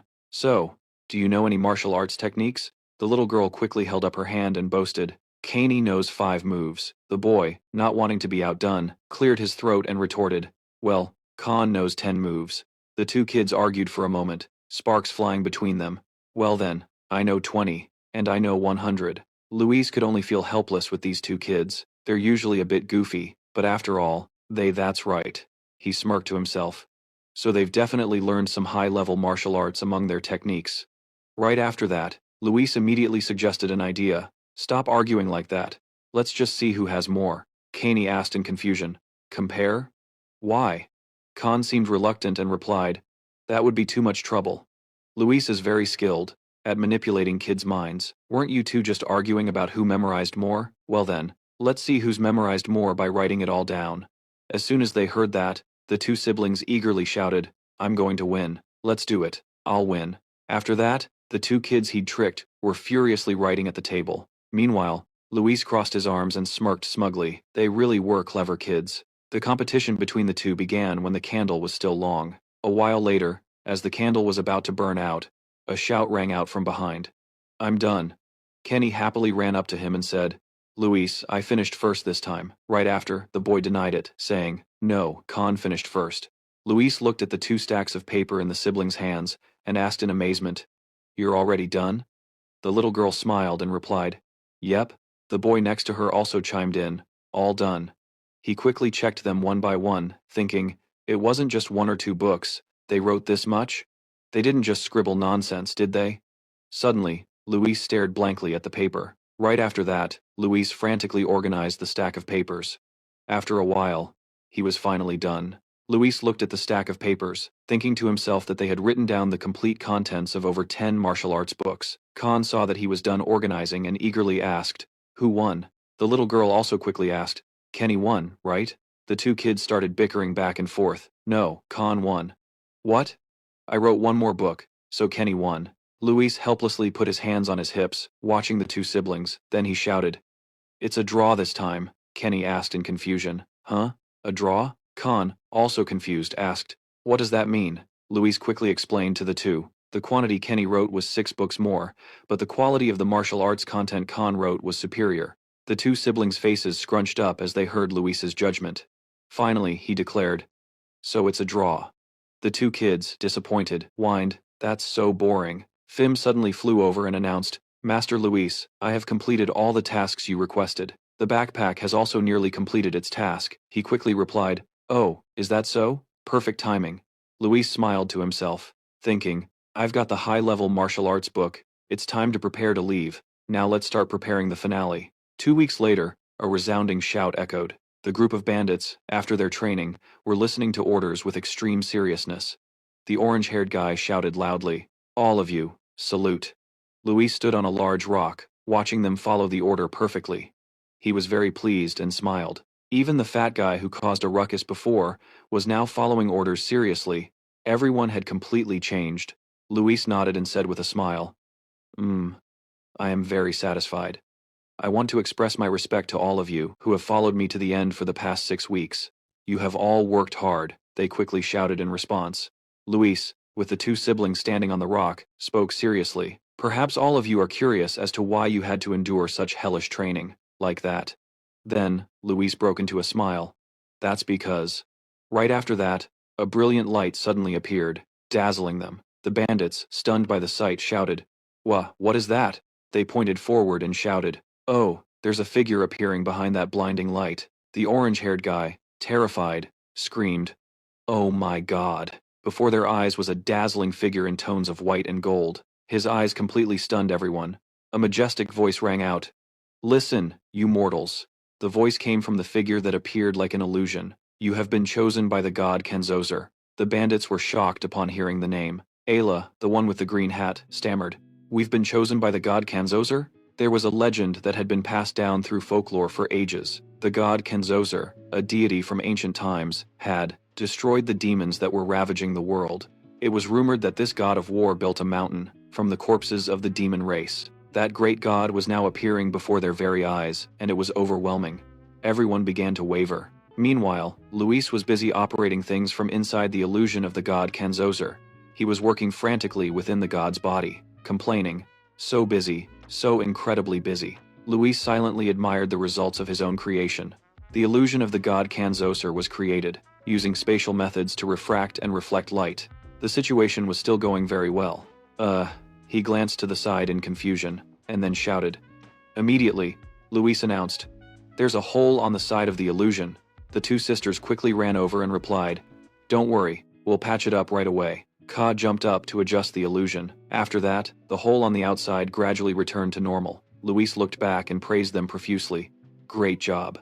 Next, he focused on creating a source of power. By expanding the space to interact with the atmosphere, Luis made the god Kenzozer speak a line. "That's right, you have been chosen." The figure on the outside, the god, majestically spoke, "You shall face the disaster that will befall this land in the future. You will become the rays of light that shine in the darkness." The next words became their motivation.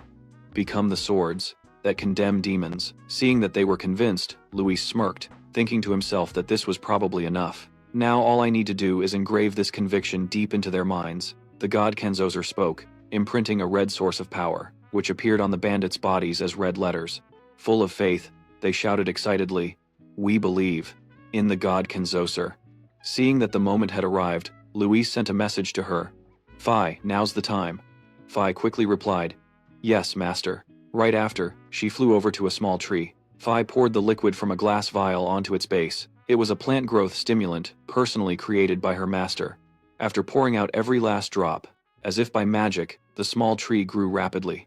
Looking at the large tree before her, Phi exclaimed in amazement, "Oh, it's so effective." The sudden appearance of the large tree astonished everyone. The bandits' eyes widened as they shouted, "A giant, ancient tree appeared out of nowhere. It's a miracle." The god Kenzozer continued to speak. "This is proof of the covenant I bestow upon you." He pointed towards a large boulder and added, "And this is the trial for you to prove yourselves." They immediately looked over. Luis quickly sent a message to the man, "Balo, do it now."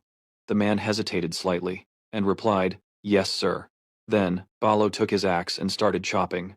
With each swing, small pieces of rock broke off. After a while, the large boulder cracked open, immediately revealing a cave with a sign, "Cave of Trials." The god Kenzozer then spoke, To those who overcome this cave of trials, I shall grant my blessing and the reward. The group of bandits excitedly shouted, Great God Kanos. Luis was incredibly excited, and thought to himself, inside the cave over there, I've of course placed the martial arts techniques written by the Gemini Scorpion and even the holy magic that I personally selected. Remembering the image of the trial wall inside the cave, he thought further. I've set various traps made by Balo, so it won't be easy to get them out. God, Kanos continued to speak. O chosen warriors, I will return when the tree of promise remains intact. His entire body grew increasingly faint as he added, You must have faith, and wait. Right after that, God Kanos vanished before their eyes. The orange-haired guy suddenly, out of nowhere, spoke up. So, that's how it is.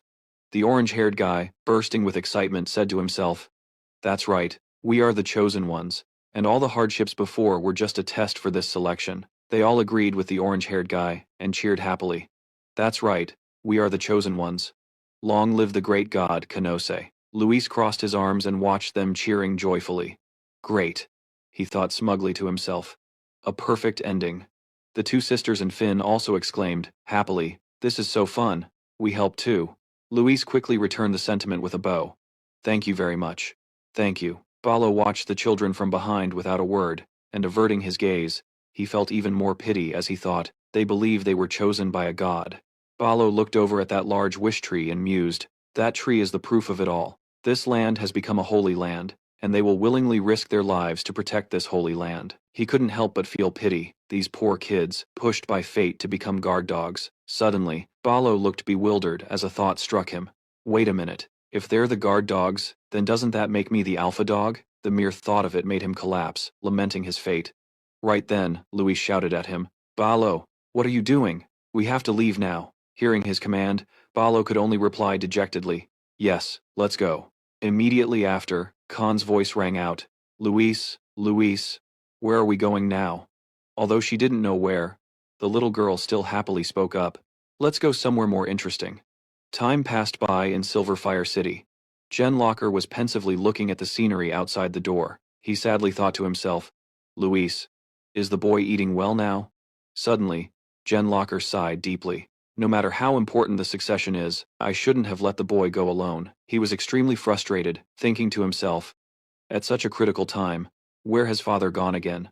I wish father could look after the boy in my place. After a moment of thought, Locker resolutely shouted in his heart, To hell with it. He quickly grabbed his coat, reasoning to himself, There's a mountain of work to handle, but being gone for a day should be fine. Suddenly, a figure appeared behind him and spoke, Where are you off to in such a hurry? The white-haired man smiled and said, Don't tell me you're planning to abandon your sacred duties and run away. The white-haired man's words made Jen freeze up. Jen Locker replied awkwardly, Run away? What are you talking about? But what are you doing here, Karasir? It turns out the white-haired man is the father of Can and Kenny, a shameless dragon. He replied cheerfully, What am I doing? I'm here to watch you. Of course. Jen Locker, looking displeased, said, Don't you have anything better to do? Stop messing around and get lost. Karosir Carlos wore a teasing expression and said nothing. Seeing this, Jen Locker helplessly asked, If you're not leaving, what are you still doing here? He immediately broke into a smile. Carlos looked at the blue orb. He picked it up and joked, You look bored, so I came to hang out with you.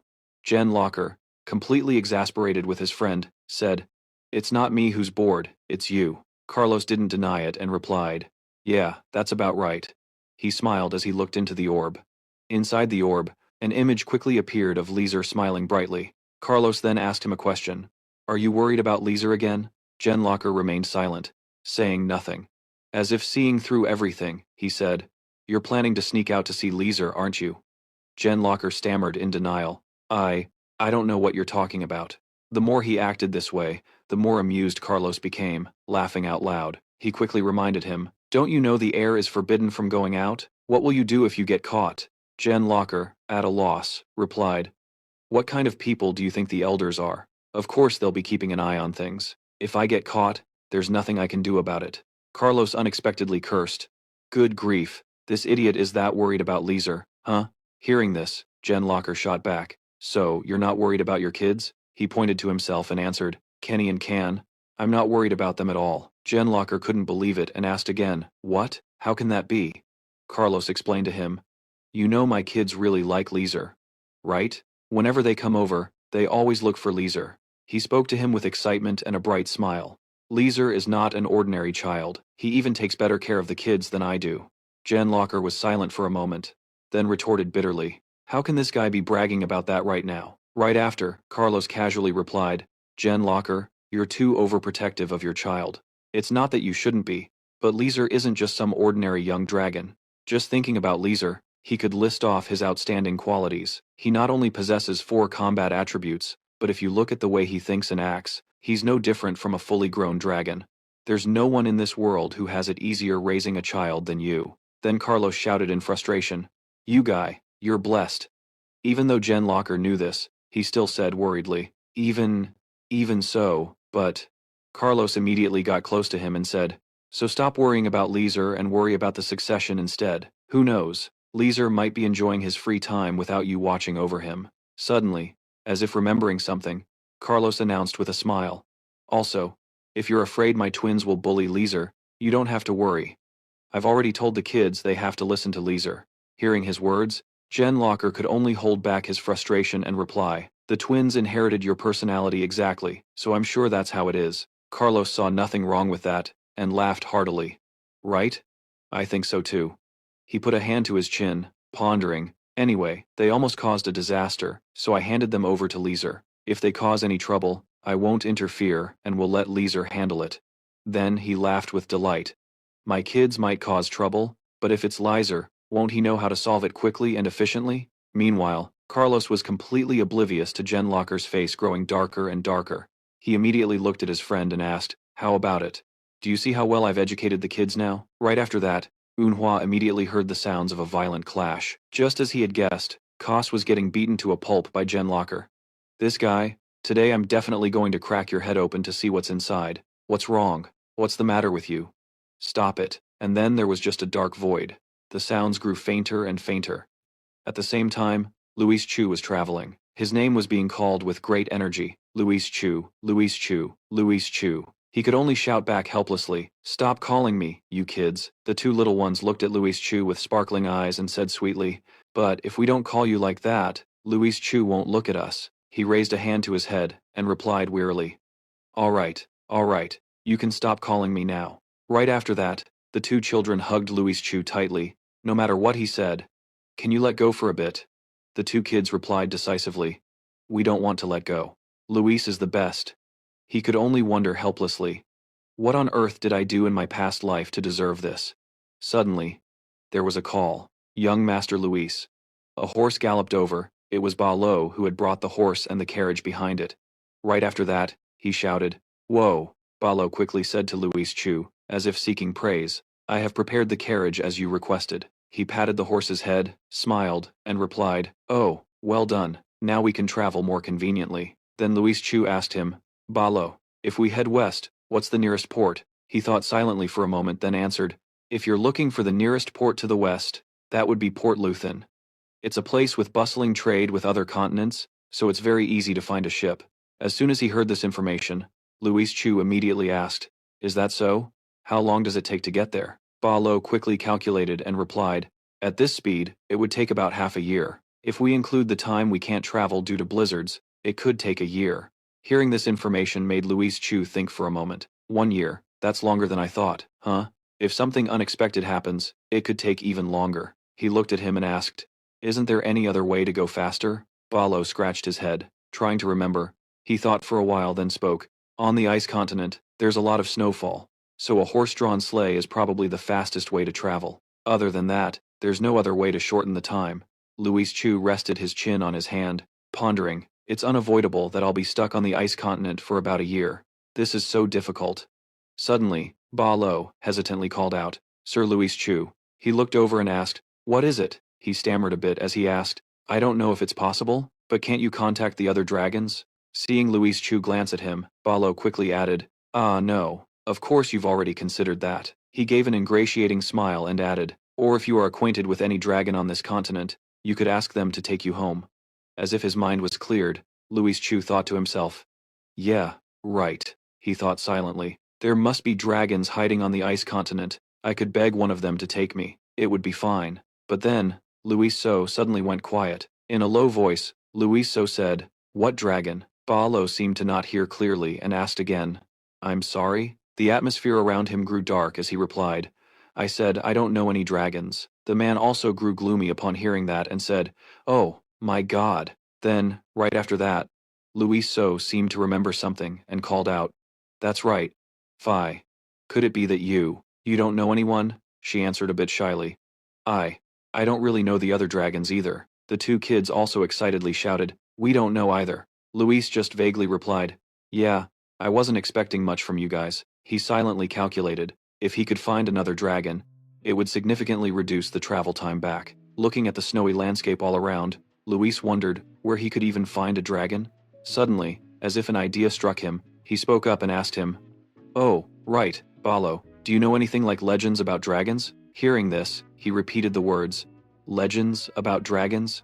Balo thought for a moment, then replied, I do know a few legends. You could visit the cities on the way west to find more information. As if he'd found a savior, Luis immediately said cheerfully, Great, no need to hesitate, let's get going. The two siblings also happily exclaimed, What? Right after that, Luis said, The order is given, let's go find a dragon.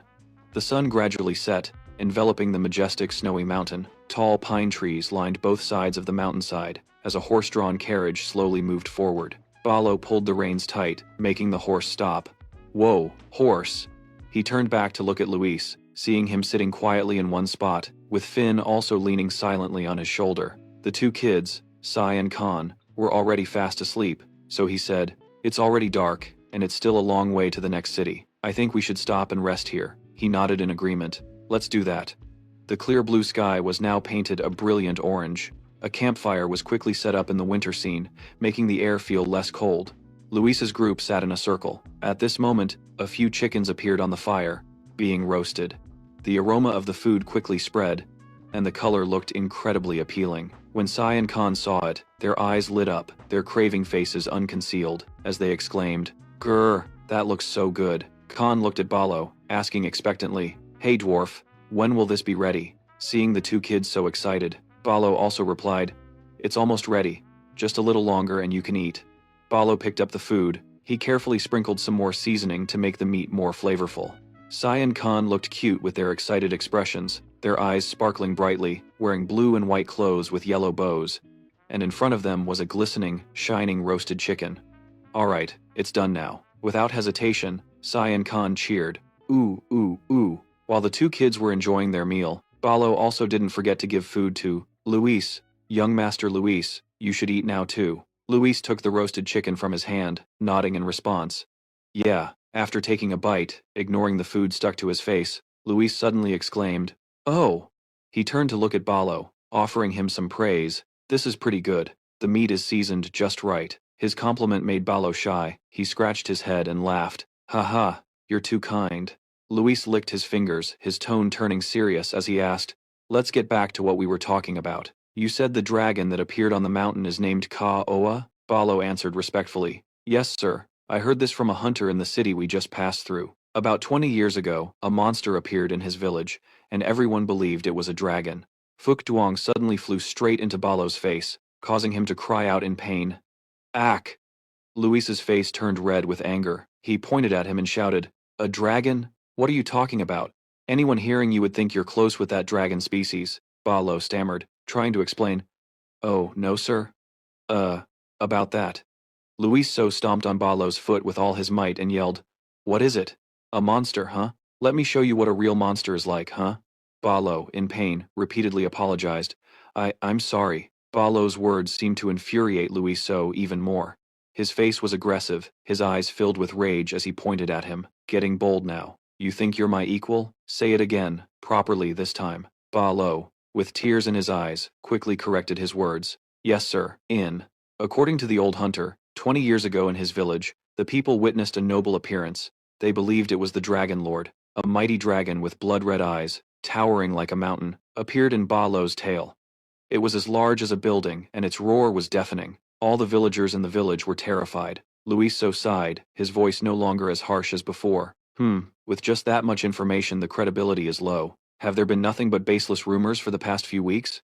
After hearing Luis so speak, Ba Lo suddenly remembered something, and continued to answer, Oh, That's right, there's more. I heard the nobles in the neighboring region have dispatched a large number of soldiers to investigate. They even hired mercenaries who specialize in fighting giant monsters. Kaney and Khan sat silently by the fire, listening to everyone talk. Luis So, curious after hearing Balo's story, asked, "Oh, so what happened?" Balo looked at him and said hesitantly, "Well, there's been no news of the dispatched legion returning." A heavy atmosphere descended. On the ground, only blood-stained swords remained. Everyone speculates that all of them were annihilated. After that, people kept disappearing on Mount Kahoa, so now no one dares to set foot on that mountain anymore. Luis So fell into deep thought, stroking his chin. After a creature believed to be a dragon appeared, the dispatched legion also vanished. The corners of Luis So's mouth curled up into a pleased smile as he thought, "This is getting interesting." At this point, he suddenly thought of Kaya. That mountain is also to the west, so it won't affect our travel. Considering the information Balo gathered, there's definitely something there. His train of thought still didn't stop there. Luis So wanted to delve deeper into the matter. If it's not a dragon but another monster capable of confronting a large legion, it would be like walking straight into the lion's den. Is it worth taking such a big risk like that? Something caught Luis So's attention. He glanced over. Noticing his unusual behavior, Balo asked, "Sir, what is it?" Luis So didn't look at him. His eyes focused in another direction as he said, "Something's coming." The large figure of Balo made the weapon in his hand look tiny. He looked at Luis So and asked seriously, "Is it a monster?" Luis So was calmer, casually replying with a hand on his hip, "No, it's a person. Looks like he's alone." Holding his weapon, Balo declared loudly, "Just leave it to me, sir. I'll handle him." He shouted towards the dark forest ahead. "Who are you? Show yourself." There was no response, only a dim, gloomy space. Thinking no one was there, a voice suddenly rang out, catching Balo and Luis So's attention. "There's no need to be so vigilant." From within the dark forest, a figure appeared, wearing a cloak that made them even more mysterious. Balo and Luis So silently observed the person who had just appeared. Seeing this, the person also took off their hood. He bowed, introducing himself with a smiling face. "It's a pleasure to meet you. I'm Chugan. I was just passing by when I saw the light from your fire." Luis stared at Chugan, thinking to himself, "Chugan, why does that name sound so familiar? I'm sure I've heard it somewhere before." Chugan smiled, his demeanor still very friendly. "If you don't mind, could I warm myself by your fire for a bit?" Balo immediately shook his head in refusal. "I'm sorry, but there are children here." He then glanced over at Kan and Khan. The two kids were sitting quietly by the fire. Chugan nodded and said, "It's natural to be wary of strangers, I understand." He smiled and scratched his head, showing no intention of staying. "Sorry for bothering you all. Well then, I'll be on my way." Balo, looking pleased with himself, reported to Luis. "I've sent him away, young Master Luis." However, Luis didn't answer him right away. He was preoccupied with that name. Muttering to himself, "Chugan." After a moment of thought, as if remembering something, he suddenly shouted, "Chugan." Luis turned and ordered Balo, who was standing behind him, "Bring that guy back here now." Balo was a bit confused, asking doubtfully, "Huh? Why all of a sudden?" Luis was fuming. He stomped his foot and yelled, "Stop asking questions, just go get him." Seeing him get angry again, Balo quickly ran off, but still replied, "I'm going right now." Luis's eyes stared straight ahead, his mind racing with calculations. If he's the Chugan I'm thinking of, then I have to keep him here. Luis thought, recalling the plot. He is a genius fighter, known as the Summoner of the Royal Beast, Javanner the Bright-Eyed Tiger, and one of the warriors who will later defeat my father. He is that Chugan, and if he's really Javanner's future master, then I can't just let him go like this.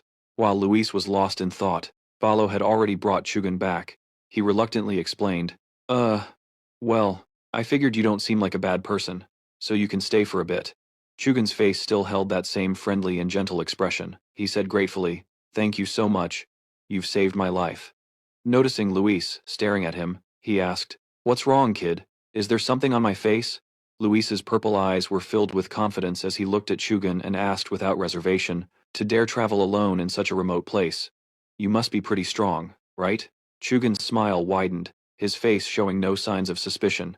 He explained, "Haha, right now I'm traveling alone, but I'm not exactly alone." A giant question mark appeared in the minds of Kan, and Luis. They didn't understand Chugan's answer and thought to themselves, "What on earth is he talking about?" Luis looked at him impatiently and asked, "What do you mean?" Chugan rubbed his chin, pleased to have piqued everyone's curiosity. "You're curious, aren't you? Without waiting for an answer, Chugan quickly played a melody, creating a small stream of energy that enveloped himself. Luis watched, seriously assessing in his mind. It's a mental type attribute, and although it's not strong, it clearly contains the energy of a mental attribute. Balo looked around in surprise, asking blankly, "Huh? What's that sound?" Suddenly, his face turned to panic. He said, That's a giant bird with sharp eyes flying this way. A six-winged blood eagle." The six-winged blood eagle quickly landed, its giant talons imprinting on the white snow. Luis's group, standing before the six-winged blood eagle, suddenly seemed tiny, immensely. It flapped its wings powerfully, letting out a loud cry as if releasing energy. Balo was startled and quickly grabbed his weapon, getting into a combat stance. Balo let out a loud shout to gather his strength when a hand was placed on his shoulder, and he stopped his movement and turned to look at the person. Chu smiled, his hand still in place, and looked at Balo, saying, "It's okay." Balo was a bit skeptical and asked, "Huh?" But the azure-winged beast stood proudly to one side. "Regardless of what those two are saying, I'm the one who summoned it, and its name is Ming." "What?" Balo was still not very convinced. He watched warily, staring intently and said, "But isn't that an azure-winged beast? When it matures, it will become a monstrous beast that fights against WNS. How can that ferocious beast be?" Chu affectionately patted Ming's head. The bird also seemed to really enjoy this action. "I've raised this child since it was a little chick. It's very obedient to me, so it's completely harmless." After hearing Chu's explanation, Balo still wanted to confirm and asked, "Are you a druid?" Chugan shyly scratched his head and replied, while Ming stared at him with wide eyes, "Yes, that's right, although I still have many shortcomings." Luis So had been silent until now, secretly thinking, a druid, with the surname Chugan. He watched Chu play affectionately with Ming. "Ha ha, that tickles." In his mind, Luis So still couldn't determine if this man was truly the ancestor of the Viner family or not. To verify his suspicion, Luis So asked again, "Mr. Chugan, are you married?" Chu's face showed a bit of surprise, and he stammered a denial. "Huh? Married? I'm not married yet." Luiso's hair stood out in the darkness of the night. He asked clearly and fluently, "Then do you have any brothers, older sisters, or younger sisters? Or any cousins with the surname Chugan, perhaps?" Chugan patiently answered each of Luiso's questions without seeming annoyed. Well, I'm an only child, and the only people with the surname Chugan are my father and me." Receiving a satisfactory answer, Luis So's eyes sparkled like stars, and a smile of victory spread across his face. "This is the one, my father's enemy, but that's a matter for the future." Chugan started to ask questions in return. He bent down to look at Luis So and said, "But why are you suddenly asking about that?" Luis So just chuckled and scratched his head, acting as if it was nothing important. "I was just curious." Chugan was left dumbfounded by Luis So's attitude. A moment ago, he looked like just a curious little boy, but as soon as he turned away, he completely transformed into a sinister person with a bold thought. Killing him might be a bit much.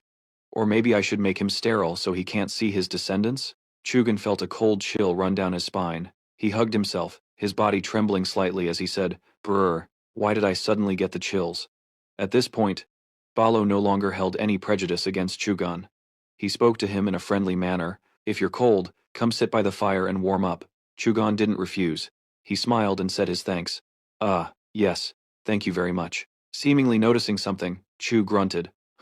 It turned out the two kids, Kay and Khan, were running towards Ming with excitement, saying, "Guga, the bird is so big. This is the first time I've ever seen a bird this huge." Chugan called out worriedly, "Hey!" His face began to show panic as he hurriedly tried to stop Kay and Khan. "Kay, don't get close. If anyone other than its master approaches it carelessly, it will." But Kay and Khan were already playing carefreely with Ming. Khan had climbed onto its back, while Kay was on the ground hugging Ming. "Whoa, look at its feathers. They're so soft, just like a down blanket." Faced with this scene, Chugan was also bewildered, his words laced with a hint of disbelief. "That's dangerous." Luis walked over to pull Si and Khan back, constantly lecturing the two kids.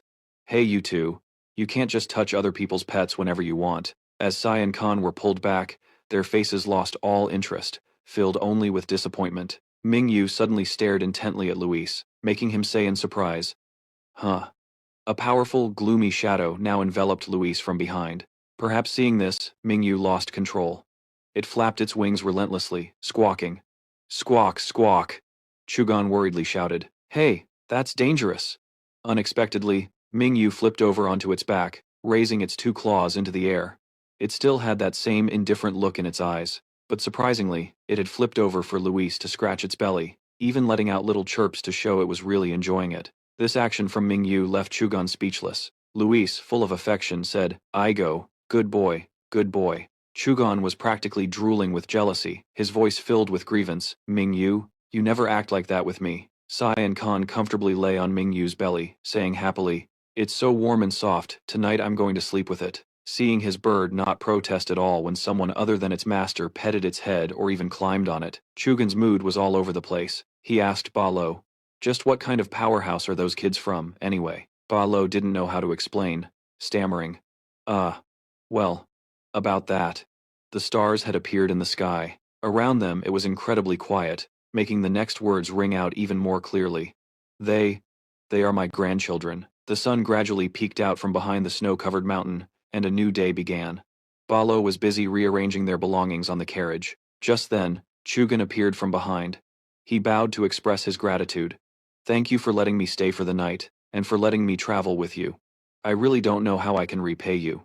Ba Lo thought of the murderous expression on Luis's face when he insisted they bring him along at all costs. He could only give a wry laugh and say, "Haha, we're going the same way anyway. It's better to travel together, isn't it?" Mingyu silently rubbed its head, having no opinion on the words of the people around it. "But what about that summoned beast?" You don't need to worry about Mingyu. It knows how to follow me." Luis leaned out of the carriage and called out loudly, "Uncle, it's time to go." Ba Lo quickly replied. It seemed he still wasn't used to the change in address. "Yes. No. Yeah. Let's get going." Mingyu spread its wings, its massive body taking flight with a loud SCC. Ba Lo had also climbed onto the carriage. He shouted, "Let's go." The road was still covered in white snow, and they continued their journey smoothly. Inside the carriage, no one said a word to each other. Luis was the first to break the silence. "So, where are you headed, mister?" Chugan didn't hide anything. He said, "Me? I'm headed to Mount Sia in the south." After hearing the answer, Luis fell silent again. Not long after, he asked again, "Why are you going to that mountain?" Chugan laughed and said, "Ha, on that mountain." He paused for a moment, his face starting to fill with excitement. He said enthusiastically, "There might be something there that can make my dream a reality." The look on Luis's face twisted at Chugan's strange answer. He thought, something that makes dreams come true on that mountain? As if the topic had hit on his favorite subject, Chugan became even more enthusiastic, his body trembling with excitement. "If you want to know what my dream is," his voice soared as he said, with a confident expression, "to tame a dragon." Ha ha. Luis started to get angry when he heard this answer. Ba Lo also noticed something was off about him. But it didn't stop there. Chugan continued to speak, expressing his passion. "Dragons are the most powerful creatures in the world.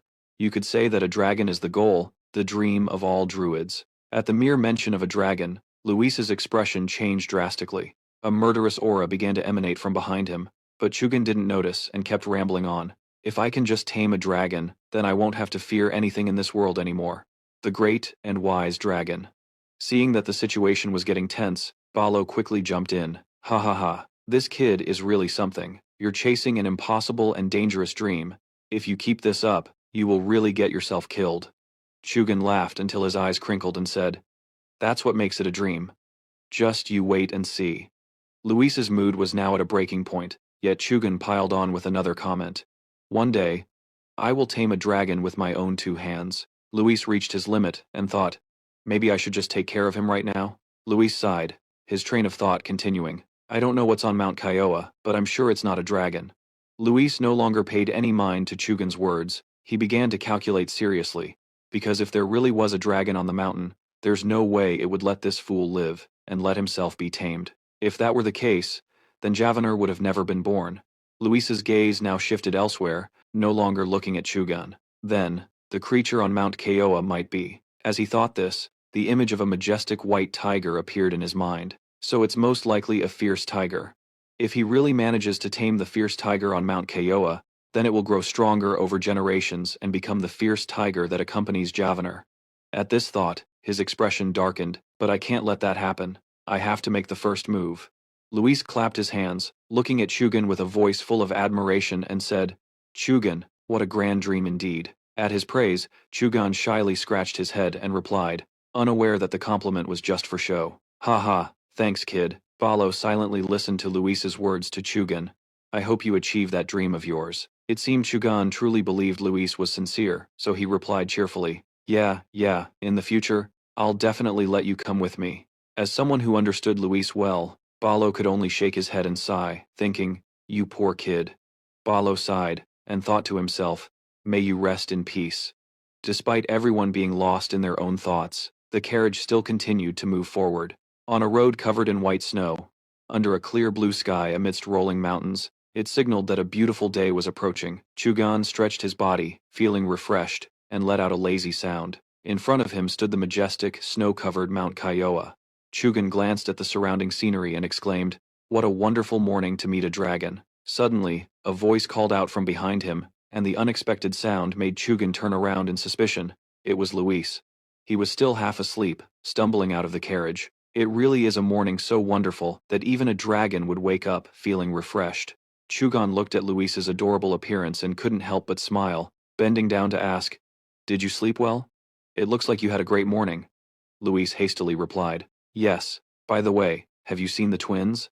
He suddenly became suspicious when he realized the diss of the twins. The twins? You haven't seen them? Weren't they sleeping with me in the carriage? Bao, also awakened by the conversation, stood before the two, yawning and greeting them listlessly.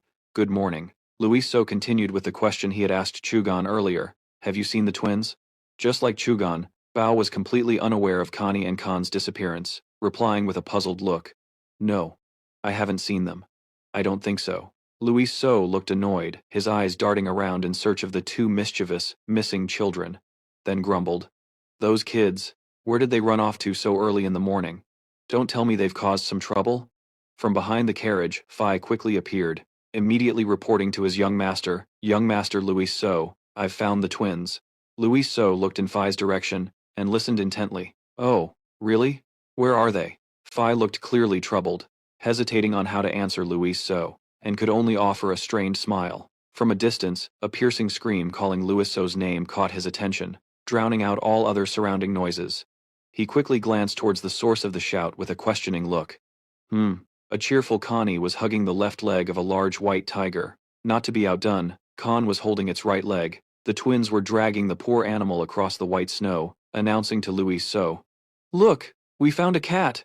Khan immediately argued back, since when are cats this big? This is a dog.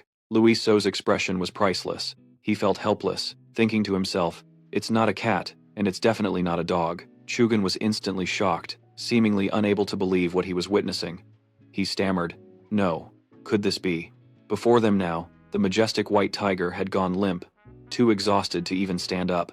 A fierce tiger. With a thud, the fierce tiger was dropped onto the white snow by the siblings Kani and Khan, causing Luis So to flinch back in fear. Kani and Khan quickly approached Luis So earnestly, putting on a cute, pleading face. He's so cute, can we keep him? Huh? Khan quickly added, we'll take really good care of him, I promise. Luis So hesitated, reluctant to let the twins keep the white tiger, and asked grudgingly, but where on earth did you two find it? Upon hearing Luis So's question, the twins became smug. Connie quickly pointed towards the mountain, on that mountain over there, and Khan puffed out his chest proudly, saying, he came to ask us to play, so we played together. The more Luis So listened to the twins, the more exhausted he felt, not knowing how to handle the situation. Heh, it's true I was looking for a fierce tiger, but I never expected to find one this way. Chugan's expression shifted from surprise to curiosity, and he quickly approached the poor, dazed animal to observe it. A fierce tiger? They still exist in this world? Before he could even touch the creature, Kani and Khan instantly zipped in front of the fierce tiger, puffing out their cheeks and glaring at Chugan as they shouted, no way, this is our Nabi, you can't touch Nabi. He hadn't even processed the situation yet, but seeing the two kids shielding it, he relented and stepped back. Huh? Nabi? Luis. So couldn't understand those two kids, and thought to himself, they even gave it a new name. Suddenly, he noticed something strange as he looked at Nabi. Huh? The fierce tiger was peeking with one eye, checking out the situation while listening to the commotion. From this, it was clear it was faking it. Suddenly, before it could find an opportunity, it noticed someone standing in the distance also looking at it. Their eyes met. Nabi was startled. As Luis So stared at it thoughtfully, it was now like a tiger in a cage. Luis So, with a sinister smile, leaned down close to it, while Nabi now had its eyes shut tight, its tongue sticking out even further, as its body trembled slightly. He asked mischievously, "Hey, you're awake, aren't you? Your eyelids are twitching." He adopted an even more demonic tone, leaning closer to its head. It couldn't help but feel scared, its breathing growing more and more rapid. "Why is your breathing getting heavier? Are you really unconscious?" It knew it couldn't pretend anymore. The fierce tiger immediately woke up and let out a loud roar as if to intimidate. Louis So. The roar in front of Chu and Khan made them cheer joyfully. "Nubby's awake!" Louis So stepped back, unable to believe that it would become so ferocious, and felt a bit angry. This darn tiger! Annoyed, he casually threw a punch at the tiger's face, angrily asserting his dominance. "Who do you think you're roaring at?" Taking the full force of the punch, the tiger collapsed once again. Nabi thrashed about on the snow, painfully clutching its head and rolling back and forth as if throwing a tantrum at Louis So, letting out whimpers. Kek kek.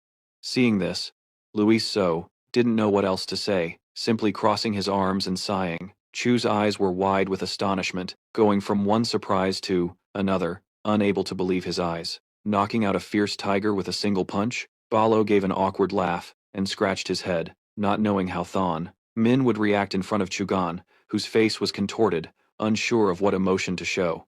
"Ha ha ha. My grandkids don't know the meaning of fear." The twins, however, looked worried for the fierce tiger. The two kids moved closer to the animal, cooing. "Our Nabi is in a lot of pain, right? Let me blow on it for you." Balo didn't know how to explain. He could only remain silent, unable to say anything more. Meanwhile, Chu immediately questioned him. "Don't know the meaning of fear? To the point of chasing after a fierce tiger, huh?" Luiso suddenly grew quiet, pensively thinking about the animal in front of him. Even though it was a fierce tiger, it was still a cub, and had no mother. Isn't this a bit strange? The more he thought, the more wrong it felt. Luis So, after a moment of thought, had a realization. Luis So glanced behind him. A powerful force was rushing toward him, making him feel imminent danger. What? What is it? This powerful energy is. Could it be the mother tiger? Balo and Chugan also noticed the abnormality and quickly turned around, their eyes widening in shock like Louis So's at the sight before them. The ancient trees shook, and the roosting birds immediately took flight. A loud noise grew louder and clearer in front of the group who were wondering, what on earth is that sound? A creature with dark green scales and long claws was slowly crushing the scattered branches on the ground as it advanced. An ancient centipede, with a massive body, eyes full of malice, and green scales, was slowly searching for something. Chugan quickly panicked. Too many things had happened today, making him feel overwhelmed and tremble. Oh my God, that is. Before he could finish his sentence, Luiso moved in and clamped his hand tightly over Chugan's mouth, preventing him from panicking. "Shh, be quiet." As soon as Chugan had calmed down, Luis So quickly deployed his own formation. A purple barrier was slowly erected, gradually enveloping their surroundings. "If we move now, we'll only attract its attention. We have to hide first." A purple barrier was erected, surrounding the entire team, created by Luis So. The magical space of the formation was transparent. Luis So stood with his arms outstretched, sweat starting to bead on his forehead as he had to both think and maintain the formation. Outside the formation, only a white, snowy landscape remained, restoring the quiet atmosphere that existed before the team arrived. The team had arrived. Chugan's eyes widened in amazement as he observed the magic formation Luis created, endlessly marveling at something so rare in the world. My God, is this divine spatial magic? A large spatial barrier was created in an instant. Chugan looked at Luis's back, silently questioning the one setting up the formation before him. How could a child do this? He was already suspicious of Luis, but now Chugan was even more horrified by the scene in front of him. The sound of the monster's footsteps grew clearer and clearer. It was getting closer to the team as if searching for their hiding spot. The creature was fumbling around, using its keen sense of smell to sniff out its prey. It looked around to pinpoint their location. Chugan's face immediately darkened, shocked by what he saw. In my entire life, I've never seen a saber-toothed tiger and an emperor centipede that hasn't appeared for hundreds of years. What on earth is going on? Chugan found himself at a loss. His thoughts were stuck on those rare creatures as he tried to reason. Wait a minute, could the dragon live on Mount Kathia? Chugan looked at the emperor centipede hissing in front of him and understood. Is it that Emperor Centipede again? Chugan fell into deep thought, momentarily feeling disappointed. If that's the case, then there's no dragon, at all. But not letting that despair linger, he immediately glanced over at Luis. The boy was standing to maintain the formation, his face tense with observation. Chugan thought to himself, he sensed These's appearance faster than any one else. This boy also deployed his magic skillfully in an instant. Observing the formation once more, Chugan's heart began to fill with doubtful questions about Luis. What is this kid's identity anyway, to possess such a genius level of power? Looking at Luis's back as he reinforced the protective magic circle, he was filled with suspicion and admiration. No. With this ability, can the word geniuses even begin to describe it? Suddenly, a thought quickly surfaced that made his pensive expression turn to surprise. Could this child be? Before he could connect the dots to reach a conclusion, the roar of the Emperor Centipede overwhelmed the team's morale, causing everyone to panic. The beast started to become ferocious, frustrated at not finding what it was looking for. The Emperor Centipede let out an angry roar. Luis quickly found himself in trouble, not knowing what to do. Damn it, why did the Emperor Centipede appear here? He glanced towards his collar, where Phi quickly tried to find a way to deal with it with his master. Phi, do you have a way to deal with that Emperor Centipede? Phi replied worriedly. To his master, Thez is a magical beast formed from the very blood of the demon dragon. Begi. Even if it's just a small part, it still has dragon's blood, so even a dragon can't escape it. Phi answered Luis, while Thez was still fumbling around, searching for the team. Luis looked pensive, constantly worrying about the situation after hearing Phi's words. Moreover, if we want to confront Thez, we need at least 2 to 3 level 1 powerhouses. If this continues, we'll be annihilated by it. It's slowly approaching, using its nose to pinpoint the scent. Meanwhile, Luis had to use both his brain and his physical strength. It's supposed to be deep inside the forest, so why did it come all the way down here? It seems to be looking for something. Luis glanced over at Nabi, the little white tiger who was cowering in fear. Could it be looking for this tiger? Thez seemed to sense something, and suddenly turned sharply to the left. It quickly headed straight towards the mountains. Luis let out a sigh of relief as he watched Thez leave, thinking to himself with ease, thank goodness, it looks like it gave up and went back. Suddenly, from the sky, a lightning-like light flickered into view. Luis's eyes immediately widened as he looked up in surprise at the sky. Could it be? A bolt of lightning tore through the newly quiet space, striking straight down. That bolt hit the wreck that was heading towards the forest, making it cry out in pain. Not sparing Luis's team, the lightning also simultaneously struck down on the magic barrier surrounding the entire team. Luis quickly raised his hand to reinforce the shield, and let out a grunt. Ugh. The lightning bolt struck the barrier head-on, with Luis now struggling to hold it. The magic bracelet on his arm finally had a chance to shine, quickly glowing and absorbing the magical energy from the lightning. Luis felt a sense of relief, breathing out. Whew.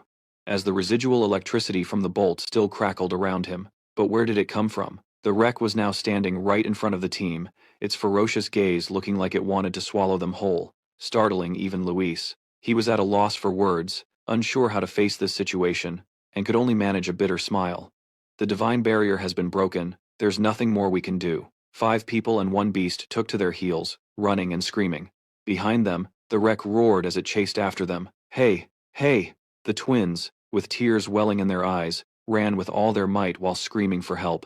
Luis heard them but didn't care, shouting in annoyance, "Shut up and run!" Khan called out loudly, "Luis, it's chasing us." He also added, "I'm so scared." Balo urged Chugan to run as fast as he could, as he was falling behind the others. Hurry up. Before being caught by the monster, Chugan thought of something strange while running. How are those kids running so fast? He looked at the backs of the kids running ahead of him, a suspicion rising in his heart. As I thought, they're not ordinary people. From behind, Chugan immediately whipped his head around when he heard a shout. Watch out! The wreck's mouth was right behind him, opening wide as if it wanted to swallow the person in front of it whole. Chugan had no other choice, quickly stammering as he brought a hand to his mouth to whistle and cast a spell. Come to me! From somewhere, the cry of a bird startled the monster, causing it to turn towards the sound. A giant bird flew in, its ferocious expression clear as it extended its talons and shrieked, "Cree!" It quickly swooped past the monster's head, using its claws to slash the wreck's head, causing blood to spurt out. The wreck cried out in pain. Luis, who was running, became overjoyed, thinking to himself, "Great, at this rate, I'll have enough time." Finn also popped out from Luis's collar and quickly gave instructions. The Rex legs aren't agile. Distract it, and run towards the dense trees. Luis listened to Finn, and immediately informed the group, who were running for their lives, hurry and run towards the mountain. The entire team simultaneously sped up, running towards the snow-covered mountain. Mingyu was fiercely attacking the wreck, which let out a frustrated breath. Humph. Its eyes showed a look of resentment as it aimed straight for Luis's fleeing group. Grr. The wreck unleashed a roar filled with magical energy that radiated a yellow light, spreading across the entire area. Oh, the giant bird. Mingyu was hit by that magic attack and cried out in pain. Cree. It couldn't hold on and fell from the sky as Chugan watched. Chugan's face darkened as he looked towards Mingyu, shouting loudly, "No, this can't be happening." He abandoned the team that was running towards the mountain. Bala was caught off guard, unable to stop Chugan from running in the opposite direction towards the wreck, screaming, "Mingyu!" Luis looked at Chugan in annoyance and thought, "So much for the green chain serum, is no match for Thek. What are you running over there for with that weak body?" Luis looked towards the mountain, deep in thought. If I just keep running up the mountain, I can survive. But then his thoughts suddenly darkened, as if he was thinking about something. He turned back in frustration, silently cursing Zhugan. Damn it. Luis chased after Zhugan, who was running for his life towards the Thek. If we survive this, you're going to get it from me. The twins with the backpack watched Luis running with Zhugan and called out in surprise, "Young Master Luis, wait for us." Without hesitation, the three of them ran after Zhugan and Luis, leaving only Nabi behind, trembling and unsure of what to do. It looked pitifully towards the forest, then back towards Luis's group, hesitating. Nabi reluctantly ran after the team, letting out a resentful cry. Zhugan had reached the great bird, shouting anxiously, "Mingyu, wake up!" Mingyu was injured, trembling and crying out weakly, "Chirp, chirp!" Thek wouldn't let go. It bit into the great bird's neck vein in revenge, making it cry out in pain. Seeing this, Zhugan grew even more furious, shouting curses as he unleashed magic from both hands. "You damn stone pet!" He channeled a spell from both hands and launched it at Thek, which was biting into his Mingyu. The stream of magic shot out quickly, a purple light striking the unprepared Thek. A patch of skin on Thek's shoulder was scorched, making it somewhat annoyed. Its eyes widened, its pupils narrowing as if it was identifying a target. Staring intently in one direction, it furiously whipped its long, large tail to the side, roaring, "Gra, ah." Before Zhugan could even process what was happening, he let out a scream, his face filled with terror. "Ah!" The whip of its tail came from the side as it roared in anger. "Gra, ah, eh." Zhugan was terrified. Everything happened so fast he couldn't even process it. He could only raise his hands instinctively. A small hand grabbed the hood of Zhugan's cloak and pulled him back. It was Luis, who quickly yanked him backward, his face clearly annoyed as he yelled, "Dodge, you idiot!" Just as Luis pulled Zhugan away, the monster's tail whipped past, creating a whooshing sound. Luis realized how tense the situation was, and immediately began to cast a spell. His hands created a purple area of crystalline spatial energy, and right away, that crystal mass transformed into a cluster of sharp stakes hovering between Luis's hands like an energy bullet. The condensed crystal gathered by Luis and flew in one direction on his command. He launched that magic bullet towards Thek, turning the surrounding space a solid purple. Luis's attack struck the Thek right in the neck, causing it to immediately cry out and roar in pain. "Gra! Ai. Zhugan seized the opportunity, rushing to the side of the great bird that was in pain, on the snow, instantly trying to calm it. "Mingyu, wake up!" Suddenly, Thek regained its composure and immediately bit down on the crystal Luis had created, crushing it between its teeth. Luis was shocked, as if he couldn't believe what he had just witnessed. "Oh my God, can you believe it? It broke a divine spell with its mouth?"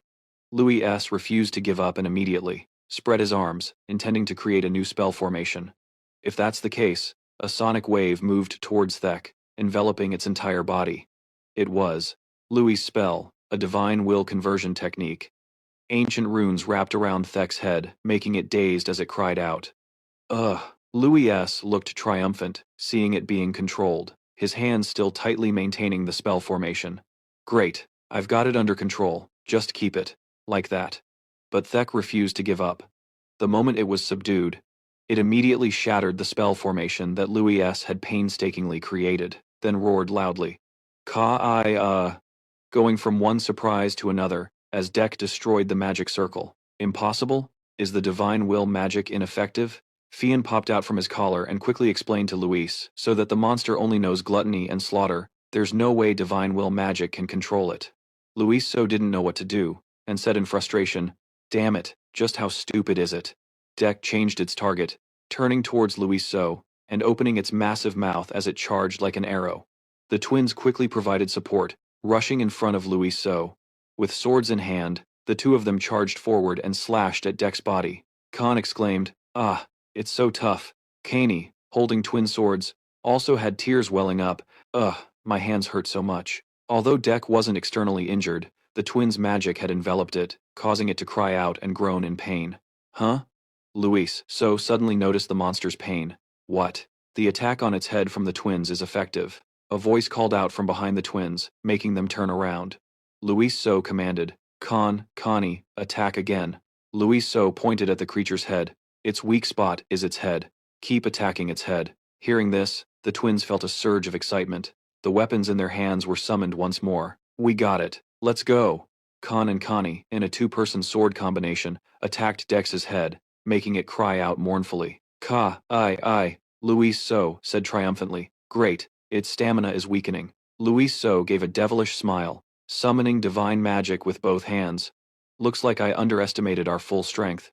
Even though we're young, we're still pure-blooded dragons. While the twins were busy fighting Deck, Luis so, from a distance, also slowly charged forward with divine magic, creating streaks of light in his hands. Today, let's turn it into a grilled gecko. Chugan and Balo watched in astonishment, not blinking. Good heavens, Chugan, even more surprised, said, they're fighting a Deck? Who on earth are those kids? Balo could only laugh awkwardly to brush it off. Haha. My grandkids are just a bit energetic, Chugan asked doubtfully. Are they really your biological grandchildren? Balo, not knowing what to say, just gave a vague reply. You shouldn't dig too deep, or you might get hurt. Without hesitation, Luis so quickly launched the divine magic he had just prepared towards Deck. Combined with Connie and Khan's attack, it made the monster scream in helpless agony. It collapsed definitively, crying out, Gua, UK. Luis so was visibly overjoyed. We did it. We're about to catch it. Connie, who was holding twin swords with Khan, couldn't stop her tears. Luis. So. I'm so tired. My arm hurts. My shoulder hurts. Luis so was not lenient and pushed the twin spirits. Endure it a little longer. We just need to attack one more time. The roar of a Deck rose again, terrifying the three children. This time, it was another Deck, covered in brown scales, that was speeding towards the kids. Luis so's face darkened, unable to believe another Deck had appeared. We're screwed. There's another one. The green Deck was groaning, lying there trembling. Khan asked helplessly. Luis, what do we do now? Luis was out of options, not knowing what to do, and could only think of one thing. There's no other way. Luis so looked towards Chugan, who was staring wide-eyed at the newly arrived Deck. I don't want to show him, but the only way is to reveal my true form and carry Balo and Jacob away. Luis so said to the twins, you guys now. Before he could finish, there was another sound. Another sky-shaking roar erupted, startling the three kids. It was a pair of mighty tigers charging down from the mountaintop. The attention of the brown centipede shifted towards the pair of tigers. Yeah. The two white tigers lunged forward, biting and tearing at the centipede. The three beasts were clashing with each other, causing the sounds of battle to echo endlessly. Roar. Nabi B, with sparkling eyes, was crying out whimperingly, as if it had recognized its parents. Chugan was once again utterly astonished. Oh my god, are there two mighty tigers? Luis S. became happy again, his heart filled with joy. That's right. When the kids are in danger, the parents have to step up. Khan and Connie were also happy to witness the scene. Ooh, look at that bigger kitty over there. Who? The green centipede seemed to have woken up. It recovered a little and started to think about escaping. Luis S. noticed and cast a spell that produced chain hooks from his hands, then smugly shouted, Where do you think you're going? Those chains bound the green centipede, making it unable to move, only able to cry out weakly. Seeing the monster immobilized before them, the three kids quickly ran over, wanting to capture the beast. Don't let it escape. Oh ho. Luis S., confident of victory, thought to himself, Let us finish you. Luis S. stretched out his hand to cast a spell, chains shot out, and he yelled, "Where are you going?" A length of chain shot forward and wrapped around Deck. It roared in pain, its eyes shut tight. Luis S., along with Connie and Khan, charged in. Luis S. shouted, "Don't let it go." Deck was in agony, unable to even scream as it was tightly bound. Luis S. turned and ran back, saying, "Balo, make your move now." Balo immediately rushed forward and shouted, "Yes, I'm coming." Young Master Jia Khan stood from a distance watching everyone fight the centipede, his face bewildered, not understanding what had just happened, stammering to himself, "What, young master? A moment ago you called me your nephew." A terrifying roar echoed throughout the forest. Jia Khan turned around with a horrified expression. Nabi B pounced, roaring loudly. "Roar!" It jumped onto Deck and bit its back, startling Deck into letting out a long cry. It bit into Nabi, making Nabi cry out in pain a few times. Deck immediately used the momentum to fling Nabi B into the air. It fell and hit the ground hard, crying out in agony. Its mouth was bleeding, its whole body trembling and muttering. Deck let out a huge roar, radiating an aura. Nabi's face turned pale, it coughed up blood, screaming in pain. Deck turned its back, intending to whip its tail at Nabi, and roared. Lying on the ground, it cowered in pain, looking up. It charged forward, letting out a mighty roar. Roar! Nabi saw Deck's attack. Deck whipped its tail at Nabi, making it scream. Nabi was slammed hard against a tree, clearly in pain. It seemed to be in shock from the powerful impact, spitting blood and screaming. The mighty tiger saw Nabi collapse, its face pale, and it angrily radiated bolts of lightning and roared. The mighty tiger charged at the centipede. It let out a powerful roar. It bit into Deck's body, sending lightning coursing through it. Deck screamed in pain. The mighty tiger kept its grip tight on Deck, allowing the lightning to surge powerfully through its body, making it scream. The mighty tiger's face was furious, its teeth clamped down on Deck. It let out mighty roars. Deck was in pain, thrashing its tail around under the effect of the mighty tiger's lightning. It screamed loudly. Nabi watched in bewilderment, its eyes filled with worry. Having been saved, it was incredibly moved, letting out a few soft sounds in its throat. From behind, there was a loud scream, and the centipede fell to the ground, its body looking as if it had just been burned alive. Luis S., along with Kaney and Khan, panted exhaustedly. Luis S. spoke, but his tone was still a bit incredulous. It's over." Then Nabi B took a deep breath and sighed. So tired. Balo pointed towards, looked in a certain direction, and said to Luis, "Young master, the fierce tiger is coming." The fierce tiger, its body covered in bruises and wounds, was slowly approaching. Nabi rushed towards the fierce tiger, crying out. It and the tiger bumped heads after the recent battle for survival. The corners of Nabi's eyes welled up with tears, whimpering softly. The fierce tiger turned to look towards Luis, its face looking as if it wanted to say something to him. Luis thought to himself, could it have recognized my true form? The fierce tiger turned to leave, and a startled Nabi cried out, tearfully rushing towards it and shouting at the fierce tiger. Luis stepped forward to block Nabi, leaving it utterly confused. Luis looked towards the fierce tiger. The fierce tiger stopped and looked back at them, radiating a happy and contented smile. The fierce tiger leaped high and headed off to an unknown destination. Nabi, sad, and on the verge of tears. Phi, sitting on Luis's shoulder, said with a pensive look, "Perhaps that tiger was ready to die, sacrificing its life to protect its child. Truly, the king of the forest." A flash of light erupted in the middle of the forest, startling everyone. Phi said worriedly, "That light is." Luis held Phi tightly in his palm, then let her go. As he started to leave, he told her, "You watch over the children," she asked, puzzled. "What? Where are you going?" Luis replied, "I'm just going up the mountain, and we'll be right back." Phi looked visibly startled and worried, saying, But it will be dangerous." Luis still began to leave, his face resolute as he said, "I'll only be a moment, you don't need to worry." Phi replied, "Yes, you absolutely must be careful." Luis noticed something and looked down. Nabi was lying on the snow-covered ground, sadly sniffling and looking up at Luis. It let out a few snorts. Luis looked at Nabi. "Do you want me to get on your back?" Nabi looked at Luis and nodded in response. He thought for a moment, then decided, "All right, let's go together." Luis sat on Nabi's back, and as it ran through the snowy mountain forest, Luis seemed surprised and thought to himself, "It's really fast. How could the twins have possibly caught it when it runs this fast?"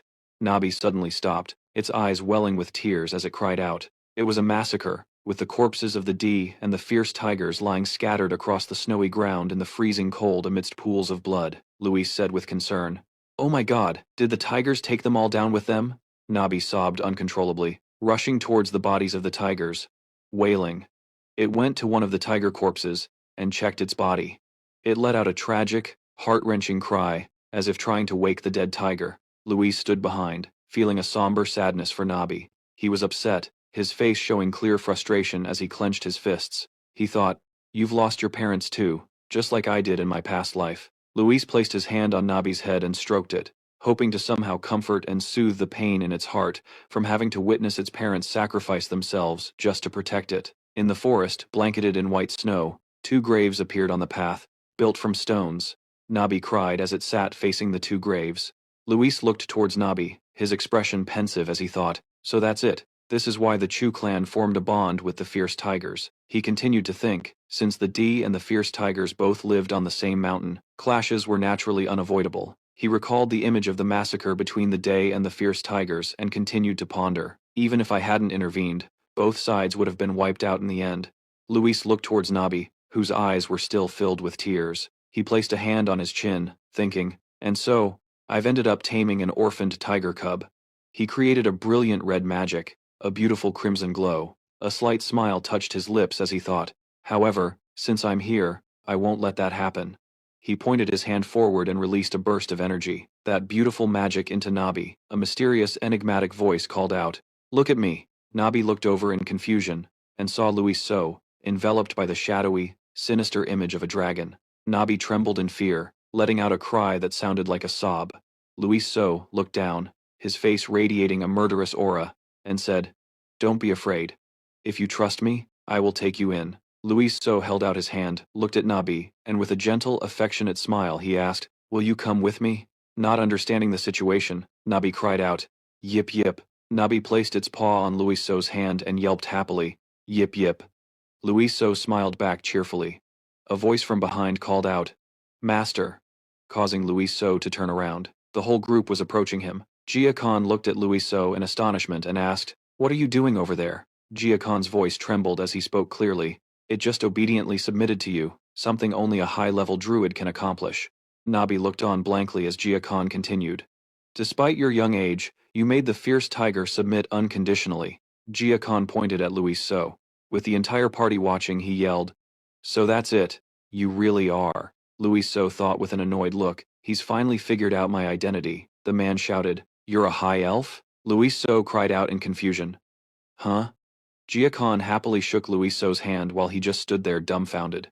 The man said, "It's such an honor to meet a guardian of the forest like you. You must have used magic to hide your ears, right?" Luis So replied in confusion. "Huh? No. I think there's been a misunderstanding." Then, Luis So suddenly had a realization, like a bolt of lightning struck his mind. "Wait a minute, wouldn't this be better?" Jia Khan's face was a picture of satisfaction.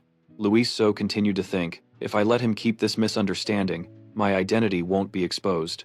Luis So cleared his throat, ahem, and put on a divine air, saying, "That is correct, I am the guardian of the forest." Ballo scratched his head and thought with concern, "He's about to pull another scam." Jia Khan looked at Luis So, flustered and apologetic, and said, "Please forgive me for not realizing sooner, and please forgive my rudeness until now." Luis So smiled happily and replied, "It's fine, you didn't know, so no offense was taken." Khan and Khan stood behind them with annoyed expressions, mocking Luis So. Then Khan said, "Are elves always this obnoxious?" Khan immediately added, "I wouldn't know. I'm sure Luis So has never met an elf in his life." Jia Khan turned to look at the boy and girl, asking, "If that's the case, does that mean these two are also?" Luis So puffed up his chest and replied with pride, "Correct, they are the elf warriors who escort me." Ballo sighed in the background, while Khan looked absolutely furious. Ballo thought, "Oh well, I'm not even going to bother, it's not like this is the first time. Hey human, I have a favor to ask of you." Luis So looked at Nabi and continued, "Can you take care of this child for me?" Jia Khan asked, startled. "What? You're entrusting the fierce tiger to my care?" Khan and Khan looked outraged, yelling at Luis So who was covering his ears. They shouted in unison, "Absolutely not. Who said you could? Nabi belongs to us." Annoyed, Luis So glanced in a certain direction, giving a signal. Balo immediately understood the cue. Balo stepped behind Khan and lifted them both up. As he carried them away, they continued to struggle and protest. Khan screamed, "No, Nabi!" Khan yelled, "You're the worst, Luis So." He then turned back to Jia Khan and asked, "So? Can you look after Nabi?" Jia Khan replied bashfully, "Oh my, for the High Elf himself to entrust this child to me." But Luis So interrupted him. Jia Khan said, "My hidden dragon wants to take it in, but our journey will be very treacherous." Nabi listened intently to Luis's every word. "I'm afraid this child won't be able to endure it," Jia Khan said with a concerned look. "A journey that even you, High Eo, consider treacherous," Luis said with a cheerful expression. "From what I've observed over the past few days, I think you can take good care of this child. I hope you'll look after this child until the day I return for it." He thumped his chest and replied enthusiastically, "Yes, you can leave it to me, sir. I'll take care of it with all my heart, like it's my own child." He turned to Nabi and said, "Thank you. Then I'll entrust this child to you. From now on, follow Jia Khan." "Here." Nabi let out a sad cry. Luis patted its head comfortingly and said, "I can't take you with me right now. If you listen to Jia Khan obediently, I will definitely come back for you." Nabi looked up at Luis and cried out regretfully. Nabi walked towards Jia Khan. He bent down, looked at it affectionately, and said, "Your name is Nabi, right? Let's rely on each other from now on, okay? Nabi, grr." Luis smiled lightly and thought, "So it's all settled smoothly. In the future, there won't be a situation where the mighty tiger that made a pact with me turns against me and becomes an enemy." Luis turned to Jia Khan and said, "Oh, right. In the future, remember to give Nabi the light essence." Jia Khan asked, bewildered, "The light essence?" He smiled lightly and said, "That's right. One day, this child will grow up, and you won't regret it." The sun began to set as Jia Khan and Nabi left. The two turned back to wave goodbye. Luis thought, with a satisfied expression, "It was a bit of a hassle, but I guess it's all settled now. Even though I didn't get a dragon, I managed to pull a major future threat over to my side. You could call that a huge prize." Then he turned to the pouting Khan and said, "All right, now let's continue heading west." Khan sulked, ignoring him and whining. Khan said loudly. "Luis is a big meanie." Khan added angrily, "Luis, let Nabi go all by himself. I'm not playing with Luis anymore." Luis tried to appease the two, holding two brightly shining fruits in his hand. "Do you guys want some fairy fruit?" The little girl and boy stared at the fairy fruit, drooling. The girl asked shyly, "Are you giving us two?" The boy said cheerfully, "Give me three." On the bustling road, crowds of people came and went. Luis looked helplessly at Khan clinging to his shoulders. The little girl and boy looked around, shouting with excitement. "Whoa," a voice said. "We've finally arrived." The somewhat classic-looking port city of Lukthon appeared before everyone's eyes. Khan's eyes were filled with excitement. The boy exclaimed, "Luis, Luis, there are so many people here." On the other side, Khan excitedly pointed forward and said, "Look, there are demi-humans too. It's my first time seeing a demi-human." Phi flew up and explained with a smile, "This place is completely different from the villages we visited, isn't it? There are many different kinds of people in Lukthon. Because it's a port city, ships carrying goods are constantly coming and going, for trade between the autumn continent and the frost continent, so a lot of people pass through the city in a year." Luis raised his hand, pushed aside the curtain, and looked outside. His expression was a little curious, as he thought to himself, "We're finally here. It took me half a year to get from Mount Kat Somo to Lukthon." Luis leaned wearily against the carriage and continued to think, "So, I've already covered a quarter of the journey. I want to get home quickly." Khan suddenly hugged Luis, their eyes shining like the sparkling stars in the mysterious black sky. He was helplessly speechless. The boy pointed forward. Luyen Tuyen said, "Luis, look over there." And the little girl excitedly said, "There are so many new things." After hearing this, Luis S. could only feel frustrated and helpless. He angrily struggled to get free, saying, "I told you not to cling to me. Get away, you guys." Khan laughed. "Ha ha, Luis S. is angry." Balo turned his head to look and said, "Young Master Luis S., we've arrived." Luis S. was surprised and pushed Khan away, saying, "Oh, really?" He slowly got out of the carriage. Luis S. looked up and around. Standing in front of the Zajan Inn, Luis S. stared up at the sign for a long time, then he asked Balo, "Is this the familiar place you were talking about? This shabby inn? You said this was it?" This rundown inn? He scratched his head and said awkwardly.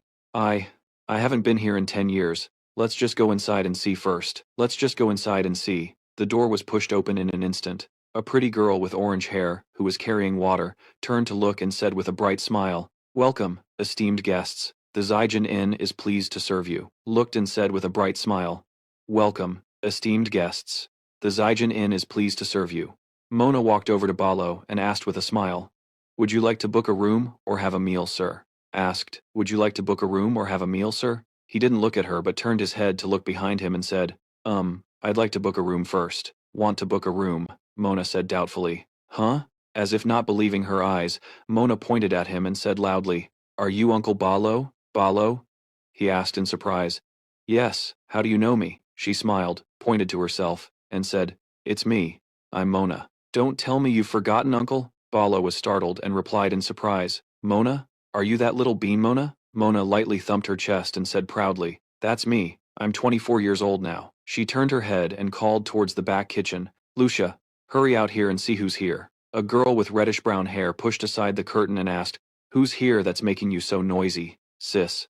Lucia was stunned when she saw him and said, "Oh my gosh, is that Uncle Balo?" He laughed heartily and then began to praise her. "Ha ha ha, Lucia, you've grown up to be so beautiful, you're ready to get married." Hearing this, Mona asked in a jealous tone, "What about me, then?" He immediately praised her too. "Our Mona is also very beautiful." Elsewhere, seeing Balo chatting with the two girls, Luis S. thought to himself, "He really is a regular customer." Girls, Luis S. thought to himself, "He really is a regular customer." Balo put his hands on his hips, looked around, and asked, "But where are Haman and Julia? Did they go to the market? And Julia? Did they go to the market?" When the two girls heard him ask this, their eyes filled with sadness. Lucia answered, "Our parents passed away 3 years ago." 3 years ago, Mona added, with a heavy heart. "They were run over by a horse-drawn carriage." Balo was stunned and asked again, "What did you say?" "Haman and Julia. Both of them?" He put a hand to his forehead, blaming himself. "I'm so sorry. I came back too late." Lucia hurriedly said, "No, Uncle, please, don't be like that." Mona also added, "Look, Uncle, Lucia and I inherited this inn, and we're living very well." Ba Lo, with a sad expression, placed his hands on the shoulders of the two sniffling girls in front of him. He then said in a comforting voice, "Yes, you two have been through a lot." When Lucia looked over and saw the three children standing in front of her, she asked him doubtfully, "But who are these children? They're not your own kids, are they?" Balo scratched his head in embarrassment and asked, "We don't look alike? They could be my children." Lucia looked at him in disbelief and said, "What? They don't look anything like you, Uncle." Mona was confused, her eyes a bit judgmental as she said, "What on earth? Do you have a conscience, Uncle?" Balo, displeased, pretended to be sad and explained, These are my nieces and nephews." The two girls with scrutinizing eyes looked at him. Lucia said, "That's even stranger." Meanwhile, Mona said doubtfully, "For these beautiful children to share the same blood related to him." Balo panicked, breaking out in a sweat as he stammered, We're very distant relatives." Mona walked over and sat down to look at Sai and Khan. Wow. The little girl and boy had radiant smiles and eyes as clear as the vast blue sky. Both children had an appearance that was full of life and warmth. Looking closely, it was as if an arrow had pierced her heart, and her eyes filled with adoration. Mona rushed forward to hug the adorable little girl and boy in front of her, saying, "Oh my gosh, what do I do? You're too adorable." Khan giggled. The other one, being hugged, said, "It's stuffy." Luis's face darkened, and he said in an annoyed and jealous tone, "Try raising them, and maybe you'll think differently." Meanwhile, Lucia sat down and gently greeted Luis. "Hello there, I'm Lucia. Are you hungry?" Luis shyly avoided her gaze and said softly, I'm a little hungry." Hearing him say that, the two girls rushed into the kitchen. Mona said, "You're hungry? Let me cook a delicious meal for you." "Lucia, do we still have the meat we bought today?" Lucia immediately replied, "Yes, I'll prepare the ingredients." He watched the two of them helplessly, not knowing what to say. Balo looked confusedly toward the source of the sigh. Sigh. Luis held out his hands, gave a slight shrug, and sighed. Being this adored is exhausting. Balo looked at him, completely speechless. In the room, lights illuminated the entire space, and a fireplace in the center made the atmosphere even warmer and more comfortable. After the meal, Luis went into his room and flopped onto the bed, saying, Ah, it's been a while since I've eaten that well. He then sat up, propping himself up with his hands behind him, and asked Balo, "Oh, right. I couldn't ask earlier. But what's the relationship between you and those two sisters? You all seem pretty close." Hearing the question, he turned his head and replied, "Their parents and I were friends who went through life and death together." Luis asked doubtfully, "Life and death friends? You mean mercenaries?" Balo smiled brightly at him and replied, "Yes, sir. They were very humorous, always cracking jokes. One day, they brought Mona over to raise their child, and they retired to run this inn. Thanks to them, I became a regular here." Luis looked bored as he leaned back on his hands, cleaning his ear and saying, So that's how it is. All right, you can go now." Balo asked, "Confused, sir? Why so suddenly? Where are you telling me to go?" He scowled and said, "Where else? Aren't we going to the autumn continent to find a ship? And we need to find medicinal herbs along the way." Balo looked at him, lowering his voice to reply hesitantly, Yes. But, you mean right now? We just arrived." A black aura began to emanate from Luis. He stared intently at the man. Seeing this, Balo scrambled in fear, rushing off as he said, "Yes, of course, we must go. I'll leave immediately." Luis then turned to Fee and said, "Fee, you go with him." She flew up and said, "Yes, I understand." After speaking, Luis turned around upon hearing a noise behind him. He saw Sai and Khan sleeping soundly on the bed. The little girl and boy must have been exhausted. He looked at them, sighed, and thought to himself, "The kids are all asleep. They look like little angels when they're sleeping." Luis stretched and yawned wearily, saying, "Yawn. I guess I should take a little nap too." A short while later, Mona brought some snacks. She pushed the door open and entered, saying, "Kids, time for a snack." Lucia, who was standing behind her, tilted her head and asked curiously, "Sister, why aren't you going in?" On the bed, she saw Luis, Sai, and Khan sleeping soundly and exclaimed, "Oh my goodness." Mona raised a hand to cover her mouth, smiling as she said, "What should we do? Even when they're sleeping, they're this adorable?" Lucia added affectionately, "I know, right? They're just too cute." Mona and Lucia stepped out of room. She smiled and said, "Good night." Lucia also smiled and said, "Sweet dreams, kids." In that room, the door closed softly. Now, only Luis, Canny, and Khan were left in the room, fast asleep. Perhaps one day had been too tiring for them, which was why they fell asleep so quickly. Downstairs, the tavern was bustling with people coming and going. At a corner table, two men were tipsy, drinking and chatting with each other. From the stairs, Luis walked down, his face still looking sleepy, and he was yawning repeatedly. Seeing him come down, Lucia quickly turned with a bright smile and asked, "You're awake? Did you sleep well?" He sleepily replied, "Yes, I did." Looking over at the dining table, he saw Balo already sitting there. He turned to look at him, and next to him were Khan and Kanyi, who were grinning happily, calling out in unison, "Luis, come over and eat." Lucia also chimed in, "I'll bring breakfast right over. You go sit at the table." As soon as Luis sat down, he asked Balo, "Have you found a ship to the autumn continent yet?" Balo replied, "Yes, of course, I've found one. They said it will set sail in 2 weeks." Hearing this, Luis nodded, saying, "Oh, good job. What about the spiritual medicine?" Hearing about the spiritual medicine, Balo scratched his beard, a bit awkwardly. After all, that was an item that wasn't easy to find. Hearing that, Luis was disappointed. He rested his chin on his hand and sighed, thinking, as expected of a dragon, they have mountains of stuff. But spiritual medicine is something an ordinary person wouldn't even have a chance to see in their entire lifetime. Looking at the man cutting a steak, he continued to think, human food only tastes delicious. Other than that, it doesn't do anything for a young dragon like me.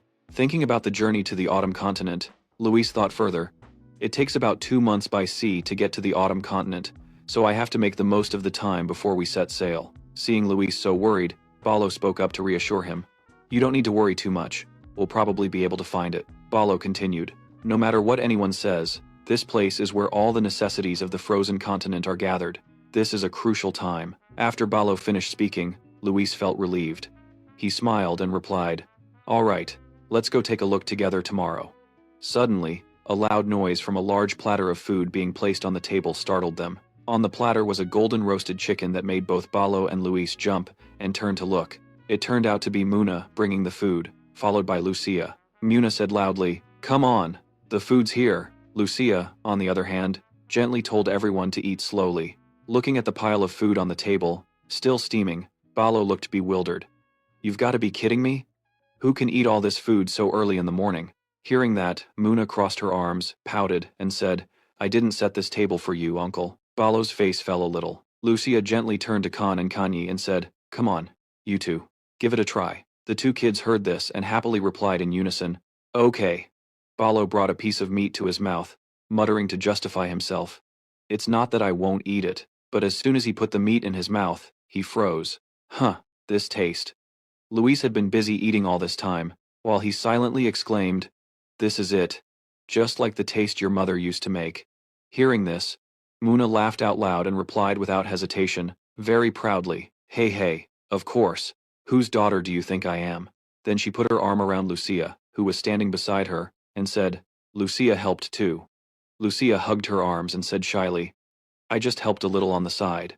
Remembering something, Balo turned and asked, saying it just occurred to him that Lucia was a very good singer, which slightly surprised both her and Moner.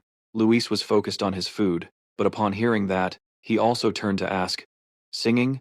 Balo said excitedly, Yeah, Lucia's voice is the best around here. Balo recalled the times Lucia sang, how she would gently lose herself in the music. He remarked, On any day that Lucia doesn't sing, the inn is still packed with people. The Zaijian Inn didn't get its name for nothing. He kept on saying, Somehow, this inn became a gathering place for people. Just then, Luis happened to notice and glanced to the other side. Over there, both Moner and Lucia had their heads bowed, saying nothing. The two girls seemed to be brooding over something. Soothed, Denli. Luis punched Balo hard, making him cry out, Ah!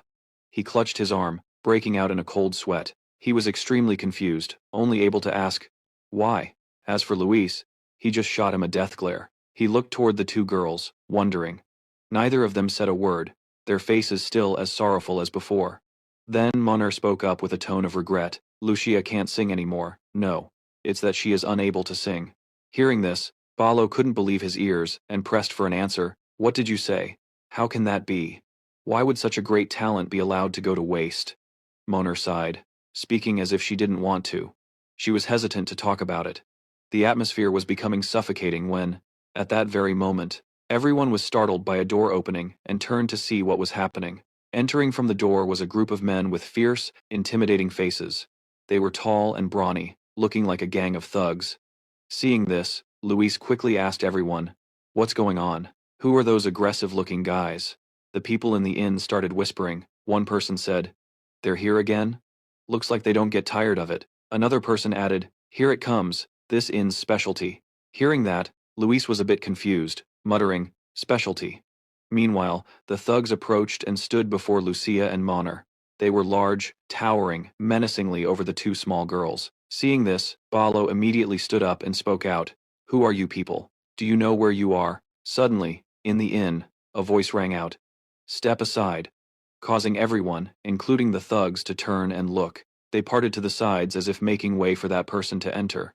Walking into the inn was a young man wearing white trousers and a pair of brown dress shoes. He had platinum blonde hair and wore a white fur coat, looking incredibly authoritative. Two of the thugs had to bow their heads when they saw him. He gradually revealed himself to everyone. He was a handsome young man with a noble air. He placed a hand on her shoulder and greeted, Good morning, Miss Moner. He looked over at Lucia and added, Ah, I haven't finished speaking. He brought out a magnificent bouquet of roses in front of Lucia. She was very surprised by this. Then he knelt on one knee and held the bouquet up to Lucia, continuing, You are also very beautiful today, my lady, Lucia. Witnessing this scene, Luis was aghast. He thought to himself, Oh man, that's so cheesy. It's giving me goosebumps. Holding the bouquet, Lucia hesitated and replied, Kaji, as I've said before. Not letting her finish, Kaji quickly placed a finger on her lips, signaling for silence. He whispered, Shh. He winked at her. You don't need to say much, just seeing your face is enough to put my heart at ease. Hearing this, Lucia was speechless and didn't bother saying anything more, while Kaji bowed to bid her farewell. Well then, I'll be going. Have a good day. As he turned to leave, his eyes met Luis's, and there was a moment of silence. How confusing. Key was lost in thought, not knowing what to say. Luis wasn't much different at that moment. Key curled his lip in a disdainful sneer. Seeing this, Luis thought angrily to himself, Is he smirking at me? This guy is making fun of my height. Then he turned to Lucia, pretending to rub his eyes, and said in a whiny, cute voice, "Lucia, I'm sleepy. Can you hold me?" Lucia was a bit surprised but still indulged him, replying, "Oh my, is our little Luis sleepy? Let me hold you and take you to bed." Delighted, Luis replied, "Yes, please." Balo heard this and thought in surprise, "Master?" Then Lucia picked Luis up, and he cunningly wrapped his arms around her neck. Lucia said gently, "All right. Let's go up to your room and get you to bed," Luis said in a clingy tone. "Okay." Seeing this scene, Key trembled with rage, while Luis gave a sly smirk. "How about that? You're jealous, aren't you?" He bit his lip in anger, muttering under his breath, "Huh, you little brat." Then he angrily spun around and stormed off. He yelled at his subordinates, "We're leaving." His men quickly looked over and replied, "Ah, yes, young master." Over here, having achieved his goal, Luis pulled down one of his eyelids and stuck his tongue out at him. "Ha, you dare compete with me? Neener neener." Then Lucia picked Luis up. He cunningly wrapped his arms around her neck. Lucia said gently, "Come on. Let's go up to your room and get you to bed," Luis said in a clingy tone. "Okay." Seeing this scene, Key trembled with rage, while Luis gave a sly smirk. He thought, "How about that? You're jealous, aren't you?" He bit his lip in anger, muttering under his breath, "Humph, you little brat." Then he angrily spun around and stormed off. He yelled at his subordinates, "We're leaving." His men quickly looked over and replied, "Ah, yes, young master." Balo frowned, pointing in their direction, and asked in confusion, "What was that? Who were those guys anyway?" Mona sighed and said wearily, "That was Ki, the eldest son of the House of Bant." Hearing the name Bant, Balo was completely stunned. "Bant? You don't mean that troublemaker Bant the useless, do you?" Mona nodded, replying with a firm tone, "That's right. He's not a troublemaker anymore. He's become a baron." Hearing this, Balo's eyes widened, barely believing his ears, and he blurted out, "What did you say, Bant? He became a baron?" Mona recalled Bant, an incredibly powerful and cunning old man. She calmly continued to explain, "Yes, Baron Bant started to build his structure in the underworld." An image of the old Bant kneeling on one knee, bowing his head before a duke, as a sword was placed on his shoulder in a bestowal of trust, she continued. He was recognized for his contributions in unifying the gangster syndicates in Lufin and stabilizing the port, and was granted the title of Lord to govern this region. After hearing the story, Balo let out a long sigh, an exclamation of wonder. My goodness, that useless guy always bragged he'd become a noble, and he finally did it. Then he burst out laughing, his voice full of mockery.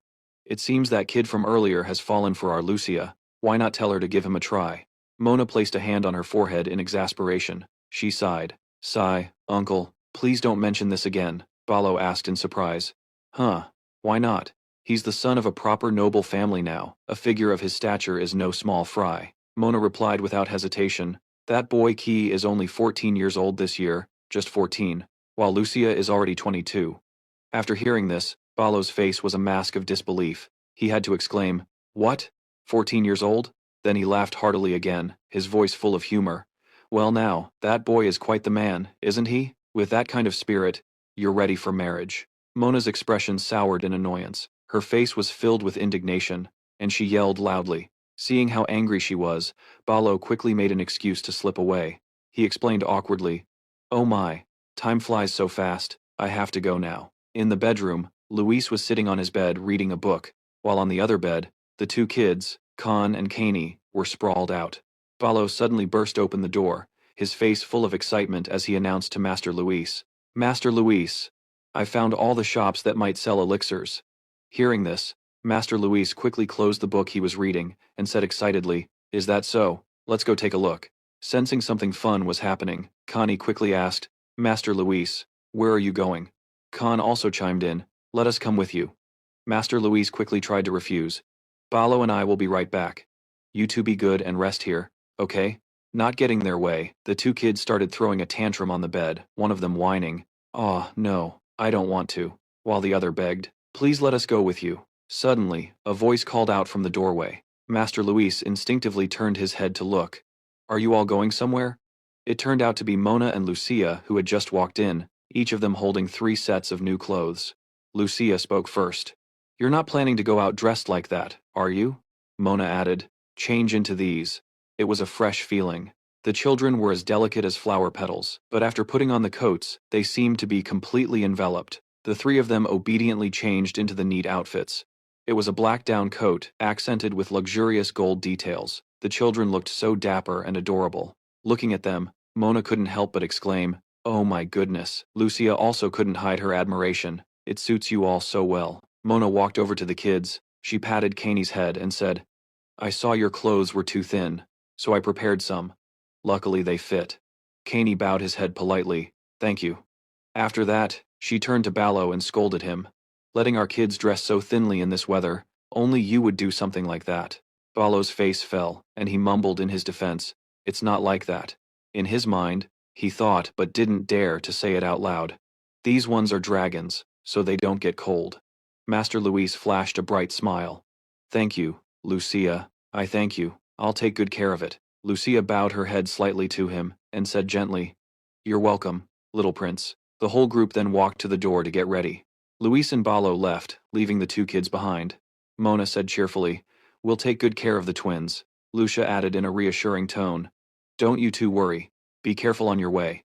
The two kids also waved happily goodbye. Master Luis turned his head back to say his farewell. "I'm leaving now." On the way, Master Luis asked Ballo with a hint of doubt, "Are you sure you can find the elixir?" He replied confidently and clearly, "Of course. You can trust me." Hearing that, Master Luis felt reassured and replied, "Very well. Let's go take a look then." Ballo nodded. "Yes, sir." The town where the two of them set off, it was still broad daylight when they left. The small streets glittered with sunlight stretching out before them, but somehow, the sky had gradually darkened, a testament to their diligent search. Under the dim light of a street lamp, Master Luis sat squatting down, his dazed eyes showing clear helplessness, his weak voice echoing, "There's nothing, not a single place sells elixirs." Master Luis threw the paper behind him and turned angrily to scold Ballo. "What was that about? This being a crucial time, so you'd definitely find it, huh?" Ballo was now in tears, kneeling down and stammering apologetically, I'm sorry. I can't believe it." Luis Chu was tense, his mind racing. "This is a huge problem. At this rate, won't I die early from malnutrition?" Suddenly, a powerful voice boomed out from somewhere. "What do you all want?" It made both of them jump in surprise and turn to look. Two groups of men who looked like gangsters were facing off. Luis Chu immediately asked, "What's going on over there? Are they fighting?" Ballo recognized a familiar face and exclaimed, "Oh my God, isn't that the kid from earlier?" He pointed towards Luis Chu, also confused. "Yeah, what's he doing here?" Then Yeman, a tall man wearing a red fur-trimmed cloak, who seemed to be the leader of the opposing gang, spoke up. "That's why I'm telling you, give up on Lucia now," he continued. "Do you really think my Lucia would pay any attention to a little brat like you, young master?" Key was now trembling with anger, biting his lip in frustration. Not stopping there, the man provoked him further. "But if it were a manly guy like me, who knows, right boys?" A subordinate standing behind him immediately chimed in to flatter him. "That's right. You're way better than some kid who still smells like his mother's milk." Kie's group couldn't stand it anymore, and drew their swords, shouting loudly, "How arrogant! Do you know who this is? How dare you speak so recklessly?" De Yemen ignored the drawn sword, his voice deep, and each word heavy as thunder. Then, with a stern and steely expression, he said, "Can we take this as a declaration of war on the Yemen faction?" Key's subordinate flinched. "What?" Then, all of de Yemen's men raised their weapons in unison, ready to charge into battle. Seeing this, Key and his companions were stunned.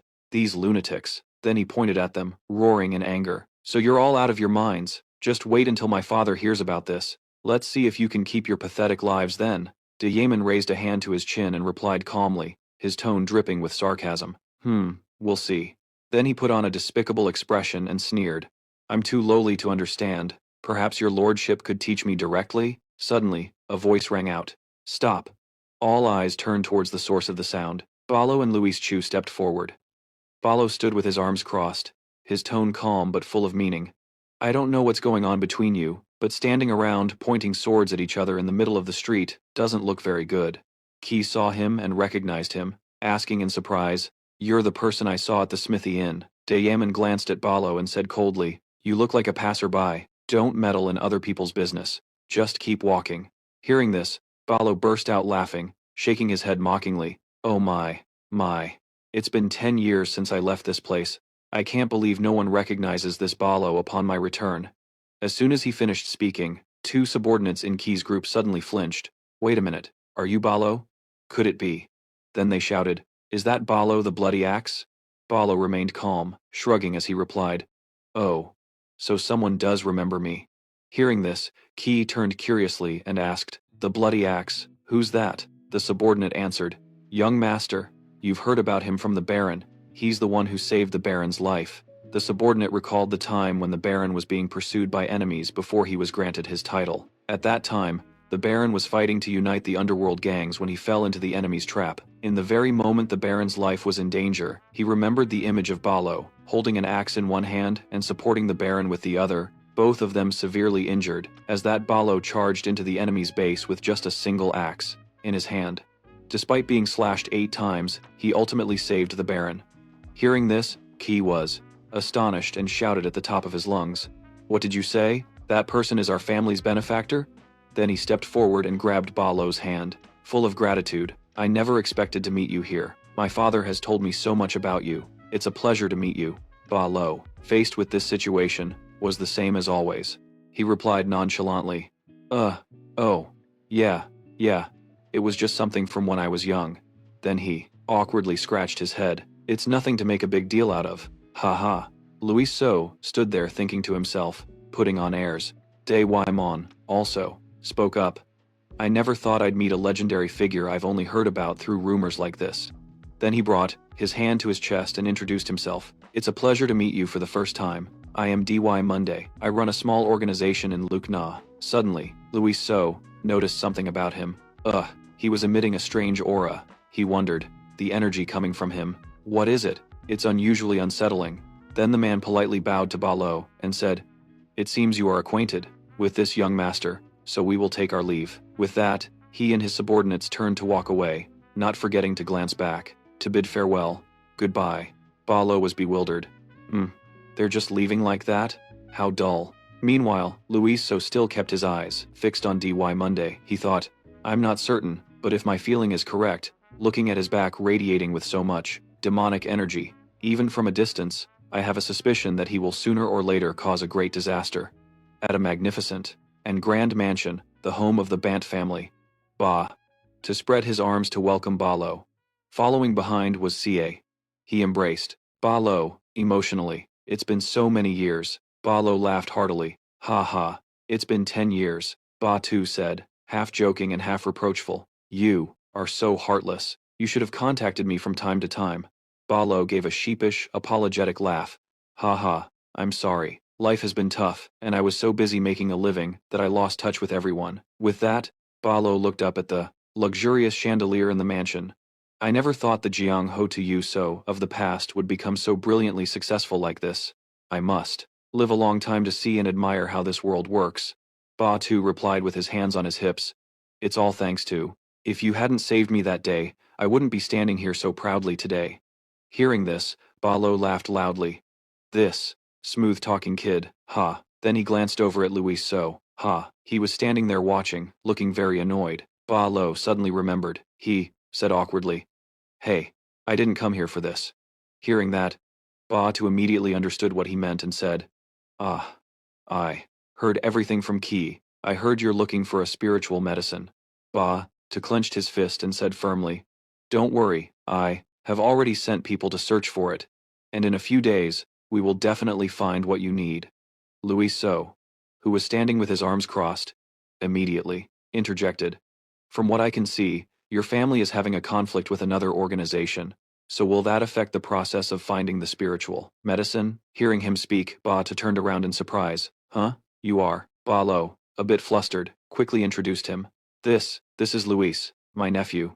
The kid's a bit ill-mannered. I hope you, Luis. So glanced at him with an annoyed look. Balo immediately felt a shiver and mumbled, humph. Batu was a little surprised. A nephew? Then he pondered. Yes, as you said. Recently, those guys from the Xeon faction have been causing trouble for me. Balo crossed his arms and asked curiously, even if they're gangsters, they wouldn't dare to mess with a noble so easily. What happened? Tu replied seriously. Actually, the Merchant Guild's ship under my authority, Bader's protection, have recently been running aground for unknown reasons. You could say it's just bad luck.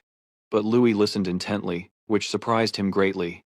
The ships that ran aground and returned, their crews rumored that their vessels had been caught by ghosts. Therefore, a group of people are starting to doubt the Bator family's protection. He wondered, ghosts? An image of Weimon appeared, looking incredibly cunning, and he continued, Yaman has been waiting for this moment for a long time. He's openly opposing me so blatantly. Hearing this, Balo asked curiously, if that's the case, can't you just ask the Lord to handle it? After all, he's the one who granted you the title of Baron. Bator could only bow his head and let out a sigh, saying, to the Lord, it doesn't matter who it is, as long as Luthen is governed peacefully. He'll just stand by and watch as if it has nothing to do with him. Wasn't I originally from the underworld myself? Then he continued, even if Ymon were to steal my position, the Lord wouldn't care much. Balo could only sigh at that. Man, this is a real headache. Bator came closer, putting an arm around Balo's shoulder and continuing, come on, it's been a while since we brothers have seen each other. We can't just talk about these troublesome things. I'll treat you right. Let's head to the coast. Balo heard this and his eyes lit up as he said, oh, that's a great idea. It's been a while since I've pulled an all-nighter. After saying that, Balo suddenly remembered Louis, now turning to look at the boy's reaction and stammering, playing at the beach, but that thing. Louis was still standing there with his arms crossed, his annoyed expression unchanged, but he was sensible enough to gesture to Balo, don't mind me, and just go have fun. As long as you find the elixir, I can let you have your fun with these things. Hearing that, Balo's face immediately lit up, as if it were a festival. Then he said loudly, all right, let's go. Let's drink until we drop tonight. No going home sober. Bator clapped him on the shoulder, laughing as he replied, that's my brother. I'm in. The two of them left up the stairs, leaving Louis and Kaj behind. But Bator didn't forget to tell his son, Kaj, remember to take good care of Louis. Kaj listened intently, but Louis turned to look at him with extreme annoyance. After hearing that, he froze for a few seconds, then glanced at the kid next to him. Louis didn't look very well behaved either, staring at him intently as if they shared the same thought. Kaj and Louis sighed, both thinking to themselves, I have to hang out with this kid? How many years apart are we? He tilted his chin up and ordered, follow me. Louis immediately asked, where to? Kaj glanced over and replied, still asking where? My father told me to look after you, so where else would we go but my room? Hearing that, Louis said with a smug look, all right, then let's see you introduce your room. Let's see how good a noble young master is at babysitting. Provoked by Louis, he immediately got angry, only managing a few words. Ha, this little brat. They both arrived at Kaj's room, which looked very neat, tidy, and clean, but also quite luxurious. Flopping down onto a chair, Kaj said unwelcomingly, sit wherever you want, but don't just touch my things. But ignoring his words, Louis had already picked up a knight figurine, and was twisting its arms and legs. Seeing this, Kaj jumped to his feet in alarm and yelled, hey! He snatched the knight figurine back from Louis's hands. Don't just touch it, you're going to break it. Louis saw this and put his hands on his hips, as if mocking Kaj, saying, you act all grown up. But you're still a kid. Huh, you still like toys like this? Hearing Louis say that, Kaj blushed, not knowing how to respond. No, it's none of your business. As Kaj placed the model on the top shelf so Louise couldn't reach it, he said, this knight is a limited edition. As he spoke, Luis's attention seemed to shift to the papers on the desk. They were letters written by Kaj himself. He then picked one up and read it aloud. To my girl, Lucia. This is the necklace that holds your sparkling eyes. Hearing those familiar words, Kaj was startled. His face turned bright red as he yelled, hey! And lunged forward to snatch it back. He reached for the letter. Don't just read other people's mail. But Luis blocked him with his foot, then picked up a box and said, is this the necklace? With that, he opened the box to look. As soon as he did, Luis gasped as a beam of light shot out from the box. Inside was an exquisite necklace with a sparkling blue gem. Seizing the moment while Luis was distracted, Kaj immediately snatched the box back and yelled, give that back! Luis then commented, your letter-writing skills are terrible, but you picked a beautiful necklace. It'll probably look great on Lucia. Hearing that, Kaj's mood brightened. Really? He cradled the box in his hands, saying softly, thank goodness. I had a really hard time finding this necklace. Luis then asked, it looks expensive, but isn't it easy to find a necklace like this? Kaj immediately retorted, this one is different. Cradling the box, he continued, this is very famous. This is the Tear of Zen. Luis reacted casually. Oh, so that necklace is the Tear of Zen. Suddenly he froze, thinking about something. All at once, Luis remembered something, his expression changing instantly, as he shouted in alarm, "The Tear of Zen? Is that really the Tear of Zen?" He couldn't help but ask in shock. "It's not a fake, but the real thing?" Hearing this, Kaj calmly replied, "What are you talking about? Fake?" Even an appraiser confirmed this is the real deal. Hearing this, Luis was in disbelief, thinking to himself, "Oh my god. Why is that item here?" Picturing Zen, he recalled the legend behind the name. According to the original story's legend, the Sea King cherished his daughter more than anyone else. He collected his daughter's final tears and preserved them within a gemstone. The necklace with the blue-green gem appeared in his mind. That was the Tear of Zen. The important thing was that this Tear of Zen was the key to the Sea King's underwater labyrinth. The entire underwater labyrinth was a crucial place for the main character of the original story to level up. The Sea King's domain was the place for the characters. He thought pensively, "I have to be the first one to get my hands on the Tear of Zen." Having made up his mind, he immediately changed his attitude, lowering his head and saying softly, "Brother Kaj." Kaj asked in surprise, "Huh, brother?" He thought to himself, "Did I hear that right?" Luis pouted with innocent eyes, speaking in a whiny, cute voice. "Can you give that to me, please?" Just moments ago, his attitude had been sharp, but this sudden switch to being well-behaved was instantly creepy. He stiffened and asked, "Are you sick or something?" But Luis ignored him and kept up the act with that same voice and look, slowly sidling closer to Kaj as he spoke again. Please just give it to me." At this point, Kaj couldn't stand it anymore and yelled, "Hey, you little brat! What's wrong with you? You're giving me goosebumps. Get lost." Outside the mansion, Luis's voice still rang out, giving him goosebumps. "Screw you." Kie shooed him away in fear. "Don't come near me." Suddenly, Luis bowed slightly and called out softly, "Big brother?" Kie was stunned, thinking, "Did I hear that right?" Luis was using an adorable face with sparkling eyes, trying to act cute as he whined to Kie, "Can't you just give it to me, huh?" Kie panicked, quickly pulling the box behind him and shouting, "Don't even dream of it. This is a gift for Lucia." Luis put his hands on his hips, tilted his head up, and said, "Damn it, looks like that didn't work." Kie ignored him and sighed. Luis suddenly turned and asked suspiciously, "By the way, what if Lucia doesn't accept the gift?" Kie was stunned after hearing this and replied, "No, that's impossible. Every woman has always loved expensive gifts." The bodyguard had said so, but Luis explained further, "Some people are like that. But it seems Lucia isn't the type to accept expensive gifts for no reason." Kie asked in confusion, "Huh? Is that so?" Luis calmly pulled out a chair and replied, "It's no use." With a smug look on his face, Luis sat down, smiled, and said to Kie, "Sit down, now I'll show you what real romance is." In Kie's room, he seriously took out a pen and paper to jot down what Luis, sitting opposite him, was explaining and saying. So he looked at his notebook thoughtfully, and asked, "First, I have to create a sense of closeness with her.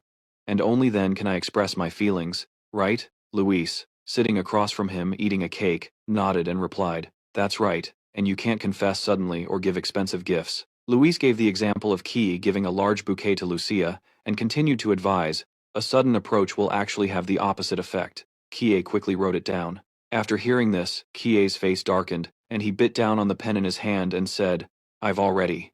Suddenly, he threw the pen and notebook away and screamed, "I've already done the opposite of all of this." Luis calmly continued chewing his cake and replied, "That's what I'm saying. If you want relationship advice, you have to choose the right person." After finishing the cake, he turned, pointed at him, and asked suspiciously, "But why do you like Lucia anyway? What's your motive?" He was suddenly startled. With a look of infatuation, Kie began to reminisce and replied, "The first time I met that girl, it was 5 years ago now." Luis sat opposite him with a disgusted expression. Returning to Kie's flashback, a girl with long brown hair was humming a tune with her clear singing voice as she performed for the audience below, among whom he was also captivated, lost in her singing, and he said further, "The first moment I saw her singing at the Zijin Inn was like a light in my dark future." A girl so beautiful and gentle appeared in his mind again as he said, from her hand gestures, her beautiful smile, and her singing voice. In that moment, it was as if she had stolen my heart. Back in the present, after hearing his confession, Luis sighed and said, "After all that explaining, you just fell for the image of Lucia singing." Kie angrily replied, "It wasn't just ordinary singing. Lucia's voice is a perfect harmony." Luis calmly asked back, "If she sings so well, why doesn't she sing anymore?" He hesitated and replied, "That was due to an unfortunate incident." Flashing back to 4 years ago, In the inn, the singer that Lucia admired was holding a performance on stage, with spotlights shining down on her beautiful figure. And to get there, of course, Lucia had begged her parents to go see the show. Since Mona wasn't used to crowded places, they decided to let Mona and her family were on their way to see a performance. But on the way, something happened. A man suddenly appeared. He was frantically trying to control two panicked horses that were charging toward their family of three. Lucia suddenly turned around, but she couldn't react in time. People around them shouted warnings. "Lucia, get out of the way." The unfortunate event had already happened. Lying there, Lucia, with a wound on her head, fluttered her eyes open and let out broken cries. She sat up, holding her head, which was still in pain, and called for her mother and father. She sat there, her face darkening, her eyes filled with disbelief at the sight. Right in front of her, across from her were two familiar figures, but beneath them was a pool of blood. She was terrified. Her eyes widened in horror as two streams of sorrowful tears flowed, and she screamed. She collapsed helplessly in despair beside her two loved ones. Both of Lucia's parents died under the carriage wheels. She trembled, unable to speak. Because of this shock, later on, Lucia could no longer sing. After hearing the story, Louise thought pensively, so that's what happened. She thinks her parents died because of her love for singing, so she can't bring herself to sing anymore. He smiled as if he had a brilliant idea and thought, if I just handle this, he thought smugly, I'll have done a good deed and I can get Zen's tear. With that thought, he immediately put his plan into action, turning to Keiji and saying, how could you even think of giving Zen's tear to Sister Lucia? In this situation? Are you out of your mind? Kaji replied in alarm. Huh? With the precious, shining necklace, Luis continued, giving Zen's tear from Zen. The girl who can't sing. If Sister Lucia receives this gift, wouldn't it just bring back the nightmare from the past that she has forgotten? Kaji answered in a panic. Is that so? I didn't think of that. Luis sighed and said, oh my, I have to teach you everything from scratch. You really don't know anything. He continued speaking to Kaji, who was sitting and listening intently. Across from him, that's why I have a proposal. With a cunning smile, Luis asked, do you want to hear it? That evening at the tavern, the door slowly opened. Luis walked inside and said cheerfully, I'm home. Mona was cleaning up and saw him return. She replied, oh my, where's the mister? How come you're back all by yourself? Luis casually answered, he went drinking with Mr. Tuss and will be back later. Mona heard this and said angrily, what? That man will do anything. Letting a child come home alone in the middle of the night, what if something had happened? Luis reassured her and said, I'm fine. Where is Sister Lucia? Mona heard him and replied happily, our Luis wants to see Sister Lucia. Lucia is in her room, you can go on up. Luis then happily walked up the stairs towards Lucia's room and said, yes. Thank you, sister. I'll go up first then. Mona also replied gently, okay, go ahead. I'll bring up some snacks for you. Luis continued, upstairs with a confident smile, thinking to himself, all right, now's the time. Let's begin. Flashing back to some time earlier, in Kaji's room, the two were discussing the conditions for their plan. Luis said clearly, if I can make Sister Lucia sing again, you have to give me that necklace. After hearing this, he replied in alarm, what? No way. Luis asked scornfully, why? Don't you want to see Sister Lucia sing again? Kaji hesitated and replied, well, yes, that's true. But Luis quickly pressed Kaji. So what? To you, is that necklace more valuable than Sister Lucia? He was startled and denied it. Of course not. As long as Lucia can sing, I'll give you any necklace you want.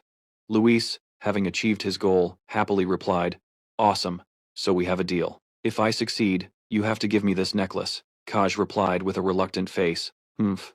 Seeing that he was still hesitating, Luis added in a serious tone, is that all your devotion to Lucia is worth? You said you would offer her the whole world? Were those just the words of a child? As if his words had hit a nerve, Kaj immediately and decisively sealed the deal with Luis and said, fine, just succeed, and I'll give you the tears of Zen. Waiting for this exact moment, Luis quickly shook hands with Kaj to finalize it and said, excellent, transaction complete. Like a true man, Kaj immediately replied, say no more. Back in the present, in front of Lucia's room, Luis knocked gently on the door. The door slowly opened, revealing a cheerful Lucia who said, oh my, Luis, when did you get back? With a bright, beaming smile, Luis replied, I'm back. He also thought to himself, Operation start. Inside the room, Lucia said with a smiling face. Oh my goodness, Luis, you're back? Luis, seeing her from outside, excitedly replied, Lucia, I'm bored. Will you play with me? Lucia also smiled as bright as a flower and indulgently replied, oh, it looks like our Luis is very bored, isn't he? She gently invited Luis inside and said, then come into my room. Stepping inside, Luis looked around and exclaimed, oh. Inside the spacious room were shelves hanging on the walls, holding books and lush green potted plants. Luis walked behind Lucia and exclaimed, your room is so beautiful. Lucia smiled gently and replied, haha, thank you, even though I haven't decorated it much. I'm glad you still like it. Suddenly, Luis seemed to spot something. He looked into a corner of the room and saw an instrument propped up next to a cabinet and said, Not knowing what kind of instrument it was, Luis turned to ask Lucia, what is this? Hearing him, Lucia was startled and replied, ah, that. She continued to explain, it's called a lute, it's an instrument used for performances. Luis immediately started gesturing excitedly, begging Lucia, oh, Lucia, I want to hear it, please play it for me. Hearing this, Lucia replied flusteredly, this is. Luis continued his act by grabbing Lucia's dress, looking up with an adorable face to plead with her. Come on. Please. Seeing this, Lucia was helpless and replied, all right, I'll play a little for you then. Lucia sat on the bed with the lute in her hands to perform for Luis, who was sitting on a chair opposite her. Lucia took a deep breath as if to calm herself and exhaled gently, steeling her nerves. Her nimble fingers danced across the instrument, creating soaring melodies. Sitting across from her, Luis couldn't help but be amazed by the wonderful sound Lucia was producing. Luis was moved, marveling to himself. Lucia seemed to become one with the music and her instrument, creating an incredibly poetic scene. Luis thought to himself, so beautiful. Luis felt as if he was immersed in the atmosphere, silently admiring both the sight of Lucia playing and the sound of the music. Truly wonderful. He smiled with satisfaction, thinking, no wonder that guy Kaj is head over heels for her. The music ended, and Lucia stopped, letting out a soft breath. A moved Luis jumped to his feet, applauding and shouting, bravo, bravo. Lucia laughed shyly and replied, it's been a while since I've played, so it wasn't very good. Luis immediately denied it, his eyes sparkling with enthusiasm as he said, what are you talking about? It was truly an absolutely wonderful performance. Lucia replied, flustered, really? That's a relief. Luis suddenly got excited and exclaimed, sister, I want to try playing too. Lucia replied in shock. Huh? She asked again, confused. You mean the lute? Luis replied excitedly, yeah. I want to learn how to play as beautifully as you do. Lucia turned to a cabinet as if looking for something and said, if you want to, just wait a moment. Luis stood by, completely puzzled. Lucia was rummaging inside the cabinet, wondering to herself, I'm sure I put it in here, right? Luis peered over, wondering what she was doing. Inside the wardrobe, Lucia took out an instrument similar to the one she had just played and said, ah, found it. She took the instrument and handed it to Luis, saying, here, take this. Luis reached out to take it and replied, this is? Luis happily held the instrument that Lucia had just given him. She said, it's a gift for you. This is the one I used when I was little. It seems like it would suit you well, so I'm giving it to you. Luis replied with sincere joy, wow, thank you, sister. I'll practice hard. Lucia smiled and replied, okay, it's late today, so we'll start lessons tomorrow, okay? Luis replied, okay. Luis left with the instrument, waving to Lucia, and saying, good night, sister. She also said goodbye to him, replying, yeah, you sleep well too. Back in his room, Luis sat on his bed, admiring the instrument Lucia had just given him. Floating beside the bed was Phi. It spoke up, flying closer to Luis, and asked, you said you were going to make her sing again and help her forget her heartache? Luis sat tuning the strings of the instrument, nodded, and replied, that's right. Phi scratched its ear, and asked quizzically, wouldn't it be faster to use mind magic to control her memories? Luis disagreed. No, that won't work. That method might be a temporary solution, but at any moment, she could be hurt again. He raised the instrument and declared, you reap what you sow. Good deeds are rewarded with good, that is my life's motto. Luis smiled and continued, since they've treated us well, we must also treat them well in return. Phi sighed and replied, sigh, we're going off script again this time. Luis suddenly replied, not at all. Beside him, Phi, startled and confused, turned to look at Luis. He sat on the bed, holding the instrument, and began to play a melodious tune, and continued, "That won't happen. Just trust me this once." 3 days later, the sound of a soaring melody could be heard coming from inside the house. It was Luis, practicing the instrument in his room. Sitting across from him was Lucia, who was speechless with surprise. Luis suddenly turned to Lucia and asked, "How was that?" "I think I've gotten a little better." Startled, she stammered in reply, "Ah, yes, you're playing very well." Luis went back to studying the musical notes and asked, "Let's see, do I play this part like this?" Lucia thought to herself in awe, "This child is a true genius." As Luis performed, completely and passionately immersed in the music, Lucia thought in astonishment, "He only learned for 1 day, and already got the hang of playing. On just the second day, he had memorized all the rules, and today, he can already play a difficult piece that even adults would struggle with." As she witnessed Luis's performance, Lucia thought with disbelief, just where in the world did this child come from? After finishing the piece, Luis said excitedly, "Sister, please teach me the next song." Lucia replied, flustered, "Ah, yes." The sky was clear and blue outside the Guildhall. On a street corner, people were gathering excitedly, chattering amongst themselves. On the wall was a prominently displayed notice from the Epic Guild, recruiting contestants for a melody performance night. Person. As for how to register, a hand suddenly shot out and ripped that paper down. A tall figure with a fur cloak, it was Day One, and beside him were his underlings. Holding the paper in his hand, he said, "A performance by a beauty. What is this? Is it singing?" A man from behind stepped forward to explain to him and said, "Yes, that's right, sir. This is one of the events held at this time every year. The participants who sign up will compete in a singing contest and receive prize money." A girl was standing at the front, with coins as the prize for winning, and everyone was cheering. The man explained further, "That's the most famous of all the events. I heard that those who are eyeing this year's prize have been practicing very hard." After hearing this, De Wyman smiled mysteriously and said, "Is that so? Excellent." The man, confused, asked again, "Sir, what do you mean?" De Wyman crumpled the announcement paper with both hands, and replied in his mysterious voice, "The more people that show up." With a terrifying laugh and scary eyes, he turned and continued, "The louder the screams will be." The songstress. Early in the morning, on the bustling streets of a town, Balo's face was full of discomfort, clutching his stomach as he staggered back and forth. As he walked, he was in so much pain he wanted to cry, his voice a mere whisper, "I'm going crazy." He held his forehead and sighed, "Oh man, I'm really getting old. I only drank for a few days and I'm dead tired." As he was getting close to the inn, he heard a familiar sound, and he stopped short, wondering, "Huh? That's the sound of a bahum."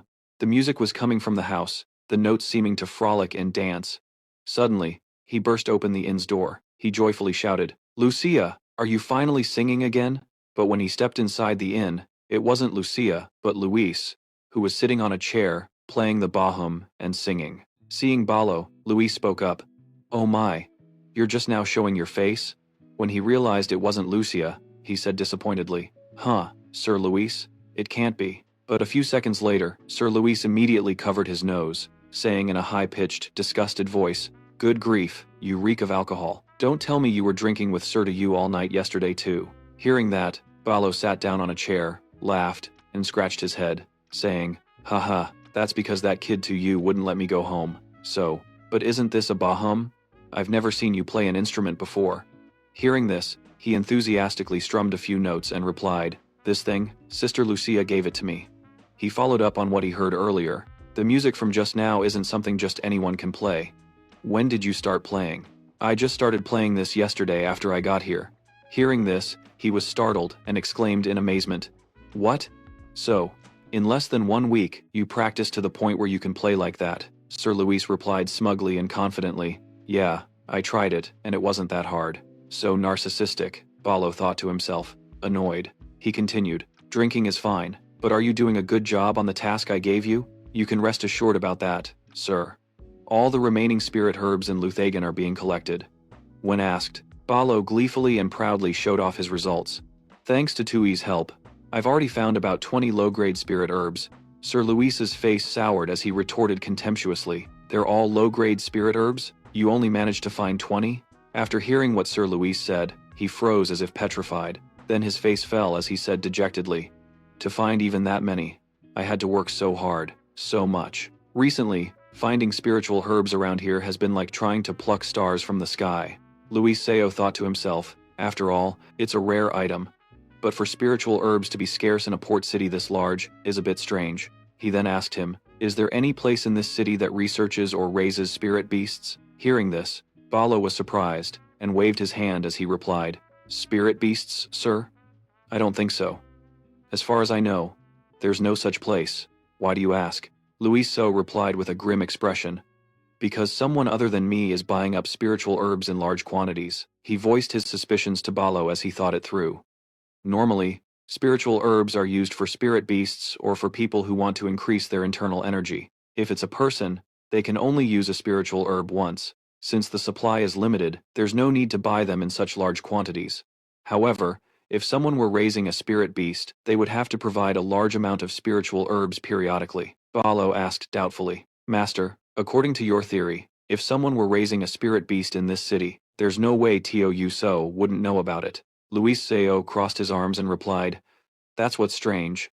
A spirit beast that needs such a large amount of spiritual herbs, and to the point where they have to avoid the Baron's eyes and ears. As he finished speaking, Luis So suddenly had a thought. He thought to himself, could it be? Then he turned and said to the old man, Balo, can you find out who has been buying the spiritual herbs from the shops? The old man stroked his beard in thought and replied, that will take some time, but if I ask Teo Yuso for help, it shouldn't be difficult. Luis So continued, verify the identities of these people, and track where the spiritual herbs they bought are going. Once you find the location, take Phi with you and search it. Hearing her name mentioned, the butterfly fairy Phi immediately flew over, while Balo asked, suspecting that Luis Seo was planning to steal the spiritual herbs, I will do as you say, but why are you doing this, sir? He crossed his arms and glared angrily at Balo. What, do you think I'm a thief? Although I can't be certain yet, that Yumon fellow might be far more insane than we imagined. Balo immediately replied, understood, sir. Well then, for now, I'll just go and get some shut-eye. He was about to stand up but was stopped by Luis So, who asked, where do you think you're going? Balo was confused and asked, sir? Luis Seo closed his eyes, waved his hand dismissively, and said, do it right now. The old man immediately started gesticulating wildly, protesting to Luis So. But I just got back. You still reek of alcohol. Luis So just smiled gently, and said in a deeply menacing tone, it seems our dear Balo starts acting up at the slightest provocation, doesn't he? Perhaps we should relive some old memories? Hearing that, the old man let out a groan. Seeing Luis So's attitude, and hearing his tone of voice, he had no choice but to bitterly swallow his tears, gripping the doorknob resentfully as he replied, I'm going right now, sir. But as soon as he opened the door, he froze. Outside, the street was incredibly bustling, like a festival event was underway, with all sorts of people gathered, eagerly laughing and talking. Seeing Balo just standing there, a curious Luis Seo walked over, pushed him aside, and asked, what is it? What's with all these people? Hearing the question, the old man remembered and replied that the Bountiful Catch Festival was about to begin. Luis So repeated his words, full of doubt. The Bountiful Catch Festival? He immediately replied, yes, although this city is now famous for its commerce, it was once just a small fishing village. Every year, they hold the Bountiful Catch Festival to pray for the safety of the fishermen who go out to sea, and brought back a full catch of fish. That festival continues to this day, and the best part of it is the Night of the Maidens. After he finished speaking, he asked again, what is this Maidens' Night? Balo happily explained, it's a night where talented singers gather. They compete against each other for a prize. It's quite a sight to see. He continued reminiscing. Every time Lucia participated, she won first place. He asked, suddenly intrigued. Oh, if that's the case, then since we're going out, I have another job for you. Seeing the man's face turn into a question mark, he crossed his arms, and smirked. Sign her up for the Maiden's Night. The scene changes to inside Lucia's room, where she was, sitting there, staring at her instrument with a very gloomy and melancholic expression, when suddenly a loud voice called from outside. Sister Lucia. Startled, she went to open the door. It was Luis standing there. Seeing him, she asked, Luis, have you practiced the song I taught you? He laughed and replied, hey, of course. But sis, there's something I want to ask you. Lucia asked cheerfully, what is it? He put on a cute act, poking his index fingers together and pouting. I heard there's a festival. Can you take me there? Just as he finished, C and the rowdy Khan suddenly appeared from behind the two siblings. clamoring loudly. What? A festival? That sounds like fun. We're going too. Seeing this, he glanced back in annoyance, thinking, to himself, damn it, these kids have sharp ears. Lucia saw this and covered her mouth with her hand, smiling as she said, so you want to go see the festival? It makes sense. It's been so lively outside lately, so you kids are curious. Lucia rested her chin on her hand and said worriedly, but because it's festival season, there are a lot of foreign tourists, so we can't just leave the inn unattended. While she was worrying about what to do, a voice suddenly spoke up. Let's go. Everyone turned towards the voice to see who it was. Mona walked in with her hands on her hips and shouted, Let's go, everyone, let's go see the festival. She cheerfully patted Luisa's head and said, Our little princes and princesses want to go see it. Of course we have to go, right? The little boy smiled brightly. Ha, ha. Then Lucia turned to Mona and asked, Are you really going? What about the inn? Mona was patting the kids' heads as she continued. Closing for one day is fine. Besides, we don't have any guests yet. Let's just have a blast today, and we can work hard again tomorrow. Hearing her say that, Lucia had no choice but to agree, saying, Yes, ma'am. I'll go get ready then. Mona excitedly raised her hand high and shouted, Kids, let's go have some fun. Hearing that, the rowdy Chan also replied in unison, Let's go. After that, they temporarily closed the inn and went out into the streets where the festival was taking place. As they walked, C asked, There's going to be a lot of delicious food at the festival, right? Mona immediately replied, Of course, I'll buy you all some. Really tasty food, Khan said excitedly. I'm so excited. Meanwhile, Luis was walking behind them, observing. He thought to himself, Excellent. Everything is going according to plan. Time for the next step. One evening, the sky was filled with twinkling stars. Down in the town, it seemed like something was happening as all the houses had their lights off, looking peaceful and a bit lonely. Fi was dressed just like a detective on an investigation. Right now, she was lurking, peeking back and forth outside of a warehouse. After making sure no one was around, she swooped down into a nearby barrel, then used her hand to lift the barrel lid, and continued observing the building in the distance, as if she had seen something. She let out a small gasp. Fi wondered what that was. Could this be the warehouse Balo mentioned? Faye recalled Balo's words, that the merchants primarily traded spirit herbs at the warehouse on the far west end of this harbor. Although I don't know what Master Luis is looking for now, you should investigate that building just in case. The flashback ended, and she confidently declared, All right then. I am the loyal servant of Master Luis. No matter what they're hiding, I'll bring it to light.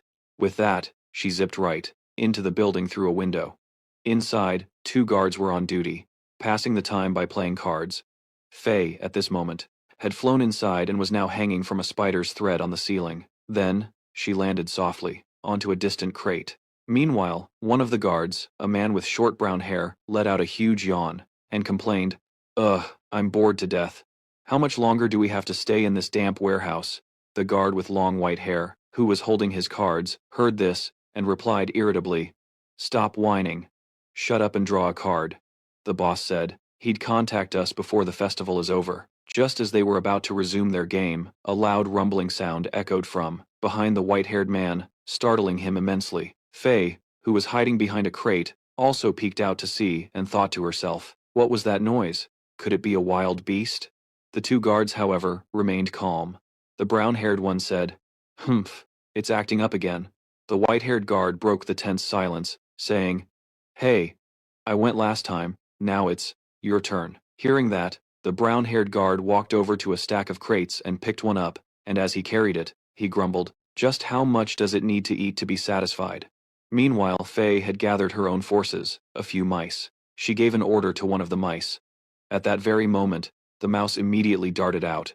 It rammed right into the leg of the guard carrying the crate. The impact made him lose his balance, and he stumbled and fell, causing the entire crate he was holding to drop. Afterward, all the spirit herbs inside spilled out onto the ground. The white-haired guard saw this and sighed in exasperation. You pathetic oaf. Can't you carry it properly? The brown-haired guard shot back an annoyed look and yelled, What was that? Suddenly, she saw what had spilled from the crate and was shocked, thinking, Wait, aren't those spirit herbs? If so, does that mean all of these crates are filled with them? This is bad. I have to find out where these spirit herbs are going. With that, while the 2 guards were still Arguing, she stealthily flew over to the spilled crate of spirit herbs and hid inside, waiting for a chance to investigate further. Meanwhile, the two guards were still bickering, one blaming the other. This is what happens when you don't bother to clean up. That's why we have mice. Faye pushed some of the spirit herbs aside to observe the two men's movements. The brown-haired guard was fuming as he picked up the crate, cursing the white-haired one under his breath. Damn it. So it's my fault there are mice? He expects me to clean the warehouse? The brown-haired guard carried the crate down a staircase, still muttering angrily. He gets paid the same as me. So why does he act like he's my boss? Faye, hidden inside, thought to herself, stairs leading down to a cellar? I wonder where they lead. A moment later, the guard had carried the crate down into a cellar that opened up to the river flowing through the city. He then placed the crate of spirit herbs on the ground and stood up to leave. But before he left, he also turned. He glanced back at the dark, distant sewer tunnel for a moment. Suddenly, a splash echoed from within, followed by a deafening scream. The sound sent shivers down his spine, tears streamed from his eyes, and he immediately scrambled away from that place as fast as he could. Only Fim was left, hiding in the barrel. After a moment, she surfaced, unable to bear the stuffiness any longer. Is he gone? But just as she composed herself, a massive dark figure appeared right in front of her. Humph! A few seconds later, once her eyes adjusted, she gasped in astonishment. Oh my God! A monster suddenly appeared. It's dark blue with two glowing red eyes, some kind of red symbols on its forehead, and jagged spikes, looking like some kind of sea monster from the ocean. A strange, blue monster had suddenly appeared. The scene shifts back to the town. Everyone was excitedly enjoying the festival, and the children were dressed up in costumes of all different kinds. It's a dragon. Run. Haha, hey, stop right there. Meanwhile, the two kids, C and Khan, were each holding a skewer of what looked like candy. They shouted in unison. The festival is amazing. Mo, standing nearby, heard them and asked enthusiastically, It's great, isn't it? They say the Full Bay Prayer Festival is the best festival on the entire frozen continent. There's a reason people say that. Louis So was intently observing the crowd, thinking to himself, this festival is huge. I've never seen one this big before. It's almost like a parade, right? As he was lost in thought, a food skewer suddenly appeared in front of his face. Here, this is for you, he asked in confusion. Huh? What is this? It was Lucia who had offered it. She introduced it excitedly. This is an iced fruit skewer. You can only get it at this festival. You'll love it. Hearing that, he put it in his mouth and took a bite, and after that one bite, he couldn't help but exclaim internally, Huh, this tastes just like the candied fruit skewers I ate in my past life. Seeing that Louise had eaten, Lucia turned and asked, So, is it good? It's your first time trying this, right? Hearing her question, he chuckled and pretended to answer, Haha, yes, it's delicious. As they were talking, a familiar melody drifted from a distance, and Louise spoke up. Huh? Is that a Ba Hung lute? It sounds like someone is playing one. Lucia suddenly looked a bit worried and said, Ah, they must be holding the preliminaries for the Night of Beauties. Seeing his chance, he immediately grabbed Lucia's hand and pulled her toward the sound of the music. While he ran, he said, This must be interesting. Let's go check it out. Hurry up, sis. But Lucia still seemed worried about something, stammering, Huh? Okay. A short while later, they both arrived at the audition venue. It was already packed with people watching the stage. Right now, a tall, dark-haired young man was performing, but the sound of his instrument sounded like a duck quacking in a thunderstorm. A voice commented, Humph, which made Luis's ears hurt so much he almost coughed up blood. He said uncomfortably, Sis, why is everyone so bad at playing? Hearing this, Lucia put a hand to her head and replied sheepishly, It's just the preliminaries. After all, there are many talented people in the finals. He crossed his arms smugly and said, I think you play even better than them, Lucia. But Lucia's face suddenly looked very sad. Seeing this, he turned, grabbed her hand, and continued, This won't do, sis. You're coming up there with me. Lucia, suddenly being pulled by him, exclaimed in surprise. What? He ignored her reaction and insisted on pulling her along. Come on, hurry up, sis. Hurry up, she said in a panic as he pulled her along. Wait, Luis. The two of them arrived in front of a man. He was overweight and seemed to be the conductor for tonight's festival. Seeing them rush over, he asked, Huh? Who are you, kid? You have to register in advance to participate in this event. Luis immediately stepped forward and whispered in his ear, I've already registered under the names Luis and Lucia. The names are on the list. Could you please look for them for me? But as soon as he said that, the man recoiled in shock and exclaimed, What? Lucia, You don't mean Lucia from the Sagan Inn? Down below. The crowd heard this and began to whisper amongst themselves. What? Lucia from Sagan? Is it really her? It really is Lucia. But, hasn't Lucia stopped singing lately? I think so. I heard she stopped singing after that incident. She became unsteady on her feet and started panting when she heard those words, feeling like the air around her was suffocating and there was no air left.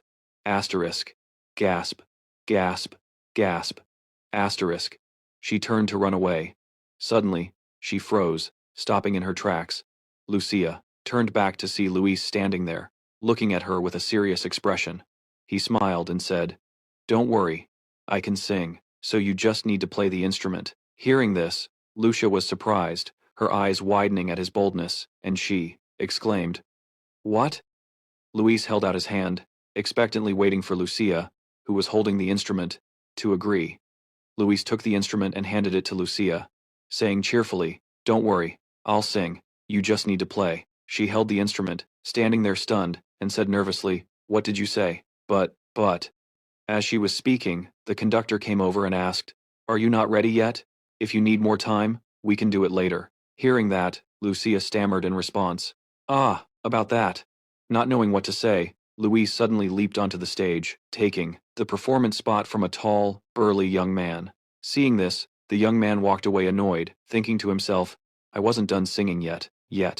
After that, he raised his hand and shouted, "Greetings to the audience in the beloved land of Sagan. I am a guest of the Sagan Inn, Luis."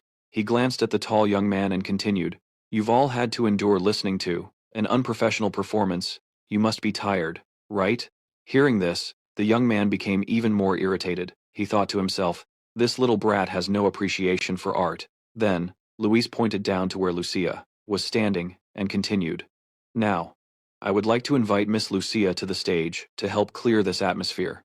Hearing her name being announced, she became even more anxious, but she still staggered slowly onto the stage, clutching the instrument, towards where Luis was standing. Seeing the crowd below cheering so wildly, Lucia became even more frightened and anxious, so much so that she had to bow her head and cover her face with her hands, her whole body trembling. She raised her head, turned to him, and said, "Luis, I can't." Hearing this, Luis's eyes widened as he looked at Lucia. Then he held out his hands and said, "Give me your hand," Lucia asked, confused. "Huh? Why?" Taking Lucia's hand, he immediately closed his eyes and cast a spell. Divine magic. Of the mind. Everything will be all right. Her eyes widened in astonishment. Luis suddenly took Lucia's hand with both of his. She wondered, "What's this? I don't know why, but holding Luis's hand is making me feel more at ease." Seeing that Lucia had accepted his magic, he gave her a wink. "Everything will be fine, so don't worry, okay?" After hearing him, she let out a sigh, closed her eyes, and said, "Yeah, I know. Thank you for encouraging me, Luis." After she finished speaking, the conductor brought out a chair for Lucia to sit on and prepare to play. "Then you can sing any song you like. You play the accompaniment," Luis replied. "Yes, ma'am." Then he turned to the audience and shouted, "All right, I've kept you all waiting long enough. Now please listen to me sing." But after he said that, the people below seemed disappointed, saying, "Huh? It's not Lucia singing, but that little kid? What's going on? Even though the child is cute, a kid like that, what can he possibly sing?" He let out a sigh, ignoring the chatter and looking down at the audience. Then he spread both his arms and began to sing. But the moment Luis's voice rang out, the audience below was captivated, listening in awe and exclaiming in amazement, "What is this? His voice is incredible. Since I was born, this is the first time I've heard a voice so clear and high." Despite the continued murmurs, he kept on singing. His voice carried a mournful tune, a sorrow so perfectly measured. He too carried a deep melancholy, a sorrow that could fill a ship's hull. Suddenly, someone unexpectedly burst into tears. It's sad, so sad. And even though it's heartbreaking and suffocating, at the same time, my heart feels like it's being set free. On stage, Luis gestured to Lucia, his eyes seeming to say, "Sister, now's the time." She was suddenly startled. Receiving the signal, she immediately placed her hands on the instrument and began to play the first notes. After so many years, he was still lost in his song. The heavens send a wind that tears at a cuckoo's wings, every step a measure of hardship. One calls out endlessly, while another covers their ears and sleeps in peace. It's fine if you're indifferent. It's fine if you never return to me. I'd rather be a magpie bridge than be separated by life and death." At this point, the crowd below could no longer contain their emotions. Everyone began to cheer and scream. Just like that, one person sang and one person played, and the combination of voice and instrument made everyone listen with deep emotion. The conductor witnessed this scene and was so surprised that the stack of papers he was holding suddenly fell to the floor. A moment later, when their performance ended, everyone below was stunned, as if they couldn't believe what they had just heard. They all stood there, bewildered. Luis, however, was still smiling brightly. Then, in unison, they shouted, "Amazing, one more song." He waved to the audience and said cheerfully, "Thank you. Thank you, everyone." Luis grew even more excited and proud, thinking to himself, "Everyone.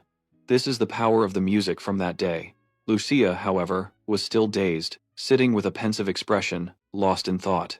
Luis shouted loudly, "Thank you." She remained seated, wrapped in her own unspoken thoughts. After the performance, it was getting late and bright. Twinkling stars appeared in the sky. Everyone had returned from the festival to the inn, and Luis sat down on a chair, looking tired and saying, "Oh man, I'm exhausted. Singing isn't easy, is it?" Mona walked over, ruffled his hair, and said with a smile, "Luis, you were great today. How can you sing so well?" Being praised, Luis got a big head and tilted his chin up, replying, "Umph. Everyone just couldn't take their eyes off me, could they?"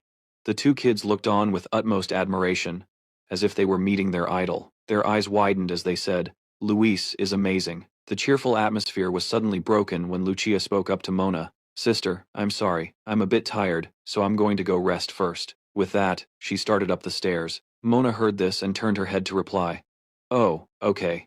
You go get some rest." Mona watched Lucia go with a worried and sympathetic expression. Suddenly, she continued, "Lucia." A moment later, in Lucia's room, she was lying on her bed when suddenly from outside a voice called out, "Lucia, I'm coming in." Lucia remained silent, facing the wall without a word. It turned out to be Mona who was worried about her. Mona walked over and sat down on the edge of Lucia's bed, saying, "How are you feeling today?" She cheerfully and gently continued, "You liked it, right?" But Lucia, still facing the wall, gave a short reply to Mona's questions, "Yes, I liked it." Mona smiled and continued, "That's a relief. It's been so long since I've seen you on stage, so I also really liked it." As she was speaking, Lucia suddenly sat bolt upright, looked at Mona, and asked, "Sister, you don't hate me, do you?" Hearing this, Mona asked in surprise, "Me? Why would I?" At this point, Lucia could no longer hold back her emotions, and said through her tears, because of me, our parents." Before Lucia could finish her sentence, Mona immediately gave her a light knock on the head and angrily shouted, "Will you stop with this nonsense?" The sudden pain made Lucia cry out, "Ah! I've told you so many times already, that wasn't your fault. It was our parents' choice to protect the one they loved most. And I also love you more than anything in this world, just like our parents did, so don't say things like that anymore." She was surprised to hear Mona's words. With that said, the two sisters hugged each other and sobbed. Mona continued through her tears, "I won't force you to sing right away, just keep performing on stage little by little, like you did today. One day, you'll be able to sing again just like you used to, right? Our voices are most beautiful when we sing, aren't they?" Hearing those words, Lucia began to cry like she had never cried before. "Yes, sister." Outside the door, Luis had been standing there listening to everything, and he chuckled softly. "Ha, I've done it again." He snapped his fingers as he walked back to his room, not forgetting to say, "Step 1. A complete success." But when he opened his room door, he was shocked. "Huh?" After seeing the scene before him, he yelled, "Finn!" She was injured, collapsed on the floor, her body covered in wounds, and she trembled as she said, "Gasp, gasp, Moss, master." Seeing this, he immediately ran over, scooped her into his arms, and worriedly asked, "What happened? Why are you injured this badly?" Finn gasped for breath and struggled to reply, That thing. The guy at the warehouse on the west side of the port." Before she could finish, she collapsed in Luis's arms. Seeing this, he panicked and yelled, "Finn, wake up!" He screamed again as if he couldn't believe his eyes. Scene change. A warehouse appears, its lights still on. Balo hurriedly kicked the door, sending it flying open. With an angry expression, the two guards on duty were startled and yelled, What the hell? Who are you?" He didn't answer their question, but stood with his hands on his hips and said, well, I was wondering where all the elixirs in Luthien went, And it turns out they're all here? The white-haired subordinate heard this and played dumb, asking, "You, what the hell are you talking about? We didn't." The moment he finished speaking, Balo rushed forward, grabbed him by the collar, and lifted him up. He said with a fierce look, "I know everything you've been doing here. While I'm still being nice, you'd be wise to bring it out." The white-haired man was terrified but still pretended to be clueless, asking, "Huh, what on earth do you mean?" As soon as he said that, a footstep was heard from behind him, and a voice said, "I'd appreciate it if you'd let my subordinate go." It turned out, that person was none other than D-Zhuren. He then continued, "Although I don't know what brings you here, Sir Below, but let's try talking first. Maybe we can clear up this misunderstanding." After hearing that, he immediately threw the subordinate he was holding far away, and turned back to say to him, "Usually, only those with ill intentions want to talk." However, Balo then pointed towards the stack of barrels on the other side, then looked at Diemon and asked, "All right then, explain why you all are hiding so much spirit medicine in this warehouse?" His expression turned grim as he said, "Don't tell me you're plotting some kind of secret conspiracy?" Hearing Balo say this, Daemon wasn't scared at all. In fact, he replied smugly, "I don't understand what you mean, sir." He then smugly pointed towards the barrels of spirit medicine and said, "Those barrels of spirit medicine are legally purchased goods for export to the Autumn continent. I don't know where you heard this story, but there must be some misunderstanding here, right?" Balo immediately replied, "Is that so? In that case, it wouldn't be a problem if I searched the warehouse, would it?" He casually replied with ease, "If you wish." That was all Balo needed to hear. He immediately grabbed his huge hammer and charged straight for the door, then kicked it wide open, revealing a staircase leading down. This was the place Phi had been to before he ran into trouble. Once he got to the bottom, he stood there observing his surroundings for a moment, before asking, "This place is?" Before he could wonder any further, Daemon and his two subordinates also came down, and he said, "I heard this was where they built small fishing boats, back when the Gen was still a fishing village." Daemon smugly crossed his arms and said, "Now we occasionally use it when transporting goods." But he didn't believe him and replied, From what I can see, it looks like this place is hiding something." Balo gripped the hammer in his hand, as if preparing to throw it. Suddenly, he hurled the hammer hard to the left. Instantly, the hammer shot off like an arrow as he shouted, "Spirit object." Then, the hammer flew into the pitch-black tunnel. He started to get so worried that sweat began to pour down continuously. However, after the hammer had been flying for a while, there was still no sound. Seeing this, Balo was surprised, the sweat coming down even more as he exclaimed, "Damn it! Why isn't there any reaction?" Diemon saw this and said to Balo, "You see, sir, didn't I tell you there was nothing here?" Meanwhile, he was still in disbelief, saying, "No, it can't be." Balo got angry, snatched the torch from a subordinate's hand, and continued, "I'll go confirm it myself." Following behind him were Diemon and his two subordinates. As they walked, he said, "You seem more persistent than you look, sir." After walking for a while, they reached a dead end, with a solid wall in front of them. Balo became even more bewildered and said, "Is there really nothing here?" Meanwhile, Daemon, feeling emboldened, stepped forward and said triumphantly, "I already told you, there's nothing here." He continued with a contemptuous look, "If you continue to make things difficult for me, I won't be able to just sit back and do nothing, Mr. Balo." At this point, having found nothing, he had nothing left to say. He could only close his eyes and sigh, "Humph," and had to give up. A moment later, they all stepped outside the warehouse. Luis was already standing there waiting. Seeing Balo, he pretended to wave and asked, "Hey uncle, what are you doing here?" He waved his hand and said, "Mona is looking for you. You didn't sneak off for a drink somewhere again, did you?" After that, Balo walked over to Luis and whispered to him, "I went down to the tunnel like you said, but there was nothing there." Hearing this, Luis replied to him, "It seems we've moved. I'll handle this. Step aside." With that, Luis stepped forward and said, "Hello. Sir, we've met before. You said you were Daemon, right?" The man asked curiously, "You're Luis So?" He put on a fake smile and replied, "I'm Luis So, staying at the Sagan Inn with Uncle Balo." Hearing this, the subordinate with white hair spoke up, "Boss, that's the kid I told you about from the night of the pageant." The man seemed to remember and said, "Ah, I see." Daemon came closer, leaned down in front of him, and flashed a bright smile. "Ah, you're the kid who went up on stage to perform with Lucia, right? I heard you're a very good singer." Luiso laughed and replied, "Hee hee, Yes, that's right. He grinned, showing off his bright white teeth. But it didn't look friendly at all, as if it were hiding some evil scheme. It's not easy to convince Lucia to get on stage. You've got some talent, huh, kid? Daewimon leaned in closer, still smiling as he spoke to Luis. So, think you can convince your uncle for me? Luis So asked blankly. Convince him of what? Daewimon made a vicious face and said in a threatening tone, if you corner someone without any evidence, you might end up with a sudden death just like Lucia's parents. Hearing those words, Balo flew into a rage, ready to charge forward and fight the man, yelling, what did you just say, you damn bastard? Seeing this, Luiso immediately raised a hand to stop him, saying, my uncle is a simple man, so he acts without thinking. I'll do my best to convince him. The man replied with satisfaction, good. It's lucky you're such an understanding kid. Suddenly, Luiso noticed that Daewimon was wearing something behind him, and he thought to himself, humph, that thing. He looked at the man and took the opportunity to ask, but sir, I have a question. Daemon was visibly startled, then glanced back at Luiso and asked, what is it? He quickly replied, the horn you're wearing on your belt, what is it? The man's expression darkened as he asked, why are you so curious about that? He nonchalantly smiled and replied, it looks so cool, so I want to buy one too. The man looked a little scared and broke out in a cold sweat. They aren't sold everywhere, so it's very hard to buy one. Well, we'll be going now.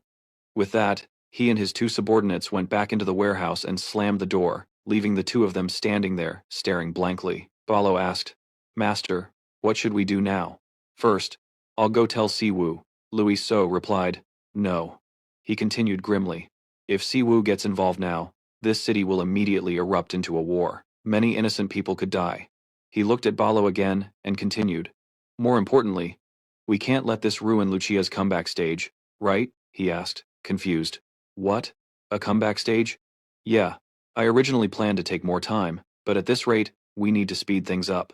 Luiso grinned and said, this is going to be the most lively festival ever. Inside the warehouse, the white-haired subordinate was being held by his collar and slammed against the wall. Daewimon furiously shouted, even that docile Balo is suddenly acting up. How the hell have you guys been managing the warehouse? The white-haired subordinate, trembling with fear, replied, boss, I don't know either. Hearing that answer made him even more furious. Oh, is that so? It's a real shame you don't know. After saying that, he picked up a small sword and stabbed the white-haired subordinate.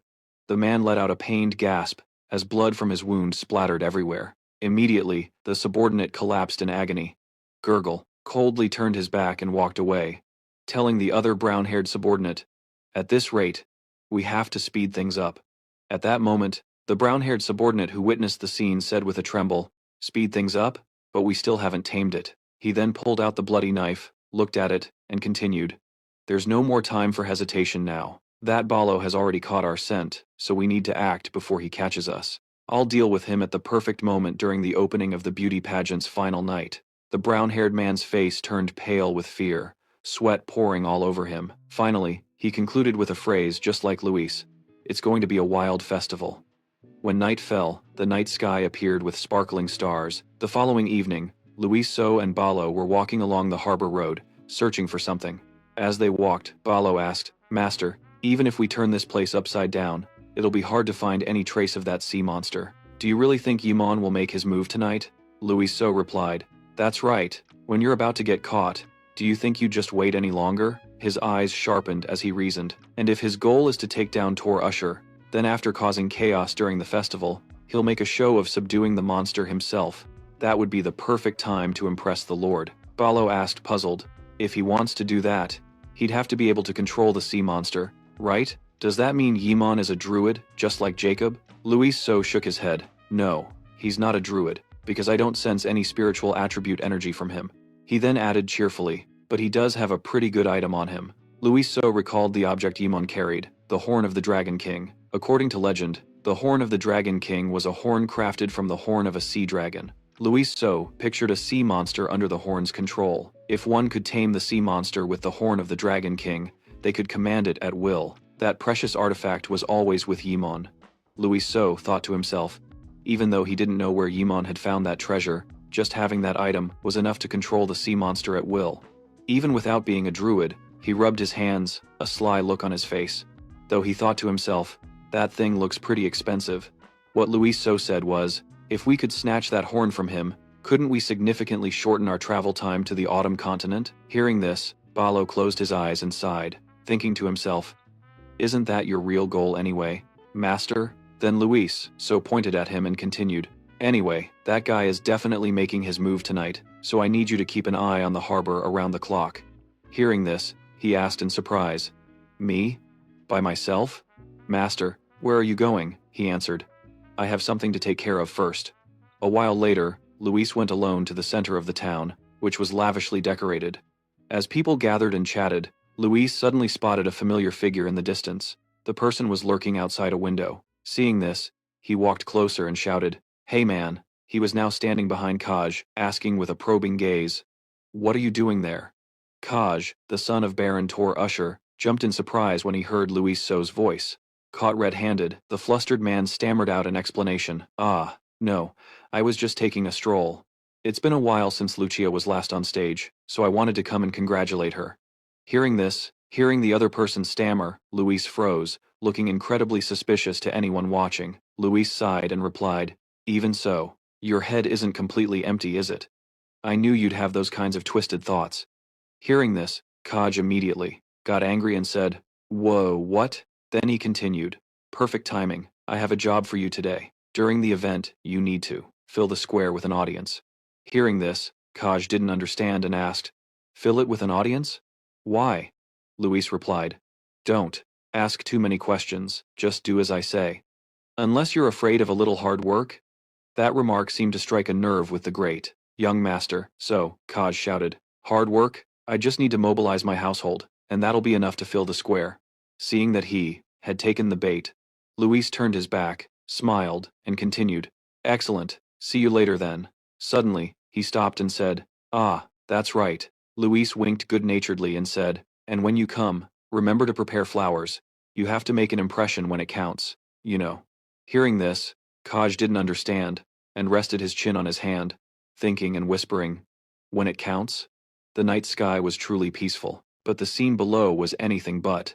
As the event's performance time drew closer, more and more people gathered in the square, especially near the festival stage, where Lucia and Luis were slowly approaching. Lucia was clutching her instrument, and seeing such a scene, she became anxious and said, so many people, huh? There weren't this many people at the last servants' night, were there? Meanwhile, Luis looked around with his deadpan eyes, thinking to himself, how did he pull this off? That guy Kaj really did fill the square. Just then, the music on stage began to play, making Lucia even more nervous. Then, a female host appeared, waving and saying, thank you everyone. Lucia stood there, looking up at the stage, thinking to herself, I never thought this day would come. She turned to look at Luis, thinking, if it weren't for Luis, I wouldn't have even dared to dream of this day. On stage now, the female MC had given way to the conductor. He said, yes, and next up on the program, he said, enthusiastically pointing down at the audience, are our impressive contestants, aren't they? That's right, it's Lucia and Luis. Please give them a round of applause. After hearing the introduction, Lucia immediately became anxious, and started breathing heavily. Who? Luis's voice rang out, reassuring her, sister. Hearing him call, Lucia looked down and stammered, Luis? Seeing this, Luis turned and placed a hand on Lucia's, saying, coming this far is enough, sister. Don't just run away from the painful memories anymore. She looked down at him in astonishment. Luis, sincerely, continued, if your parents in heaven saw you unable to sing because of guilt, what would they say? Suddenly, hearing Luis say that, Lucia was completely shocked and asked, what, Luis? How did you know about that? But he didn't answer her question, instead, grabbing his instrument and walking straight onto the stage. Lucia called after him, Luis, and then, he turned his head back with a serious expression and said, listen and think carefully, sister, about what your parents truly wanted. Then Lucia hesitated, thinking to herself, what my parents wanted. After that, he stood in the middle of the stage with his instrument, getting ready to perform. Seeing this, the crowd below began to wonder, huh? Is it just that kid singing alone today? What about Lucia? Where did Lucia go? Ignoring the crowd below, he began to sing. Luis immersed himself in the melody and sang out, in the cold winter, I fall asleep under a warm blanket. In my dream, I walk across a snow-covered field. White, As his voice rang out, the people below were completely astonished. Luis continued to sing as he walked, as snow fell like a gray blizzard. Hearing those words, the man from the crowd below earlier started to cause a commotion, looking surprised. Huh, isn't this the song, A Child's Dream? I used to sing it with my parents a lot when I was little, another person chimed in. In the preliminaries, he sang a song no one had ever heard before, but today, it's a song that everyone knows. Another person said, either way, it's wonderful to hear that boy's voice. Someone agreed, saying, that's right. It's like being drawn into some kind of magic. On stage, Luis continued to sing. Hearing the scary sounds in the dark forest, the white-furred monster gives chase. Oh, it's so scary. Mommy, Daddy, please help me. Mom and Dad. Lucia stood to the side, hugging her instrument. When Lucia heard the lyrics of that song, memories came flooding back, remembering the moments with her parents. Then she thought to herself, this is what Mom and Dad wanted. After that, she slowly walked step by step onto the stage, approached Luis, and began to sing, tears streaming down her face as she sang, recalling every memory that passed with her parents. Look at the beautiful baby sleeping in the blanket. Lucia sang while crying. Our child is about to cry. It seems they're having a scary dream. She remembered her childhood when her parents were still around. She used to sing just like this. It's okay, it's okay. Mom and Dad are here. Dad will use his axe to chase away the monster. The image of her parents with their gentle smiles appeared in Lucia's mind. It's okay, it's okay. Mom and Dad are here. Mom will hold you tight in her arms. Meanwhile, down below, Mona and the two kids, Khan and Kanye, were also there watching. Mona was also moved and exclaimed, Lucia. Then she clasped her hands and looked at Lucia on stage, recalling her conversation with Luis. The song that our parents used to sing to us when we were little. Why? At that time, Luis replied, because I definitely want to sing it for someone. Returning from the flashback, she covered her mouth as tears fell, whispering, that's why I asked back then. Lucia, thank you. On stage, Lucia continued to sing with Luis. My dear child, Mom and Dad will always be with you, until the sun shines and the snow melts. The performance ended, and Luis snapped his fingers lightly. A moment later, their performance was finally over. Lucia, her face covered in sweat, was speechless. Below, Key was being held up by his two bodyguards to watch, and he was deeply moved, clapping thunderously, with tears streaming down his face and shouting loudly, amazing, truly amazing. Meanwhile, the crowd was cheering wildly, going crazy. It's the siren. The siren has returned. Standing there, Lucia was just as emotional. She shed tears, bowed to everyone, and said, thank you, thank you.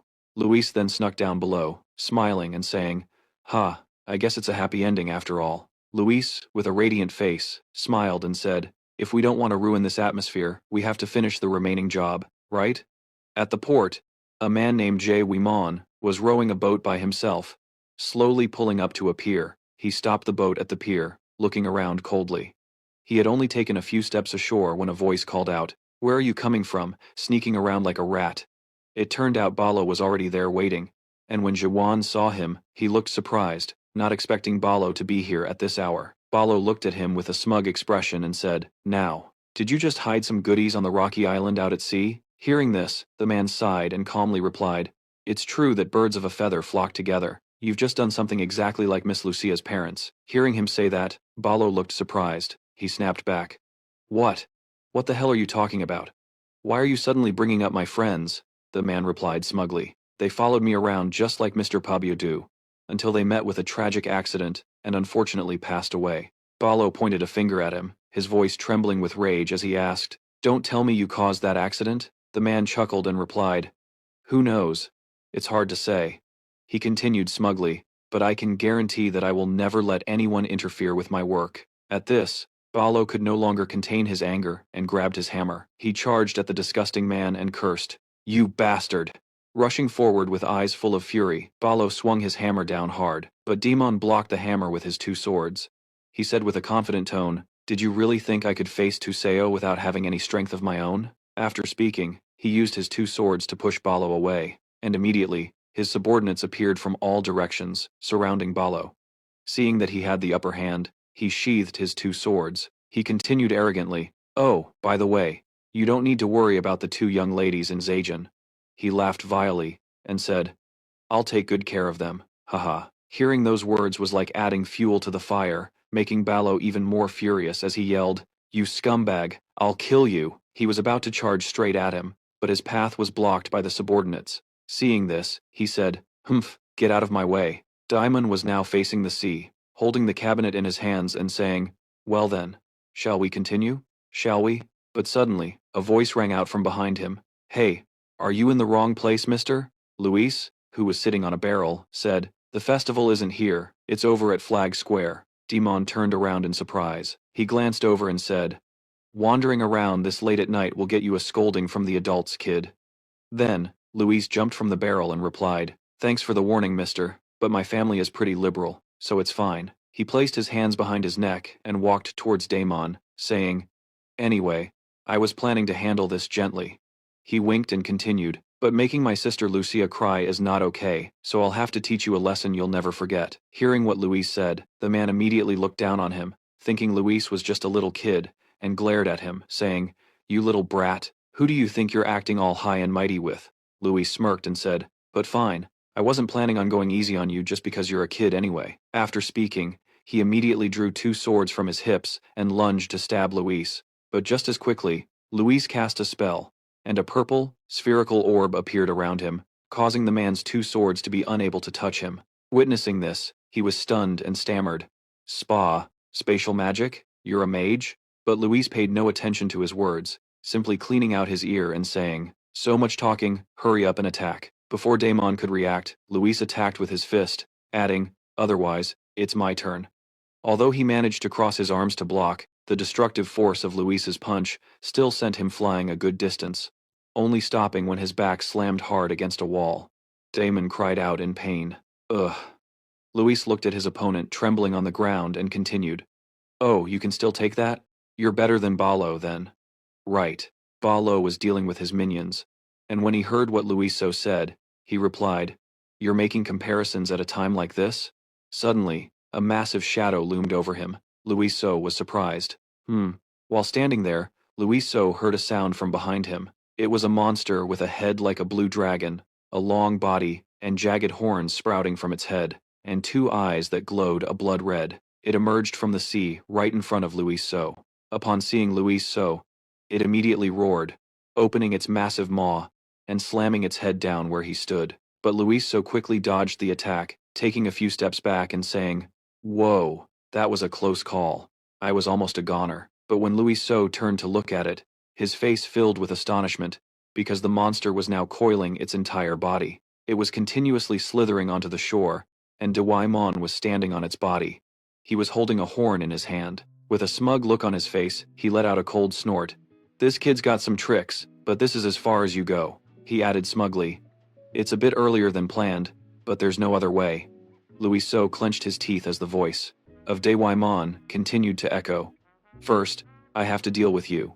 With that, he immediately brought the horn to his lips, and blew with all his might to control the sea monster. Instantly, a red aura emanated from him. Luiso could no longer afford to be careless and immediately focused magic into both of his hands. As for the sea monster, even though it heard the sound of Daimon's horn, it didn't attack and just sat there, staring intently at Luiso.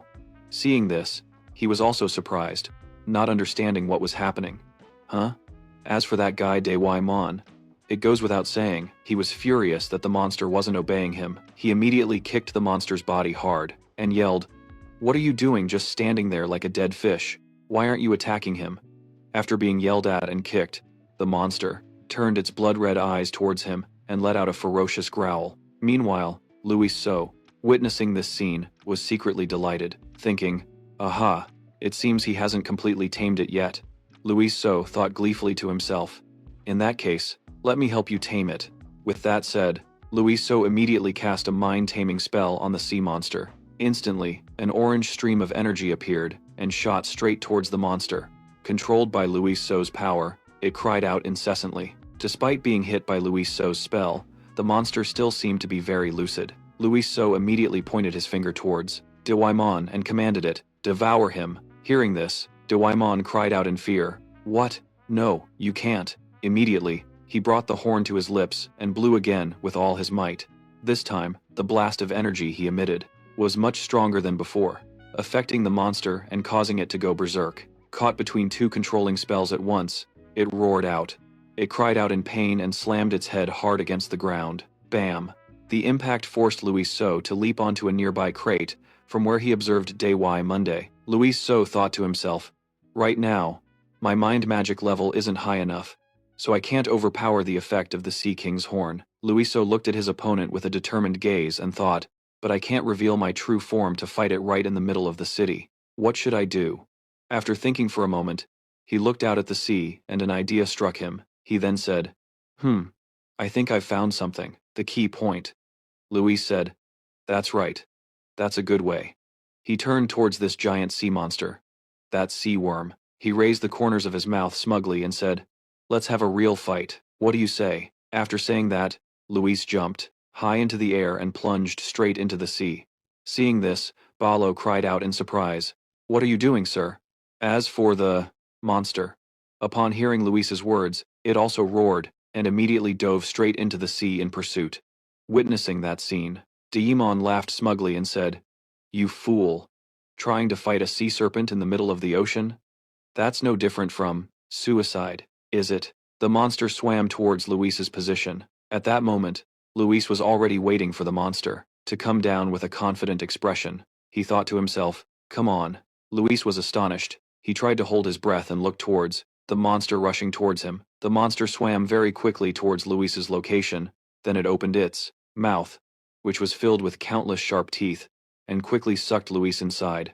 The monster clamped its jaws shut, not leaving a single gap. It thought it had eaten Luis, but just a few seconds later, brilliant purple rays of light shot out from inside its mouth. Suddenly, an arm appeared from within its mouth, lifting one of the monster's teeth. Luis transformed into a dragon, his face darkening. He used his strength to pry open the monster's mouth. His body, though small, was incredibly powerful.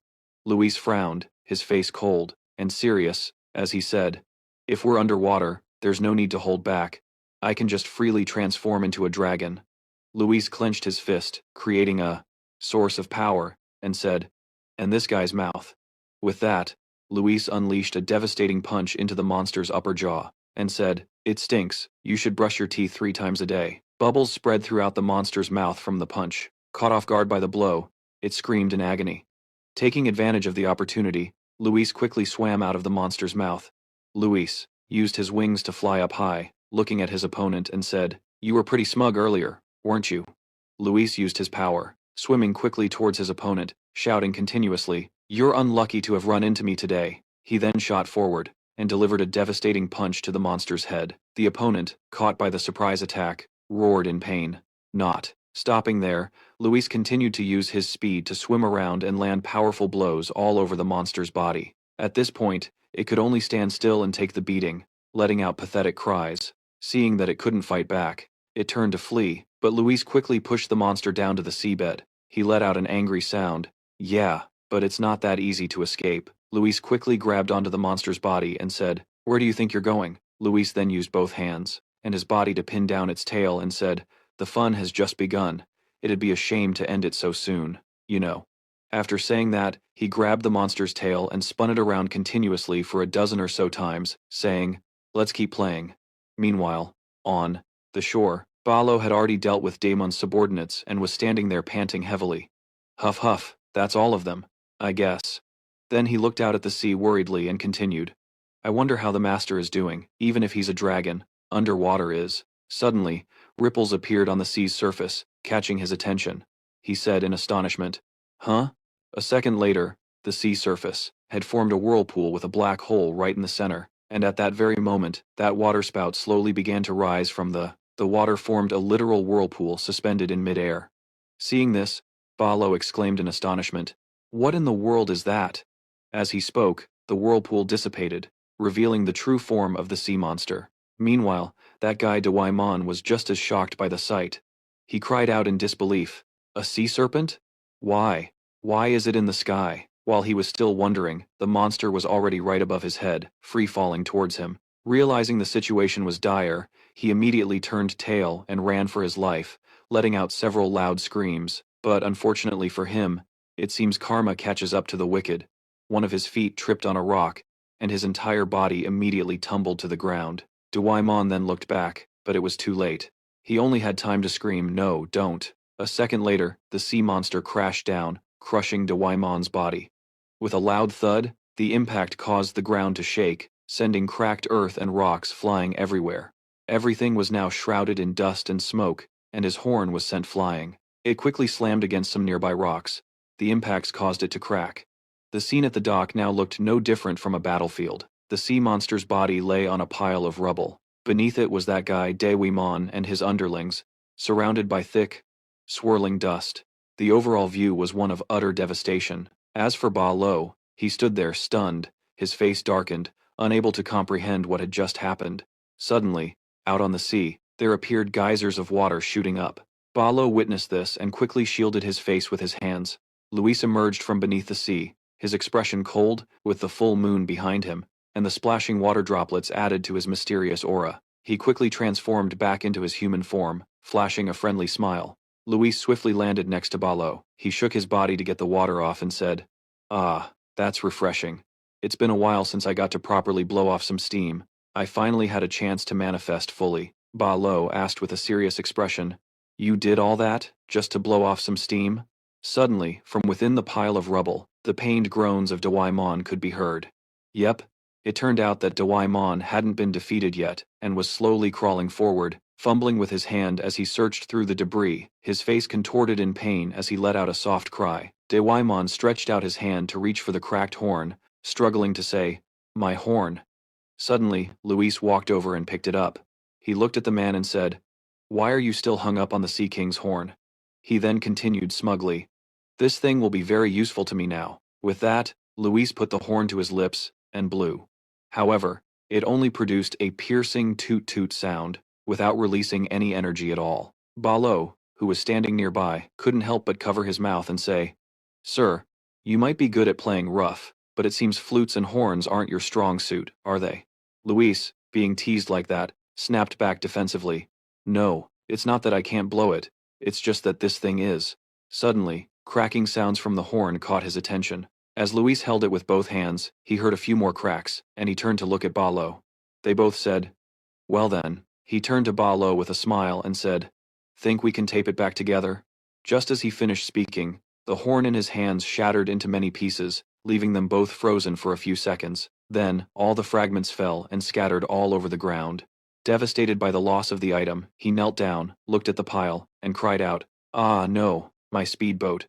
While Luis in despair, dust and rocks suddenly flew up behind him again. The enraged sea monster awoke. Its entire body was massive. Lucy turned his head, saw it, and with a slight smirk said, "Ah, we're screwed." The monster immediately opened its massive maw to attack towards Luis and Ba Lo. It let out a ferocious roar. They both screamed, "Run," Ba Lo anxiously said. "Why did it suddenly go berserk like this?" Luis replied, "The Sea King's horn is gone, so it's acting on pure instinct now." Luis unconsciously looked back and said, "If this keeps up." But just then, the sea monster stopped chasing them, and instead, it turned and headed towards the central square where the festival was taking place. Seeing this, Luis said worriedly, "Damn it." Luis, sweating, continued, "Damn it, it's being drawn to the bright lights of the festival and is heading right for it." Ba Lo asked anxiously, "What? That's terrible. There are so many people there." Luis gritted his teeth, trying to find a solution, and said, "Damn it." Then, he anxiously gave an order to Phi, saying, "Phi, find the twins and bring them here immediately." Phi acknowledged the order. Luis continued, "In the meantime, Ba Lo, you and I will stop this monster." Ba Lo replied, "Yes, master." The two of them quickly ran towards the monster. Luis shouted to Ba Lo, "All right, let's go." As soon as they arrived, the monster was already enraged and had begun destroying everything in its path. Meanwhile, inside the town, the people were still unaware of the disaster about to befall them. In a small alley, a young couple was walking, laughing, and embracing. The blonde girl asked worriedly, "Honey, isn't it dangerous to go into this dark alley at night?" Hearing this, the black-haired young man, wearing a gold chain around his neck, acted all tough, replying, "Humph, what's so dangerous? I'm with you." As they continued to cuddle, the young man said, "I'm serious." Suddenly, a loud noise echoed. The young man wondered, "Huh, what was that sound?" Just as he said that, from above their heads came a massive growl, and the monster instantly appeared before them.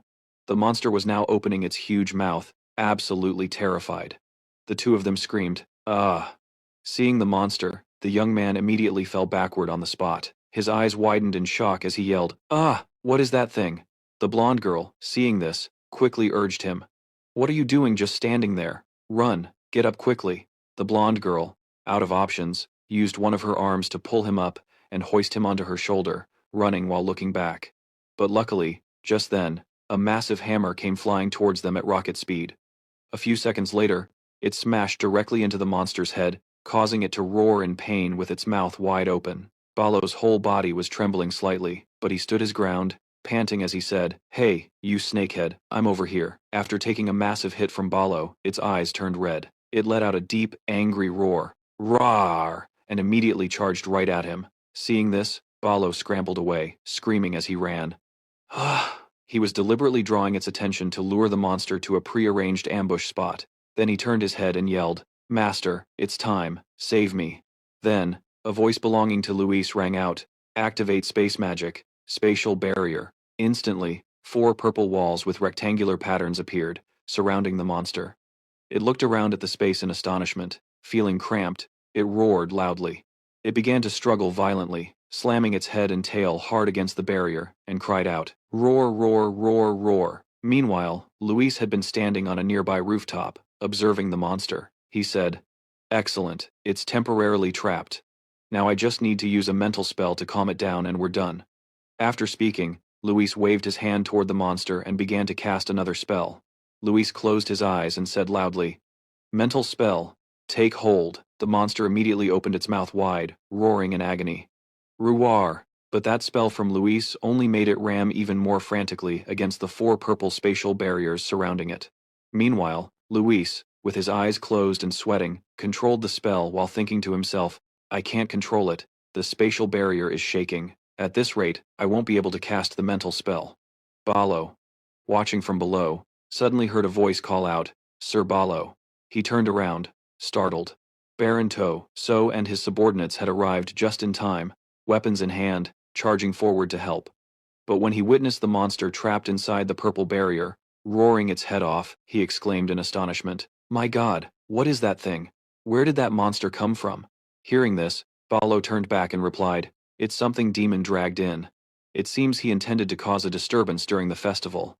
Baron So, surprised again, exclaimed, "What, demon? Where is that bastard now?" Balo replied, "He took advantage of the chaos to run away, but the important thing now is to deal with that magical beast quickly." Suddenly, Luis shouted in an annoyed voice, "Balo, how long are you going to stand there chatting?"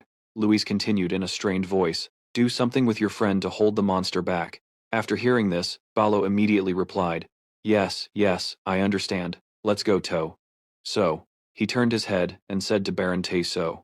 So, flustered, replied, "Huh? Yes." Up above, the 2 kids, Connie and Khan, suddenly appeared behind Luis and shouted, "Luis, we're here to help." Seeing them, Luis turned and replied, "Great, while Balo gets ready, you 2 distract it." Hearing that, Connie and Khan enthusiastically replied, "Leave it to us." With that, the 2 of them, swords in hand, leaped from the rooftop together, flying straight toward the monster, and began to fight. The twin sisters' skills were lightning and thunder magic. They created a battle of flying lightning bolts that struck the monster's body. Seeing the 2 of them, Luis thought to himself, "Looks like we can hold out a little longer." As he was thinking, Balo called out from below, "Master, we're ready." The ferocious sea monster was looking toward them. It seemed to know Luis and the others' intentions, so it stood up straight and, coiling its tail, began to flee. It slithered forward swiftly like a snake. Balo and the others, who were holding the rope, saw this, and Balo immediately shouted, "Now's the time, pull, heave-ho." Instantly, a rope was snared around the monster's body. Tightened, it immediately used its strength to shake its body violently, struggling to escape, and letting out deafening cries, "Ruar, ruar." Meanwhile, So and the others below were also pulling with all their might. So encouraged everyone, "Hang on, absolutely do not let go." Back with Luis, he suddenly leaped high into the air. In the air, he began to use magic. With sharp eyes and a serious face, he said, casting multi-layered spatial compression spell. A block of purple jade appeared, surrounded by sources of blue energy.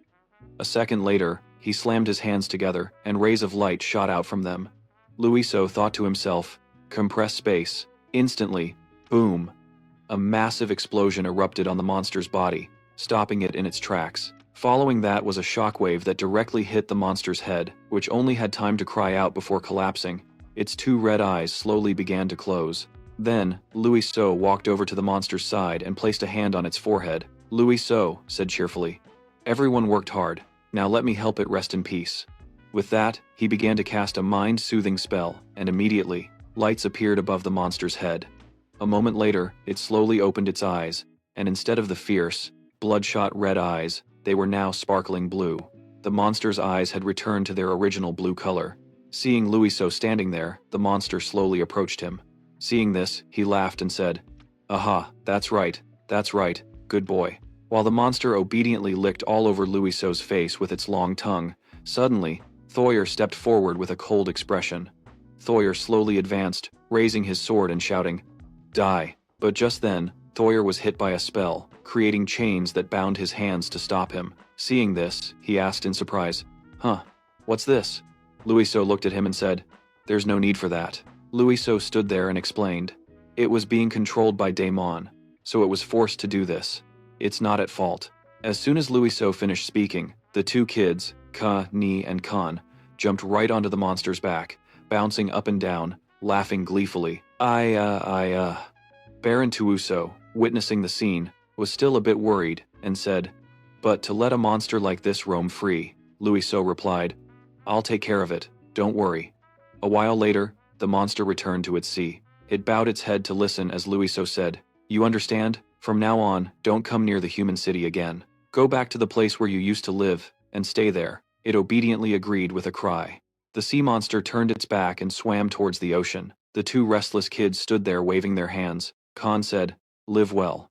Kani added, "Don't follow any more bad old men." After that, Luiso stood up and said, "Now then, we should get ready too." Hearing Luiso say that, the two kids asked in confusion, "Get ready? Get ready for what?" Luiso turned back, his face beaming with joy, and said, "Now that the job is done, we have to go too." Out on the sea, Daemon was alone on a small boat. He rowed, while saying in a resentful tone, "Damn it, Daemon will not end like this." His eyes became furious, and he growled loudly, "I will get revenge on those who turned me into this, even if I have to burn all of Luthegen to the ground." As he was speaking, Daimon's boat was suddenly lifted up slowly. He cried out in alarm, "Huh, what's happening?" It turned out the sea monster had appeared, and was staring intently at Daemon. Without waiting for Daemon to react, the monster bit a corner of his coat, and lifted him up. Daemon screamed, "Ah!" A second later, he was forcefully thrown into the air by the sea monster. Below the sea's surface, the monster had its mouth wide open, waiting. Daemon slowly fell, filled with terror. He screamed endlessly, "No, it can't be, no!" The sea monster leaped up, one bite and one gulp. He was already inside the monster's stomach. The blood-curdling screams still echoed. No, after getting its revenge, the sea monster dove deep into the ocean, leaving behind only the coat of a cruel and wicked man slowly sinking into the sea. After a spectacular performance, Lucia's feet stepped down from the stage. She closed her eyes tightly, let out a long sigh, and said, "I have to sing 4 more songs. I'm completely drained." Looking around, she couldn't see Luis anywhere. Lucia was confused. But where's Luis? Right after the first song, he just disappeared. Suddenly, a loud voice called out from behind. Moner excitedly hugged Lucia, praising her. "That's our mermaid for you. You did great. Absolutely amazing." Moner was moved to the brink of tears, whispering, "If Mom and Dad could have seen today's performance, they would have been so proud." Lucia was just as moved, calling out softly, "Sister." Suddenly, a cough from behind caught Moner's attention. She asked suspiciously, "Kaji, why are you here?" Kaji flinched, stammering, "Well, the thing is..." He was hiding an exquisite bouquet of fresh flowers behind his back. With just one look, Moner figured out Kaji's intentions. She quickly walked over to Kaji, creating an opportunity for him with Lucia. "Lucia, it looks like Kaji has something for you." Moner pushed Kaji forward, encouraging him, "Go on, give it to her. Flowers are meant to be given at times like this." Kaji's cheeks flushed red as he mustered up the courage to confess, "Well, congratulations on your successful return to the stage, our mermaid, Lucia." Looking at the fresh bouquet in front of her, Lucia was momentarily stunned. She accepted the flowers, taking in their sweet fragrance, and said gratefully, "Yeah, thank you." Kaji shyly scratched his head for a long moment. From a hidden corner far away, Luis had witnessed the entire scene. He remarked, "Well now. What a wonderful moment." He let out a satisfied sigh and said, "Now you can do just fine. Without me. Right?"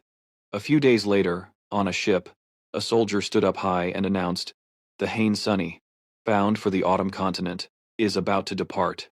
All passengers, please board quickly," Moner shouted, trying to hold them back.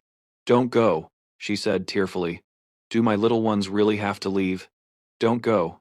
Can't you just stay and be my siblings?" Kaji laughed happily, while Khan gently reminded her, "Sister, that tickles." Balo cowered in a corner, saying pitifully, "Hey, I'm leaving too." Moner's attitude did a complete 180 as she scolded. "It doesn't matter if you go or not, old man. All you ever do is chug booze." Balo quickly tried to clear his name. "Hey, those were all important drinking parties." Moner got even angrier. "You dare try to justify yourself?" Suddenly, Lucia's soft voice called from behind. "Luis." She looked sad as she asked, "You will come back, won't you?" Luis found it hard to answer, replying, about that." Moner, unable to contain her emotions, grabbed Luis's hand tightly and said sincerely, "Luis, you absolutely have to come back, okay?" He helplessly had to agree. "Yes, sometimes," he said awkwardly. "Well, if I get the chance, I'll drop by." As Luis was about to turn away, Lucia's warm arms suddenly wrapped around him, clinging to him, unwilling to let go. Tears streamed down Lucia's face. She whispered intimately, "You have to come back. Got it?" Luis gently touched her hand, comforting her. "I'll remember, Sister Lucia, I definitely will." Before he could finish, he immediately felt Kaji's gloomy eyes staring daggers at him. Luis felt a mischievous urge to tease. "Oh, you're here, Sister Lucia's heart. How heartwarming." Kaji was furious, growling, "You bastard." He immediately shoved a glowing treasure into his hands. Seeing the item in the box clearly, Luis exclaimed, "Oh, a mermaid's tear." Kaji was being nice but was shy. He tried to act calm and said, "I'm only giving this to you because you kept your promise. You made Sister Lucia sing again, after all." Picking up the sparkling ring to admire it, Luis asked, "What's this?" Kaji quickly explained, "If you ever come back, use that ring. This ring is engraved with my family's crest, so you'll receive help anywhere." In Lufenin, Luis understood what he meant. In other words, it was a free pass in Lufenin, right? How cool. Kaji, with a soft heart but a sharp tongue, tried to act displeased with Luis. "But I hope you don't come back, you hear?" He didn't hesitate to tease him one last time. "Kaji, don't do anything weird, okay? Only do what I told you." Afraid of his secret being exposed, Kaji angrily scolded, "Shut up.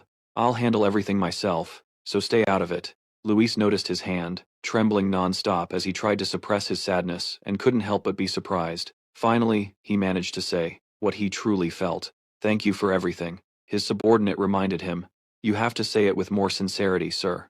Kaji, embarrassed to the point of anger, yelled, "Shut your mouth!" Watching this scene, Luis couldn't help but feel helpless. "This kid is actually kind of cute," he happily remarked. At the same time, Count Tusser also arrived. He spoke up, "Sir Balo, are you about to leave?" Noticing him, Balo quickly responded, "Oh, Tusser. Is the port repair work progressing well?" Tusser replied, "The damage wasn't minor, but fortunately, there were no casualties. Considering what happened, that's a good outcome." Then he turned his attention to Luis and said, "But that boy doesn't seem to be an ordinary person." A memory surfaced, and Tusser recalled the scene of him taking down that sea worm instantly. An ordinary person could hardly do that. Balo scratched his nose, pretending to be naive. "Huh? I don't know what you're talking about. That's just my nephew." Tusser, understanding the situation, smiled, and said, "I know you two are just distant relatives. I'll keep the secret about your nephew. You can trust me." Balo quickly agreed, "Yeah, thank you. I owe you one again." After the fond farewells, Luis's group boarded the ship to return. Mona reluctantly waved a final big goodbye to them. "Goodbye, my little ones." Lucia was also no less sad. "You have to come back, you hear?" Luis was incredibly grateful and shouted back, "Goodbye, Sister Mona. Sister Lucia, I had a great time with you all." The sky was vast and blue, and the ship was still moving slowly across the sea. Just then, Nani remembered something important and asked, "But where are we going now?" Luis was exasperated with her and said, "You're only asking now?" Luis laid out the plan. "We're heading to Port Dotman on the Autumn Continent, and from there, we'll cross the Autumn Continent by land." Luis asked, "Balo, how long will it take to get to Port Dotman from here?" There was no reply from Balo. Curious, Luis went over to check on him. "What are you doing over there? Why aren't you answering?" Before he could finish his sentence, Balo's seasick face, looking like he was about to die, came right into view. Luis asked, What's wrong? Don't tell me you're seasick?" Balo weakly spoke up. "Master, He couldn't finish his sentence, but he was about to finish puking. A large puddle was released onto the deck. Seeing this, Luis could only sigh in exasperation and say, "Such a big body, but you can't handle the seasickness?" He scoffed at how annoying it was. Then, Luis gently placed his hand on Balo's back. He began to cast a sleep-inducing psychic spell. Balo couldn't resist the psychic magic. His eyes grew heavy as drowsiness quickly washed over him. After successfully putting Balo into a deep sleep, Luis, Connie, and Khan went back to exploring. He spoke up, "He'll sleep for a few hours now, and he should feel better when he wakes up."